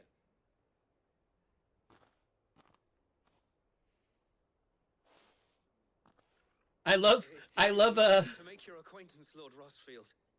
I am Oscar. Oscar of House Murdoch. I love the fact that everyone hates Korra in Avatar 7 Havens. Oh, he didn't.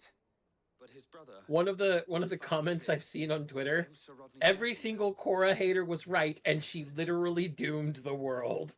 Well, go on then. It's not for me to ask him. Should we revisit that? Should we revisit our reconstruction and build a Earth avatar? No, I don't think we need to. But taking the time to shamelessly shill, remember everybody, our reconstruction of Korra, both episodes, way better than the actual Korra. Go watch them. And spending time in the company I feel validated after all of the shit that we got before we even did that on the whole is Cora a Mary Sue debate. Mhm. Because a lot of people thought it was, a lot of people tried to make the straw man of, oh, she's not a Mary Sue. You're only saying that because strong. The deciding factor in someone being a Mary Sue is not always in the character themselves, but how everyone else treats them. There is only so much the boy can learn from me, my lord. But Esquire. Would that really be so bad? You were a squire once. And I'm certain Sir Rodney would approve. it's the fact that with Cora, the universe bends over backwards to kiss her ass. Know that I'll show you as much leniency as your uncle showed me. I would not have it any other way. Oh, isn't that cute? Clive has a squire. Now at least. Let's go and put Otto's mind at rest.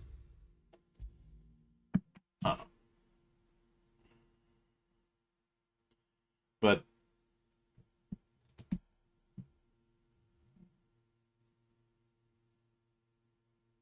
I think it would be. I think a further generation would be worth exploring, but because of the passage of time, if I was writing a successor based on our reconstruction, I would advance the tech level to something on the level of, say, World War II. Mm-hmm. I know some might go, wait, you just skipped World War One? We already kind of had that with the tech level in Cora. And Dragon points out Harry Potter is not a Gary Stu despite what people say, because people have repeatedly turned on him. There's also the fact that the only thing that comes close to making him a Gary Stu is him being treated as a chosen one because he survived Voldemort. But that's surface level. Luck, I suppose. Any word on the rest of the realm? Let's see. Storm's still crying out for Mother Crystals. The nations are still in chaos. And the skies are still the colour of a kick in the kidneys 2 days on. So... But there were a lot of people who were claiming that classic characters were also Mary Sue's to try and pull a Know You, and it was never gonna stick. You saw a lot of people doing the whole, well, if Rey's a Mary Sue, then so is Luke. Thank you, Otto. Except Luke got his ass kicked a lot.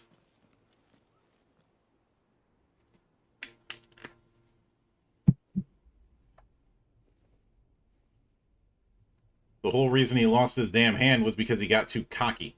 So it was not Sylvester, but Olivier who served as Ultima's puppet. And when Dion learned of this, he sought to slay the fiend.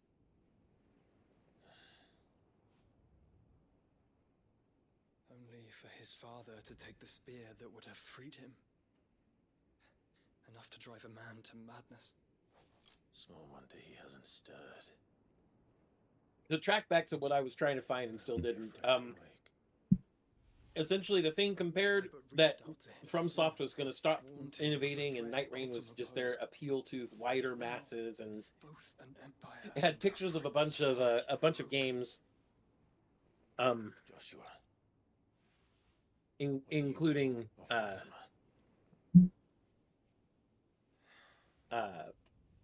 Rain. Very little, I'm afraid. Despite my best Rain, efforts. Tides of Annihilation. 15 years ago, as I lay buried beneath And the saying, rocks "Oh, these are all just gate, copies of Souls-likes." Tides of Annihilation isn't a Souls-like. Well, they thought it is, and they're dumb. There's 10 fucking minutes of gameplay and people thought that was a Souls-like? Ultima is driven One of them did. dark purpose and I posted what I posted on that post was, you know, bait used to be believable. He will stop at nothing to have you. That bait is so bad the DNR doesn't even regulate it. Why me? What possible use could I be to such a creature? Bait so bad it actively raises the pollution index of China. Yet, I am certain of this.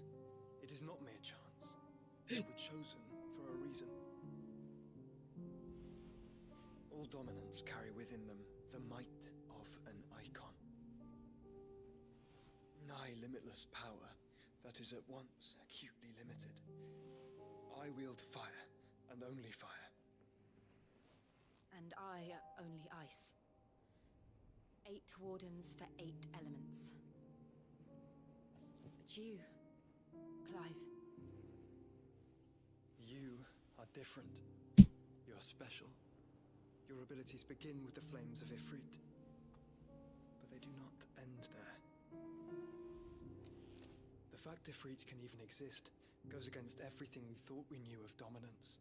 Perhaps Ultima has been waiting for one such as you, whose potential is truly limitless.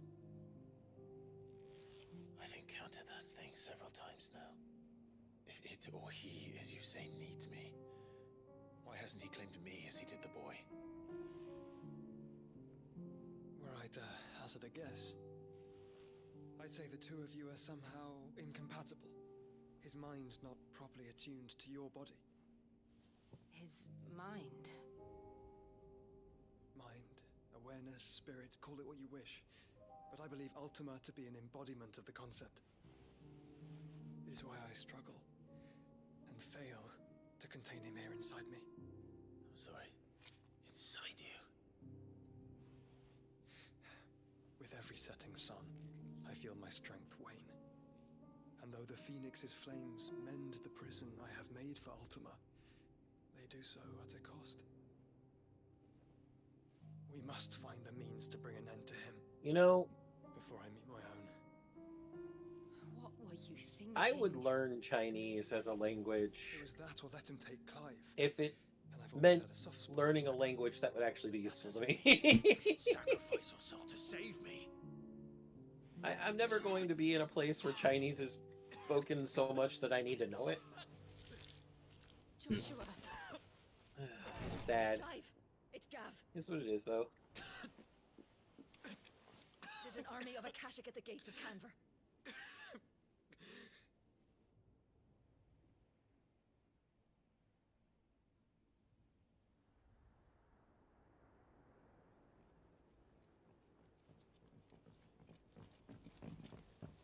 Well, what's the short of it? Tyre told you. The capital of the Free Cities is under siege by an army of monstrosities.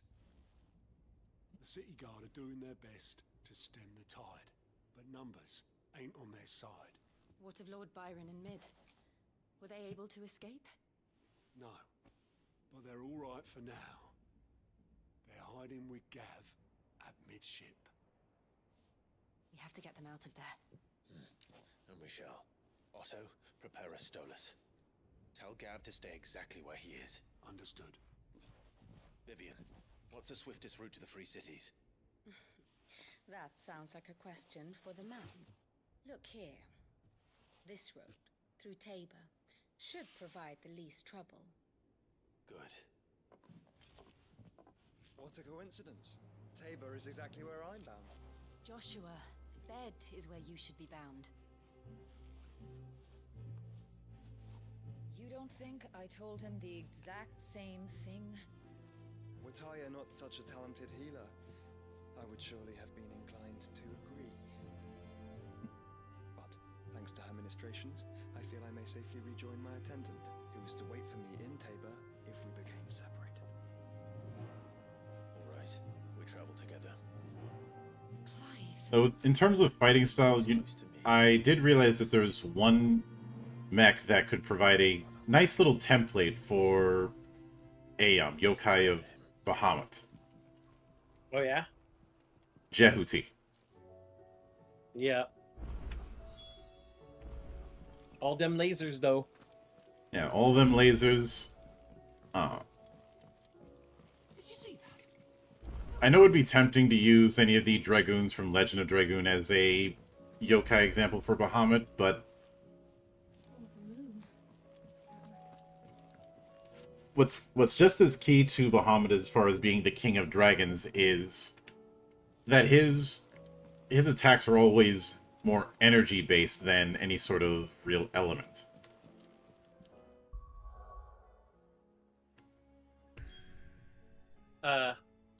Well, and the big thing is that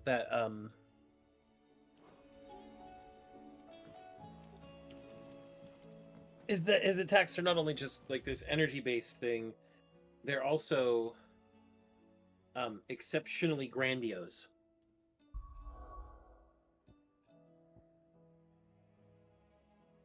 And there's a lot of grandioseness when it comes to Jehuti's ranged arsenal. Yes.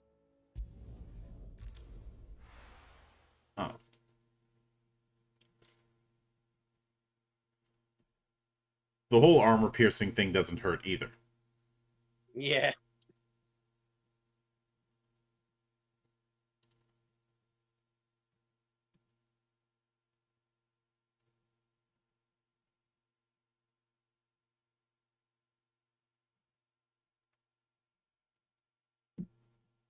But when I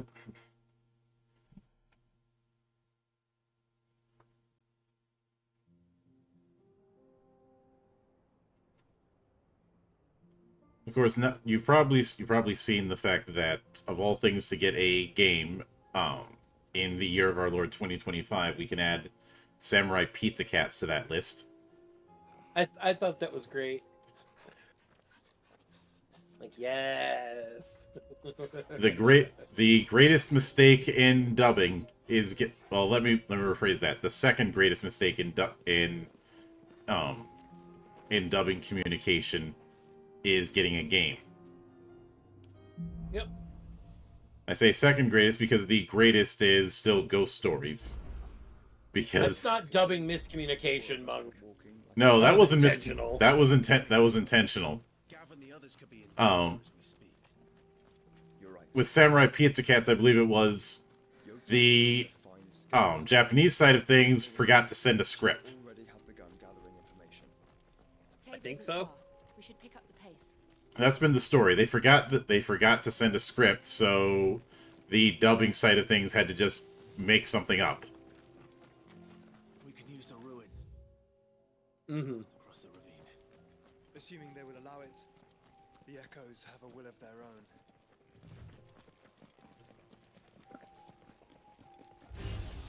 Time to fight.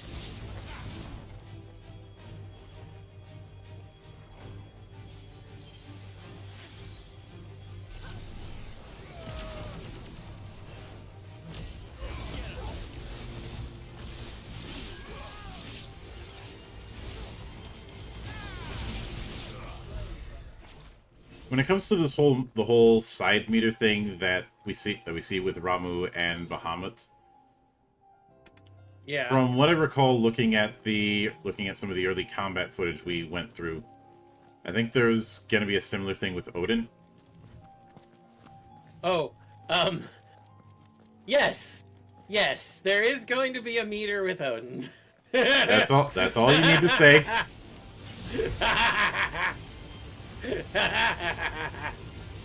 No, the evil laughter is necessary, Monk. Trust me.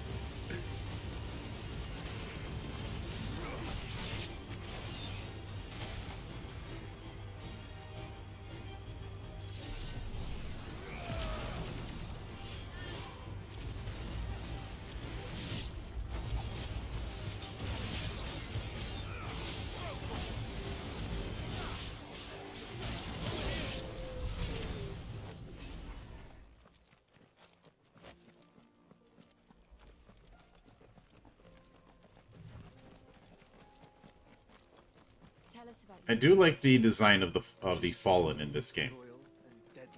It's definitely not something you're going to confuse with anything else in the world. Mm-hmm.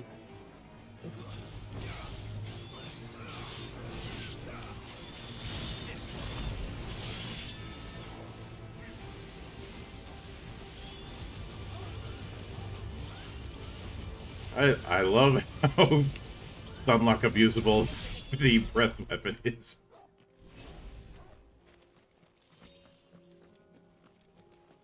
I suppose it's a good thing that this game doesn't have the traditional style ranking that a character action game might have. Yeah. Because with some of these abilities, you could just rack up triple S's stupid easy. Yeah.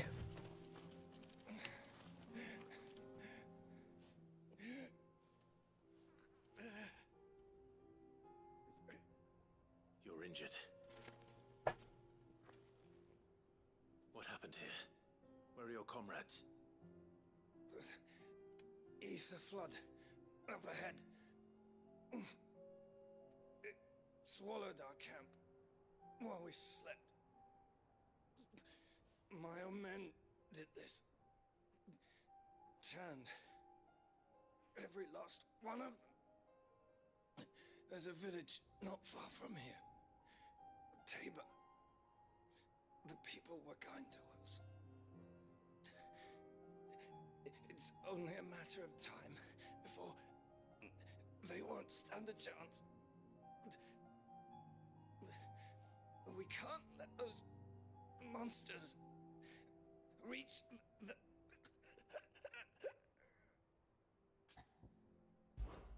I'll go. You catch your breath. Thank you. Our encampment is up ahead. Just off the track. They must not reach Tabor. Forgive me, Lord Cougar. Rest well, soldier.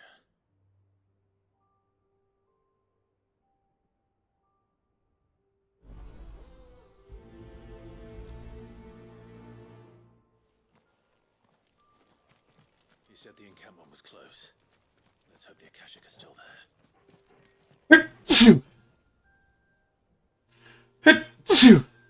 Excuse me. Another ether flood. They're everywhere now. We can't go around it. Then we'll just have to be careful.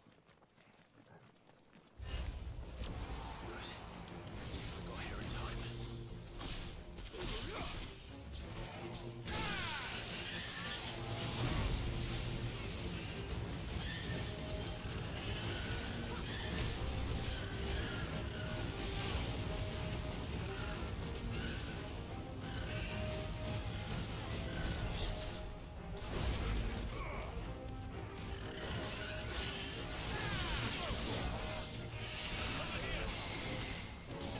I think after this battle, I'm gonna switch out the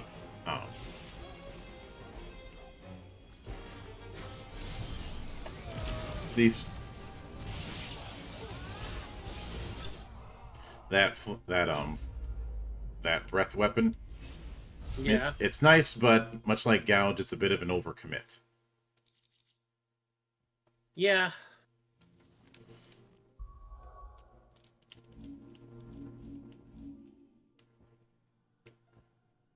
So we'll switch out Flare Breath for Satellite. Someone there! Please, I can't move my leg! That doesn't sound like an Akashic.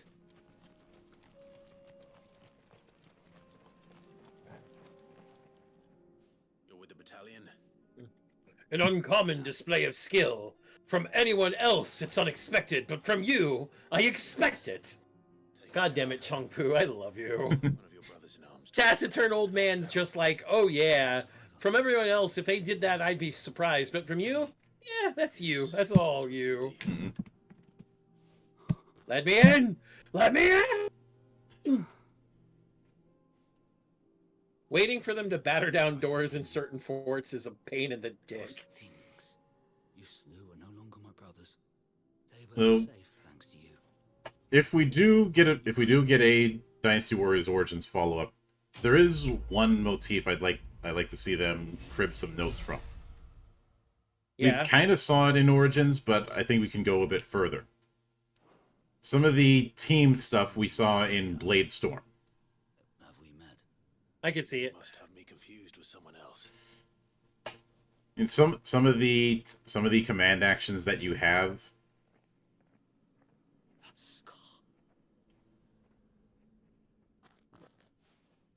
certainly lean into that.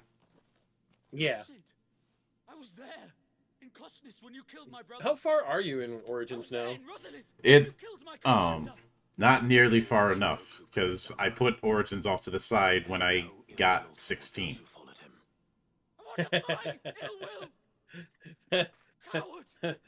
Whereas I've got like, hold on, let me go check Steam here for a second. Only 80 hours, almost 80 hours in the game.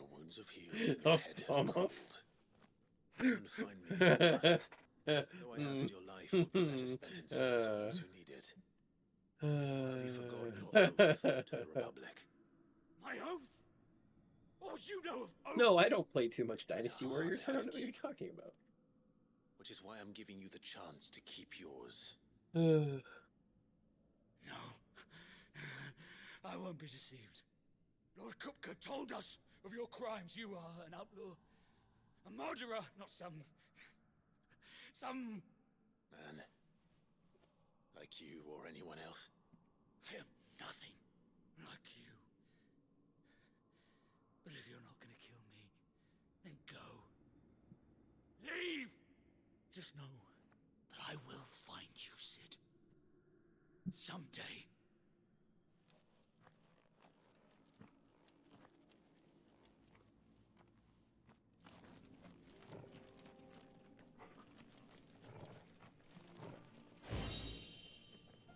Some people are... I don't have the same relationship with attachments that full-on Buddhists do. But there is something to being overly attached to certain things. Yeah.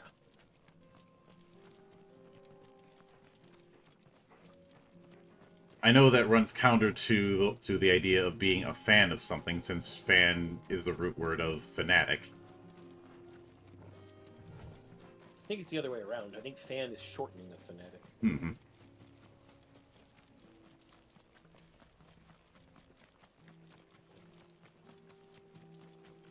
But I think it's important for people to ask themselves the question: why are you a fan of this thing? Yeah.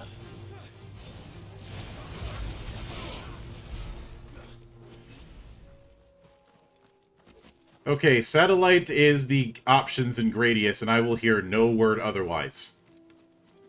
You're not wrong.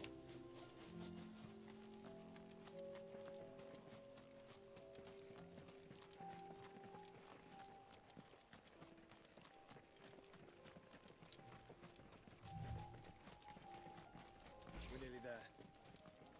Have you been to Tabor before? There are a few places I haven't.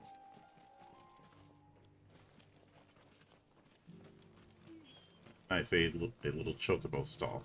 Where now, Joshua? But if we do get an FF17, there's only one thing that I request. If we can have rideable chocobos, I demand chocobo combat. That is all that I ask. Here, take a look at my wares. You know, Monk, if they gave us Chocobo Combat, you know what it would be? A chocobo knight? No, I'm more thinking the combat style. Come again. It's horse combat and Musou. Yeah?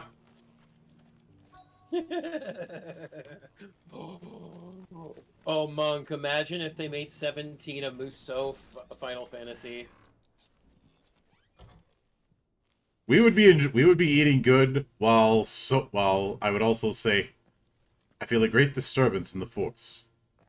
As if a million grognards suddenly cried out in terror and their heads exploded.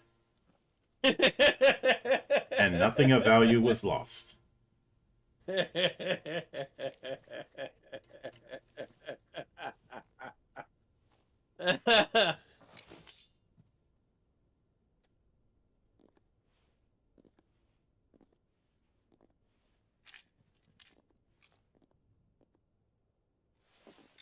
my Lord Marquis. It is an honor.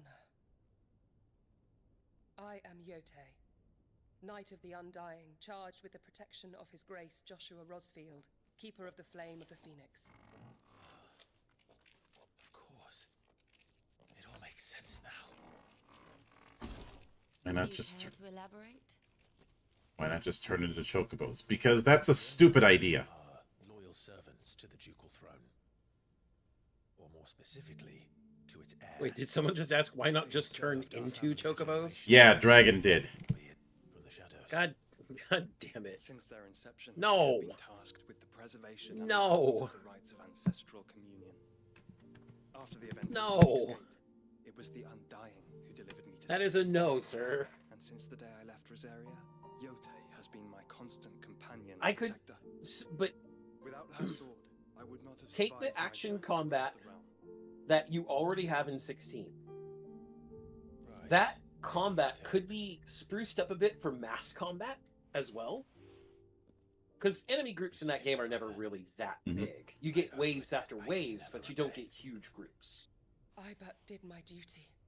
But Tell us it what you could wish to do. absolutely be tweaked for mass combat. Your Grace. I mean, you could just do the thing that Legendary Dark Knight It is mode as you in feared. DMC4 did for this The franchise, vessel and we spied you know, off the coast of 20 Crystal Lake times all Dominion on the night of enemy her fall. counts, Mm-hmm.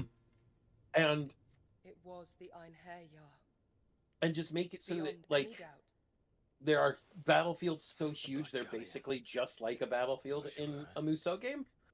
The Einherjar is I think you could use 16 business what they have in and the Dominion. Dynasty Warriors Origins as a way Learning of Waloed's involvement in to this, make a Final Fantasy I Musou. sensed the malign Fucking Christ, I am just look into the matter. brain rot. It's brain rot, Reason monk. to believe that the I'm Black brain Lion rotted. weighed I anchor will admit shortly that after the fully. fighting began, and set Despite the years of disrespect that people have given the Musou universe, it does scratch an itch that few games do. What is left of them? And I still insist that Berserk and the Band of the Hawk is the best Musou game ever. But one man's behest. Only, well, thematically. Barnabas It is definitely the best Berserk game. That too. Though there is a kind of win by default because its closest competitor is Millennium Falcon. Which and beyond that there was the Dreamcast game, which had the shock factor at the time, but objectively speaking, it's not good. No. But are we truly safe? I want a Musou game that, or I want a Berserk game. I'll just put it this way, Monk.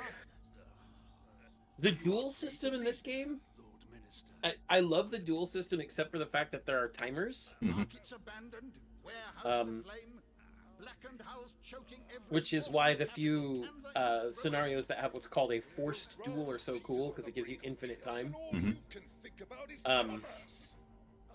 What I would like to see is if I were going to make a Final Fantasy 17 that had mass combat and the action and a refined action combat engine and such that we might have a Musou like system along with everything we already have in 16.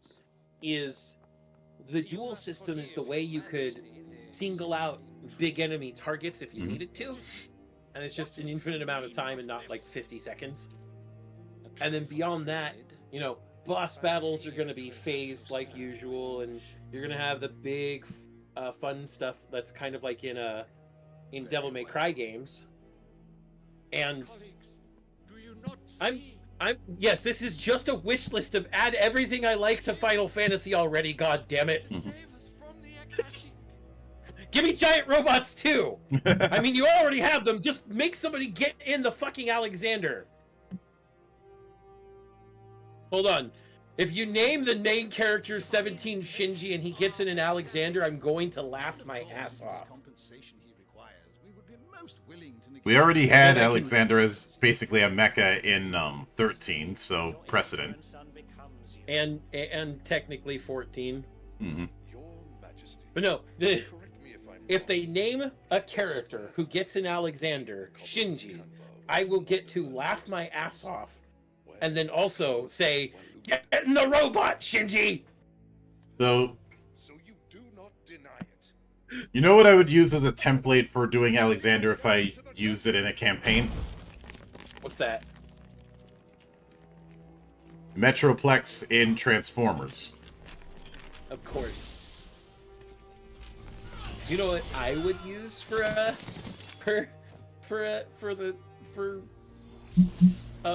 Alexander? What? SDF-1 in the middle of Macross City. That makes sense. That you should imagine yourselves worthy of salvation. And we makes see the most Barnabas sense. committing regicide. Here, somewhere in the city, her consciousness fair dripping with her late father's hubris. Wait, what? A consciousness to which Um, mythos is inextricably Barnabas just showed up with the council and removed heads. Oh yeah. Yes, yes. You're in the free cities. Mm-hmm. Yeah. No, Come, mythos. Barnabas is a little more of a dick than you might think.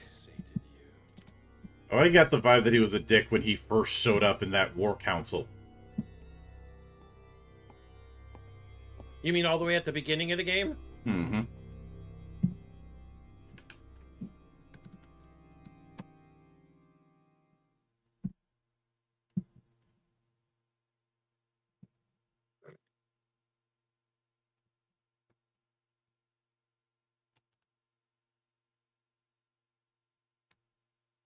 And he's like, said, Alexander, I do not consent, Shinji.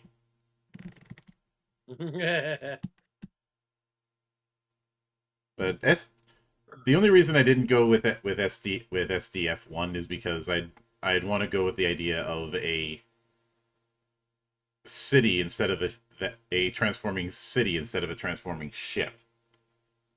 I understand. Oh.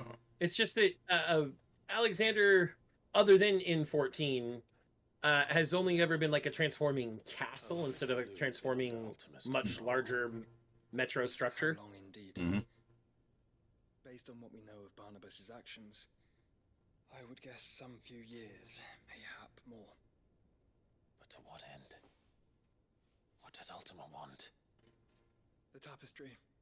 Show them.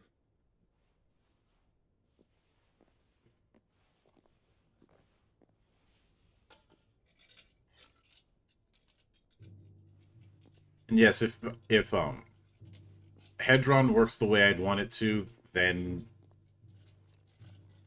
that will be used. Nice. On the other hand, I just finally figured out how to put duration on debuff counters in Roll20. Nice. Ancient, even. Naught remains of the faith it represents, save what can be gleaned from the image itself. None could tell me what the one in the apothecary meant, even the Undying. But I believe it may be the key to discerning Ultima's purpose. That figure in the center, the one beneath whom the icons congregate, that I believe to be Ultima. He is a god, or at least godlike. His very existence beyond our ken. The icons, and by extension their dominance, are meant to be his subjects. Ultima as a god. Barnabas have accepted. Nice reference. Others have rejected it, like you, Clive, which is rather inconvenient, as it appears he needs you most of all. After all, who is the puppet master behind everything in the War of the Lions? I don't suppose they do. Yep. Clive, may I tell Yotei of the lake? By all means. Yotei, I will be accompanying my brother to the Free Cities. Whilst we are afield, I would have you watch over those Clive has made his wards. Umielos delan tuisag ilith. Though well concealed, the hideaway lacks trained fighters to defend its occupants should they be discovered. But it is my duty to... As it has ever been my brother's duty, remember. If that is your wish, Your Grace. But please be safe. If aught were to befall you, You have my word.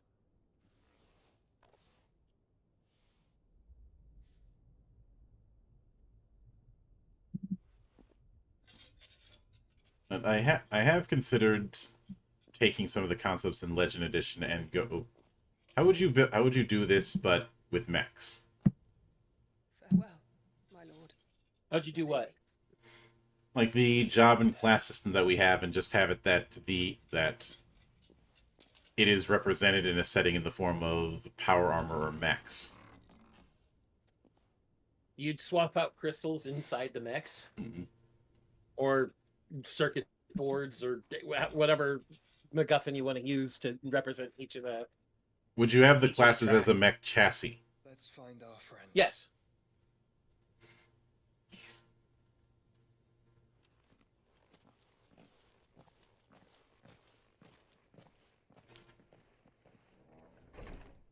I think if I was having them design the chassis that would be tricky once again would be adapt.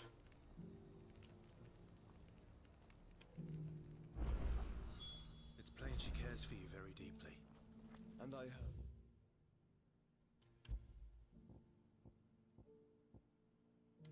And side quests are now open again. So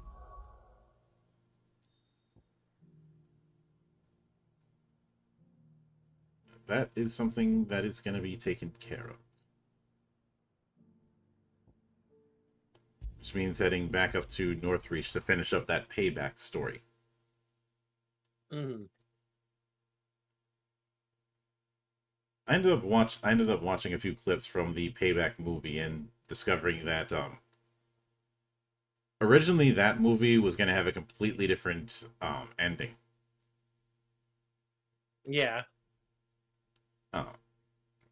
But that ending tested poorly with test audiences, so they pivoted. Not surprising.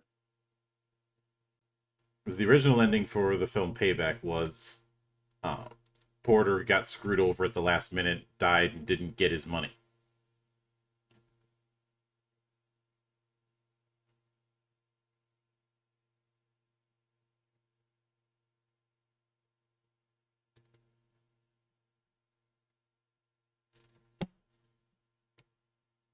But obviously we know what happened instead.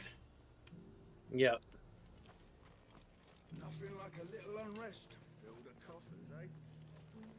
And admittedly, that whole scene of my money, yes or no, is still one of my favorite spots. The whole, There were ghosts at the gates, not days ago.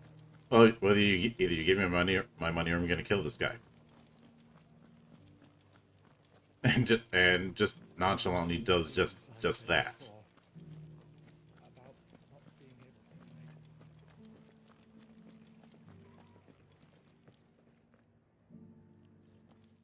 Milady, I come bearing gifts. Gifts? Whatever is the occasion?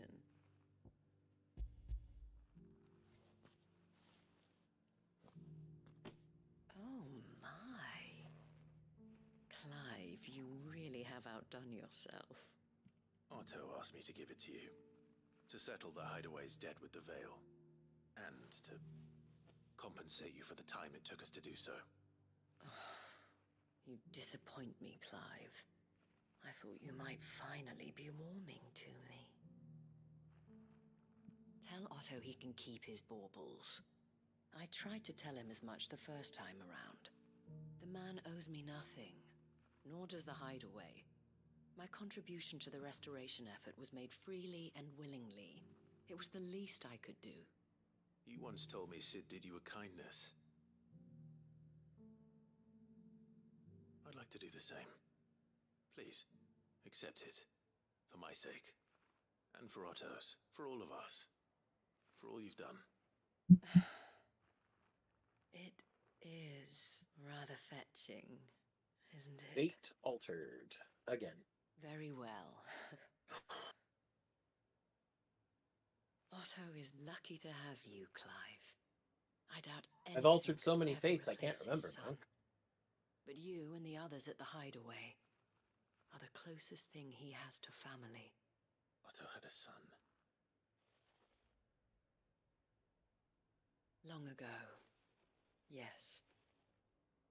Sid told me Otto lost him when he was just a boy, and blamed himself for not being able to stop it. I don't know how it happened, whether there was anything he could have done, but it was clear that it weighed heavily on him. I didn't know. How could you have? I doubt anyone did.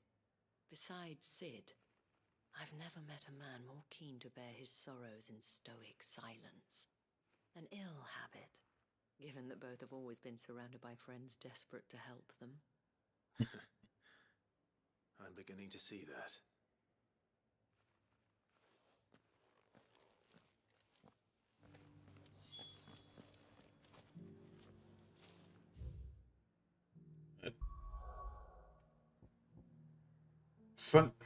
Sunday night, I do plan on continuing the late night streaming tradition. But yeah, given that I ended up grabbing a bunch of demos over the last week, and we're in the middle of Steam Next Fest as well as the Couch Co-op Demo Fest, I think it's going to have to be another grab bag night. Fun, fun, fun. All the bags to grab. As it does. And I also found out that our newcomer Charme has done a few demo grab bags herself, so bringing her in was the right call. Nice. Man, I really wish Tribe 9 didn't have gacha stuff in it. Yeah, it looks interesting, but I'm not doing gacha.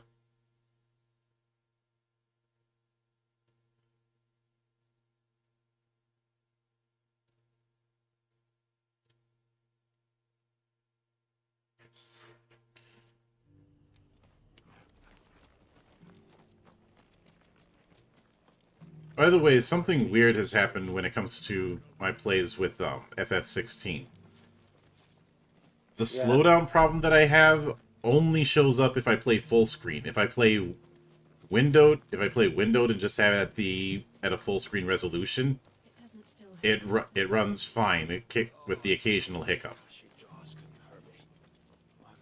Interesting. After all, a born survivor. I'm gonna post this in memedom.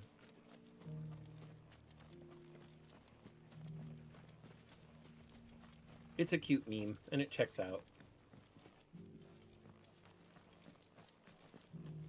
All right, let me see what it is.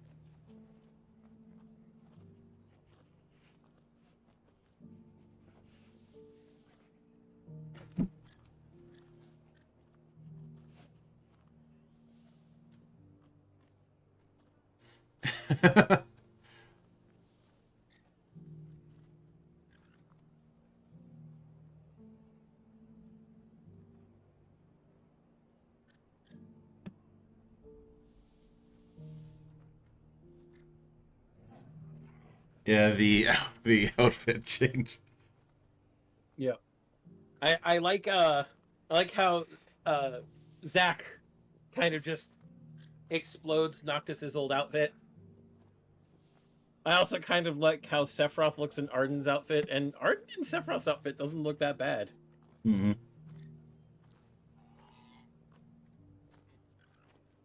I think he's more disappointed in the fact that Arden won't give up that hat. Yeah, probably. I like how Vincent in Ignis's suit is just Turk Vincent. It's just Turk Vincent.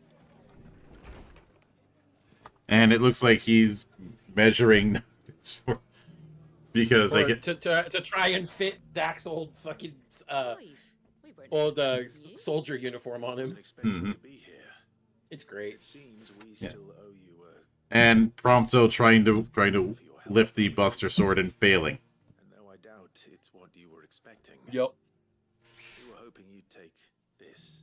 Although with that outfit, that should be the fusion sword. Yeah. Which... A star, Ruby? I can't accept this. It's worth at least twice what you owe me.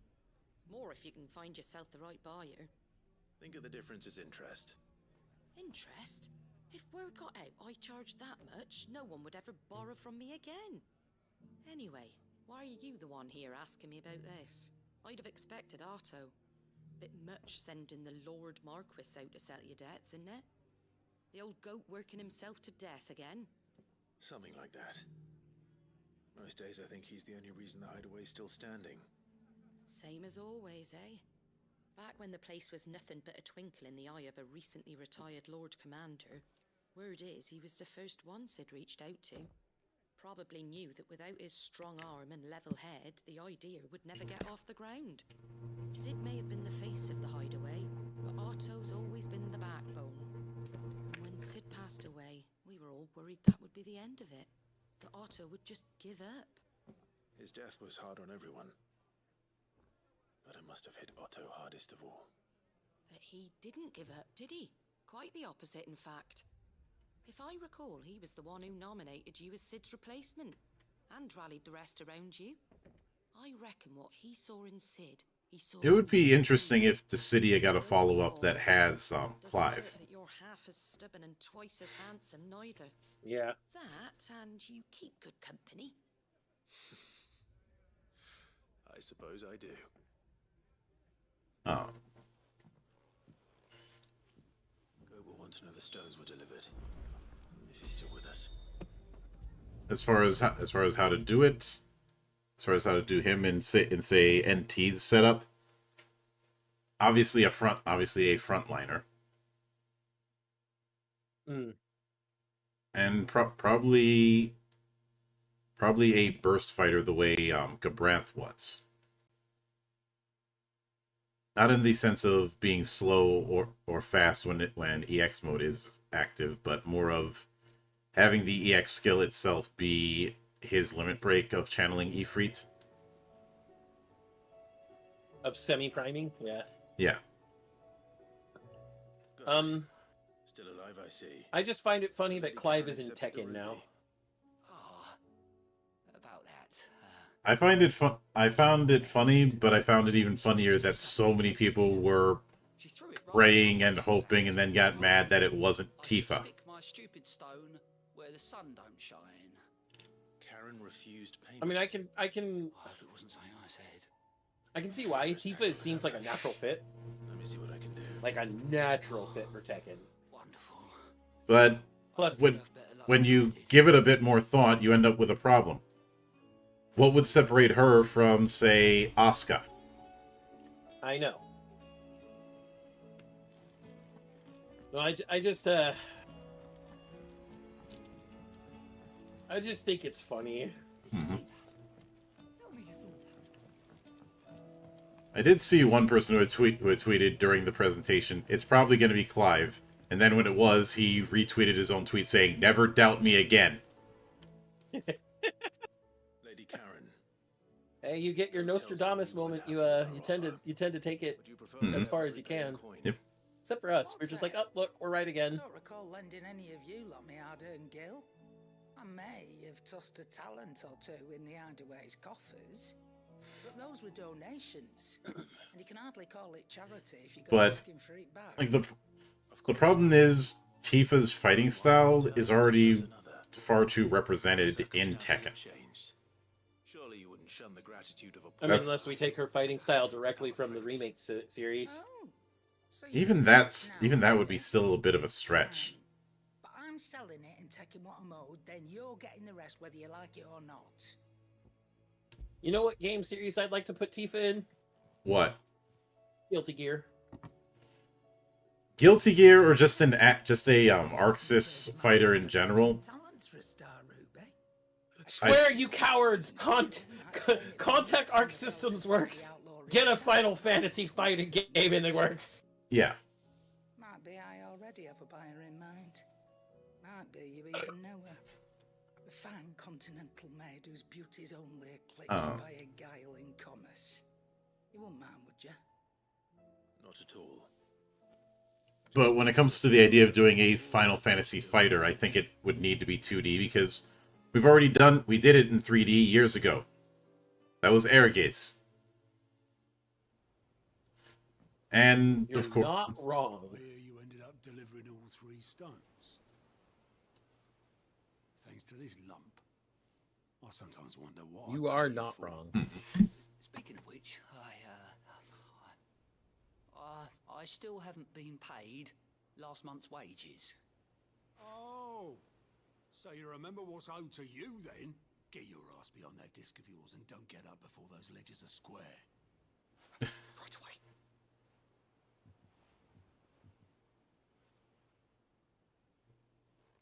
I've seen that before. You have, yeah.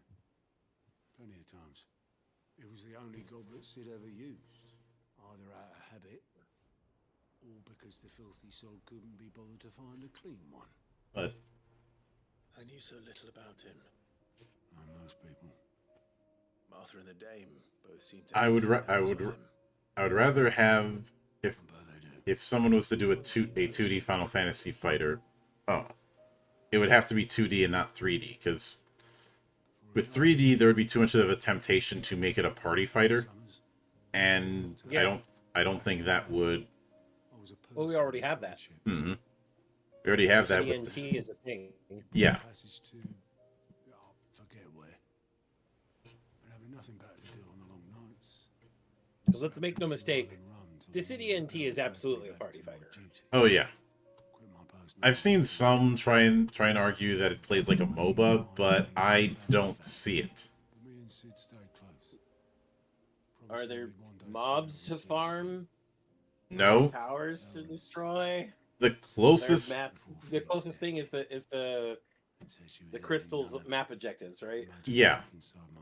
Getting those and the core crystal mode. You know what those crystals on the map remind me of, Monk? Power Stone? That or the Smash Orb in Super Smash Brothers. Mhm. Another party fighter. Yeah. Imagine that.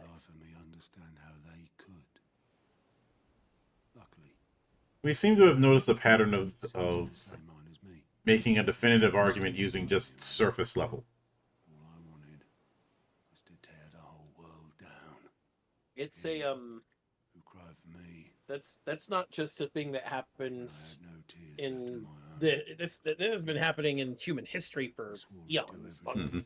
Oh, I know. Making an argument based on surface level comparisons. Yeah. I just find it amusing that the same people who, on any other circumstance, would want to act like they're better than that, aren't. I knew then I'd follow that man to the ends of the earth.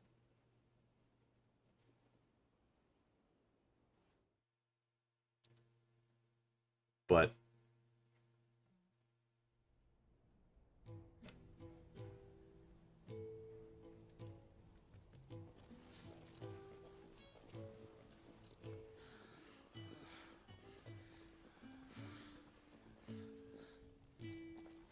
always too clever for his own good, was Sid.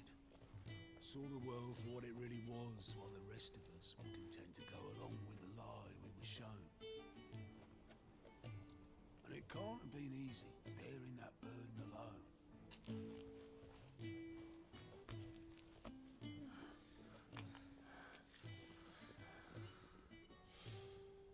But he didn't let it stop him. He never lost faith in what he believed was right. when it comes to the great Sids throughout the franchise, Sidolphus here should not ever be slept on, and anyone who does deserves a flogging. This Sid is my favorite. I know a lot of people put Sid Highwind and 7 as the top, but Make no mistake, Sid Highwind in 7 is a very, very good character. Mm-hmm. Sidolphus here is my favorite Sid. Once again, as we tweeted a while back, This game, Unseated Final Fantasy VI, is my favorite Final Fantasy, and there are numerous reasons. So many. And when Sid is just one of those many. Though I did enjoy the almost buddy cop nature that you have with him and Clive early on. Buddy cop nature turned somewhat sort of mentor, but not really. And then you become his spiritual successor, and you're like, I really wish I could be as great as you, Sid.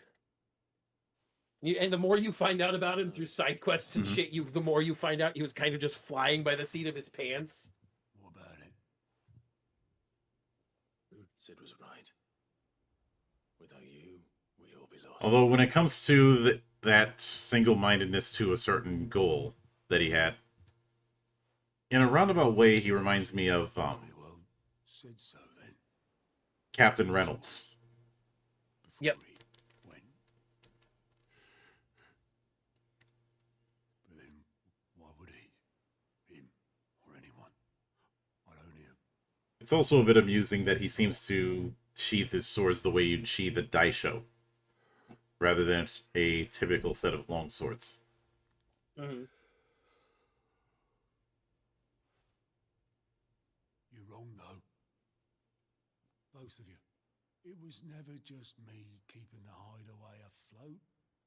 It was all of us. I just shoved people in the right direction. I barely seem to be able to do that anymore.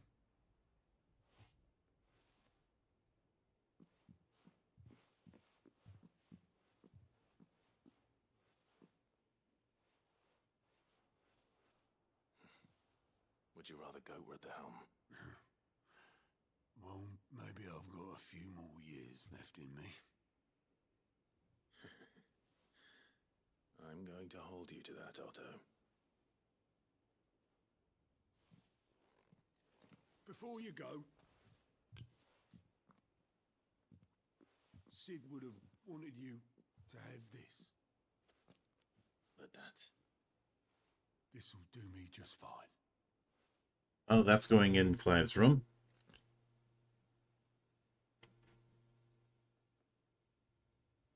Thanks for the ray of sunshine. I'll see if I can't pay you back. Already have.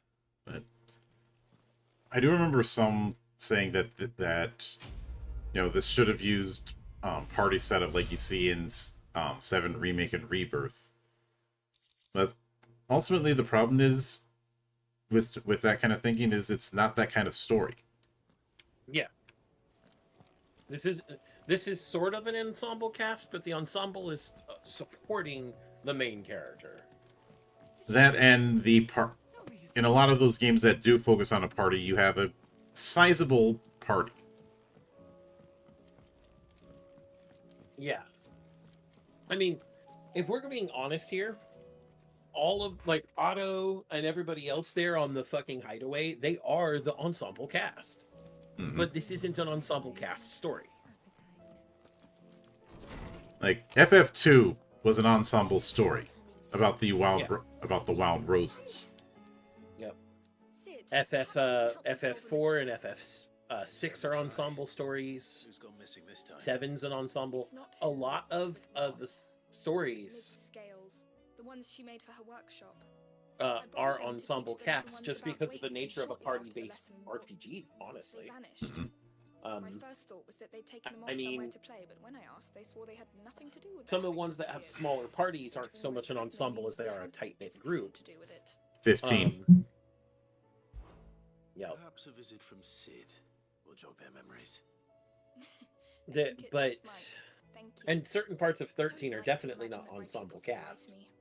But if they have, I'll have no choice but No, which is why when we did that reconstruction of the Lightning trilogy, we had argued just go full character action and with the focus on Lightning. Yes. Yeah. When I look at 13, I will make clear I don't hate 13 the way some do. what I see it as is what I saw out of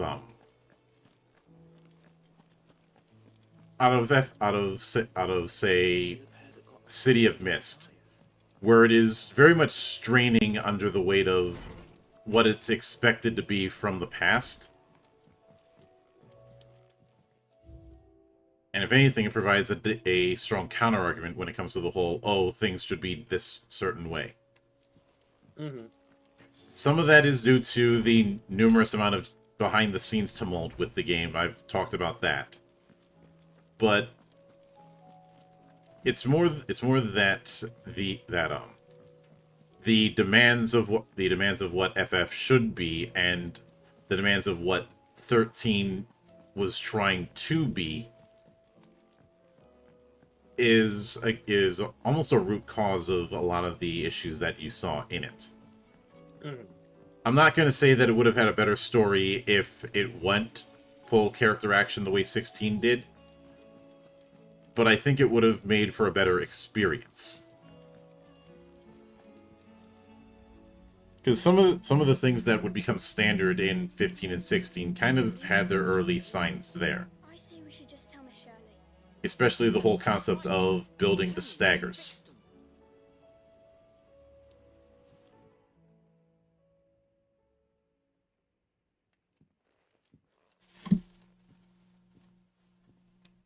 Sid! Out of your studies, I see. And what is So that? it's something to consider. Plus, there was also the whole chasing narratives that ended up happening during the 7th generation. We're sorry. Some of the people who were presenting those narratives want to gaslight people like you and me into pretending that never happened.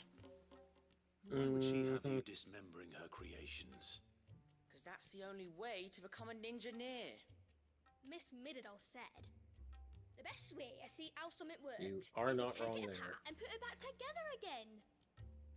Well, then your work is already half done. Carry on. About that. The taking apart was easy enough, but it's the putting back we can't work out. Speak for yourself. The heavy thing goes at the bottom. Then...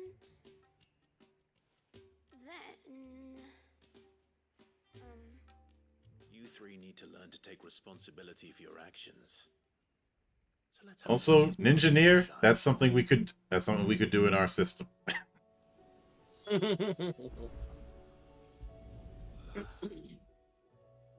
All right. Everything here was once part of Miss Middledal's scales. Every piece has its own role to play, and each is just as important as the others. If even one of them is missing, the scales won't work. So let's think about what those roles might be.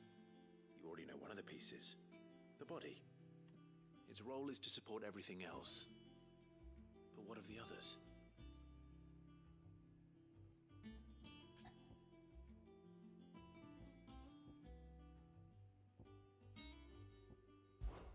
This is called the arm. Why do you suppose that is? It doesn't look much like an arm. You're right. It looks more like a wing. Like a chocobo wing! You've ridden a chocobo before, haven't you, Sid? Will you teach me to ride one day? I'll think about it. Now, what do arms do? Hold things. So wait, maybe this arm holds things too? Good thinking. You're on the right track. It is adorable seeing Clive being a teacher. These round parts Oh. called the pans. You know what a pan is, don't you? I do. that Bangers. But these aren't for frying bangers, you idiot. They're for weighing stuff. But what if I wanted to weigh goods? I don't think you could on that. Probably not. What are the chains for? Holding the pans up? Well spotted. Which means something must hold the chains up in turn.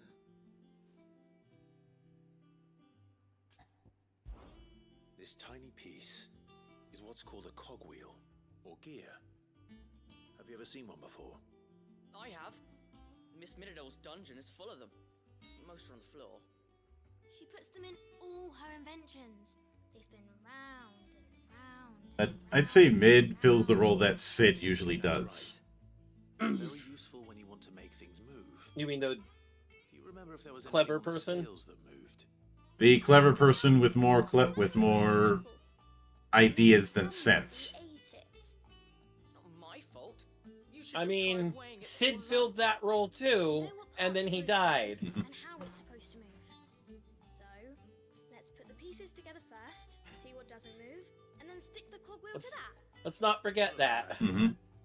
You see? It's not so difficult. So, But a lot of people have this, there's that idea of, oh, Sid has to be a pilot with some kind of ship, except not always. and I'll put the scales together. He wasn't in 4. Well, obviously you need to start with the body. He was a mechanic, and Sid in 15 was a mechanic. And then the arms, Yep. the pans, by the chains. Very good. Let's see if that works. So there's a part of me that wonders if 15 hit different for me because We did it. of where I grew up. Oh, I just put the pieces together. It was you 3 engineers who showed me how. That's right. We're Miss Miradol's hairs. Her hairs. Yeah, hairs for the future. She's showing us her secrets now, so we can help out the hideaway when we're older. What do you think, Sid? Are we almost ready? Then again, I think. Well, from Miss Miradol and Miss Shirley. Then again, it was Won't be long at all. on the nose, perhaps, that You hear that? 15 had that theme song of Florence and the Machine covering "Stand by Me." Yeah, Hey, it's pretty good. we never used the cogwheel. You don't think Sid forgot about it, do you?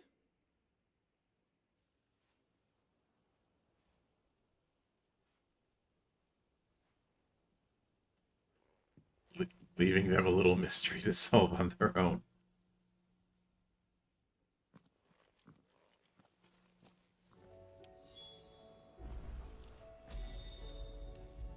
But I suppose down the road I'm not sure when, but I do want to do some sort of using, going into why Did you solve the mystery? I have the attachment I do to the likes of Chrono Cross. The children had the scales. Yeah. Or the parts of them at least. They dismantled them to see how they worked. Oh, no, Mid will have my head. Thankfully she won't. This might even have been her idea. Although I was the one who ended up teaching the lesson. I'm so sorry, Sid. I know how busy you are. I shall see that the children are properly punished. I'm aware that it's not as good as Trigger and all of that. She's even calling them her heirs. But Follow in her footsteps. And her I think there's a couple reasons why Cross stuck with me. One of them being having an aesthetic that I didn't see elsewhere. She told me it was because her studies have been Yeah, focus on an archipelago rather than Is that not true? rather than fantasy Europe for one thing, The and university 2, offered her a commission. In exchange for full tuition, room, and board, they asked her to oversee the design of several new war having sets of mechanics that I didn't see elsewhere. But to Mid, who lost both her parents to war, it was a bitter pill. 'Cause One she was I ended up getting Chrono Cross and FF8 around the same time. She's only Yeah. ever cared about bringing people hope. And I suppose both of them contributed to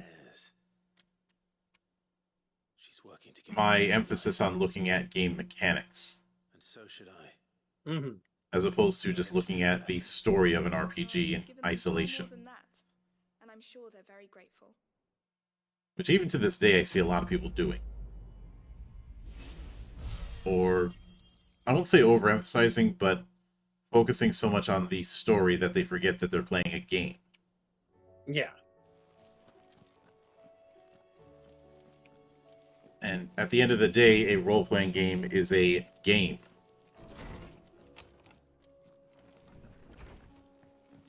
Yeah. Of course, there's also the fact that if you do something unique with the mechanics, you're always going to get my interest. Mm-hmm. And well, the element system definitely counts for that. In this situation, Clive, you can bloody well get me out of it. I need a Yeah. hand with a recipe. Are you sure it's me you're looking for? I'm not much of a cook. I'm all the cook will be needing, thank you very much.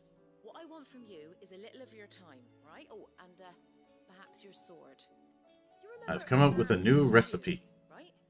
Well, Come up with a new recipe. and that awful stench. I think they did make a. I think there was a physical Ignis recipe book that was made. Masterpieces myself. Had a peek at the book and gave it a go, but well, It wasn't as straightforward as you'd hoped. Yvonne had the same problem. yeah, but this is my blooming kitchen, and I will not be outdone.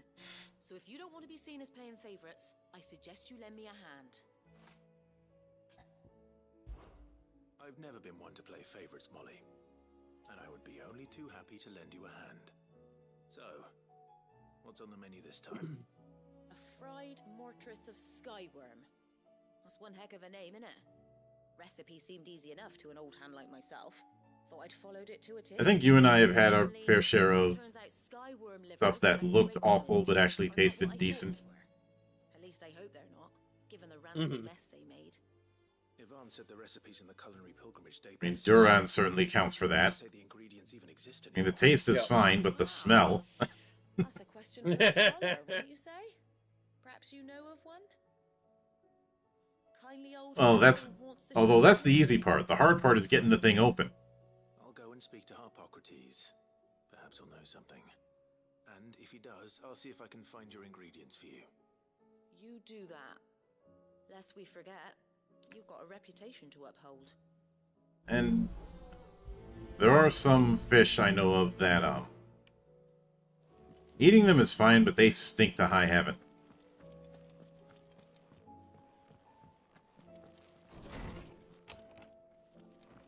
Is a storm coming soon? Will there be thunder? Lawsman Harpocrates. I've come to pick your brain if you don't mind. It's about the book you lent Yvonne. Valisthea, a culinary pilgrimage, a classic. One of my favorites, in fact. The young man did a wonderful Yeah, but every book is Holmes's favorite. I do hope we shall be able to sample more such marvels in due course. Yes, I am calling myself out with that. I don't suppose you know my friends, and Drake's Mint. I wasn't gonna say anything, Monk. I don't know what you're talking about. Our delicacy is next on the menu. Delightful. No, but apparently I need to remember the exact number of books I've read in one library. Yep. Skyworm is a somewhat antiquated name for the wyvern, their ground livers being the paste from which the mortress is made. I feel bad every time I beat up Guan Yu. Every time I beat him up, I feel bad. The disciples of Bahamut would have a touch more reverence for their icon's brethren, but apparently not. Like, I believe really the specific bad. wyvern the recipe demands is the blueback wyvern, said to be the very color of the sea beside which it resides. So we know where to look for our liver. But what about the Drake's Mint? Saint's bonnet in contemporary parlance, a herb which grows along the North Reach coast. I gather that one can locate the cheerful yellow flowers by their heady scent alone, so I'm sure you'll have no trouble finding them. I may add that people once believed game was best served with the flora that sustained it in life, in which regard fried mortress of skyworm is undoubtedly a typical dish of the time. Meaning that if I find one, I find the other. To Northreach, then. Best of luck, Clive. And do save me a bite once the dish is complete. It could be worse. You could end up doing what I've done plenty of times, and that is throw a bunch of stuff in a pot and hope it doesn't explode.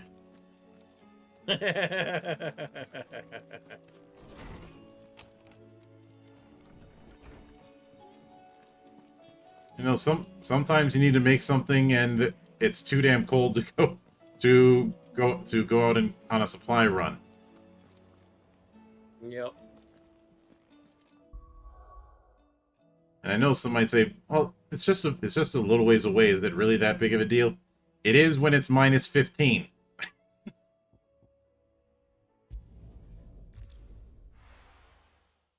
I'm not going that far away for just a few things. Mm-hmm. Especially if it's minus 15 and windy.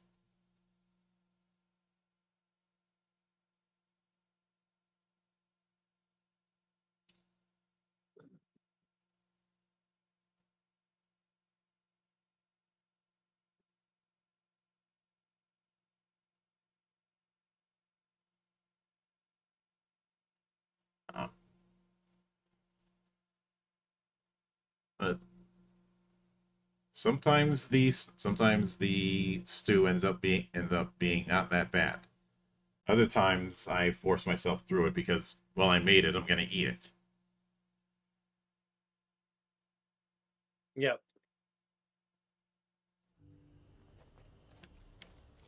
Alright, so let's see.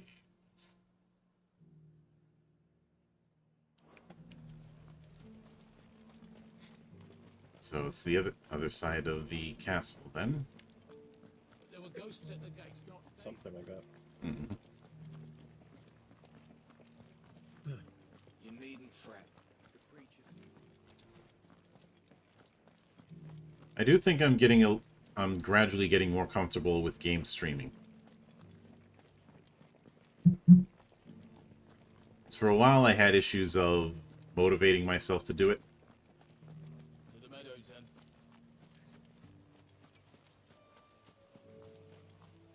And okay, if the Royal Medals aren't cribbing notes from Scotland, I don't know what is. I said I should be able to find what I'm looking for somewhere nearby. Bright blue dragons and bright yellow flowers. Should be easy enough to spot. This must be our wyvern. All right, let's get this over with.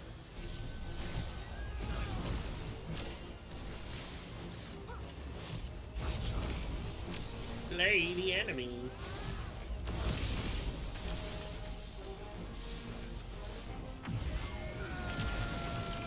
Yeah. Perfect dodging causes the Mega Flare meter to fill a lot.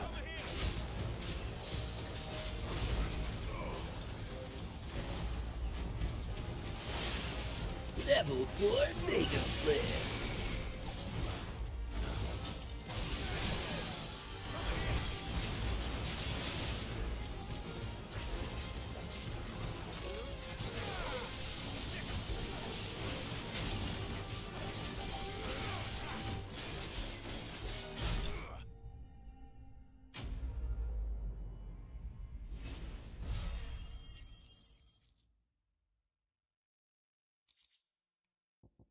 Oh, rafter liver and a dragon talon. That's the wyvern's liver. Now I just need to find the herbs. Anyway, Monk, it is getting pretty late for me, so I'm gonna probably head out here soon. All right, man. I'm gonna be wrapping up soon myself. I will see you later today. Tomorrow. Today, yeah. Yes, you'll see me later today. This is true. Because giant robots. Yeah, giant robots, and and I'm looking forward to having that whole thing be done in a way that is be hectic as fuck. Yeah, this is the biggest collab that I've ever done. Yep. Gonna be hectic as fuck, and I love it. But I figure it's a way to do a palate cleanser and bring in some new people into how we do things. Yeah. Especially since Alrighty. yeah, so that's gonna be fun. It's gonna be fantastic. So stay frosty, Zan. I'll see you in about 11 hours. Yep. Peace out. Peace. So, did you have that word with Tomes then? I did, and he was as helpful as ever. He told me exactly where to look, in fact.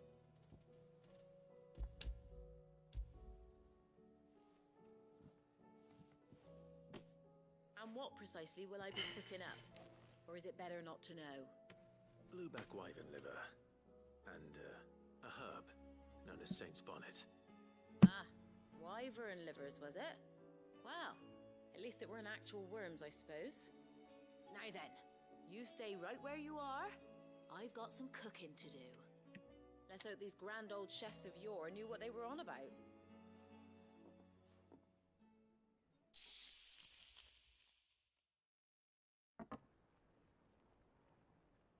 Oh, that looks better than the last one. It. Fried mortress of skyworm. Ivan's offered to make sure it's fit for consumption. Well, I say offered. He as good as begged. And rightly so. Is there any higher honor than partaking in a slice of culinary history?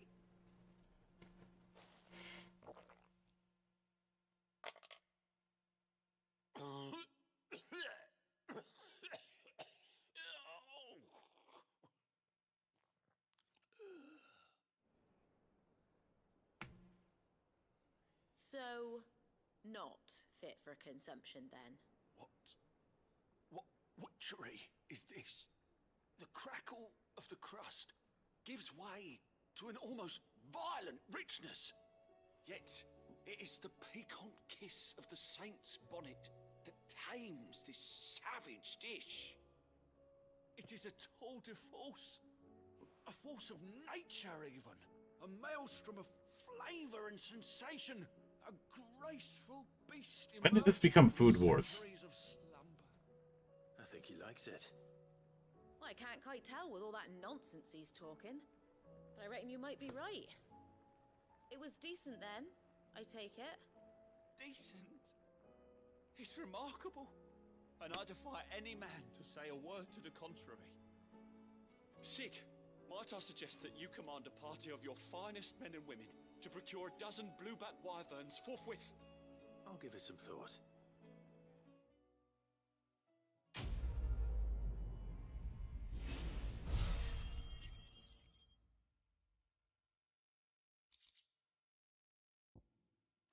Foodgasms? Yeah.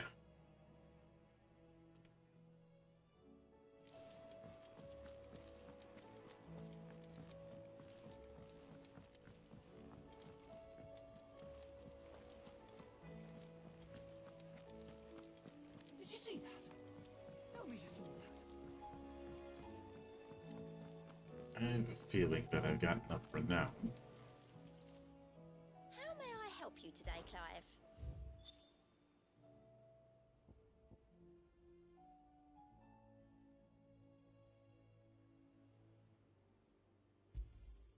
You earned this.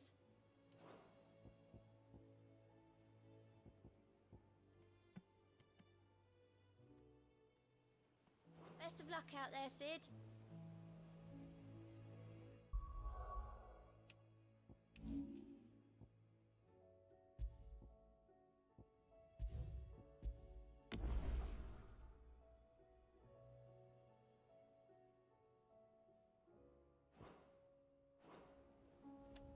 I think that is where we will end it.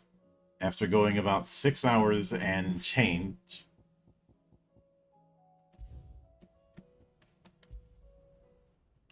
But we've made plenty of headway, and we'll certainly make plenty more.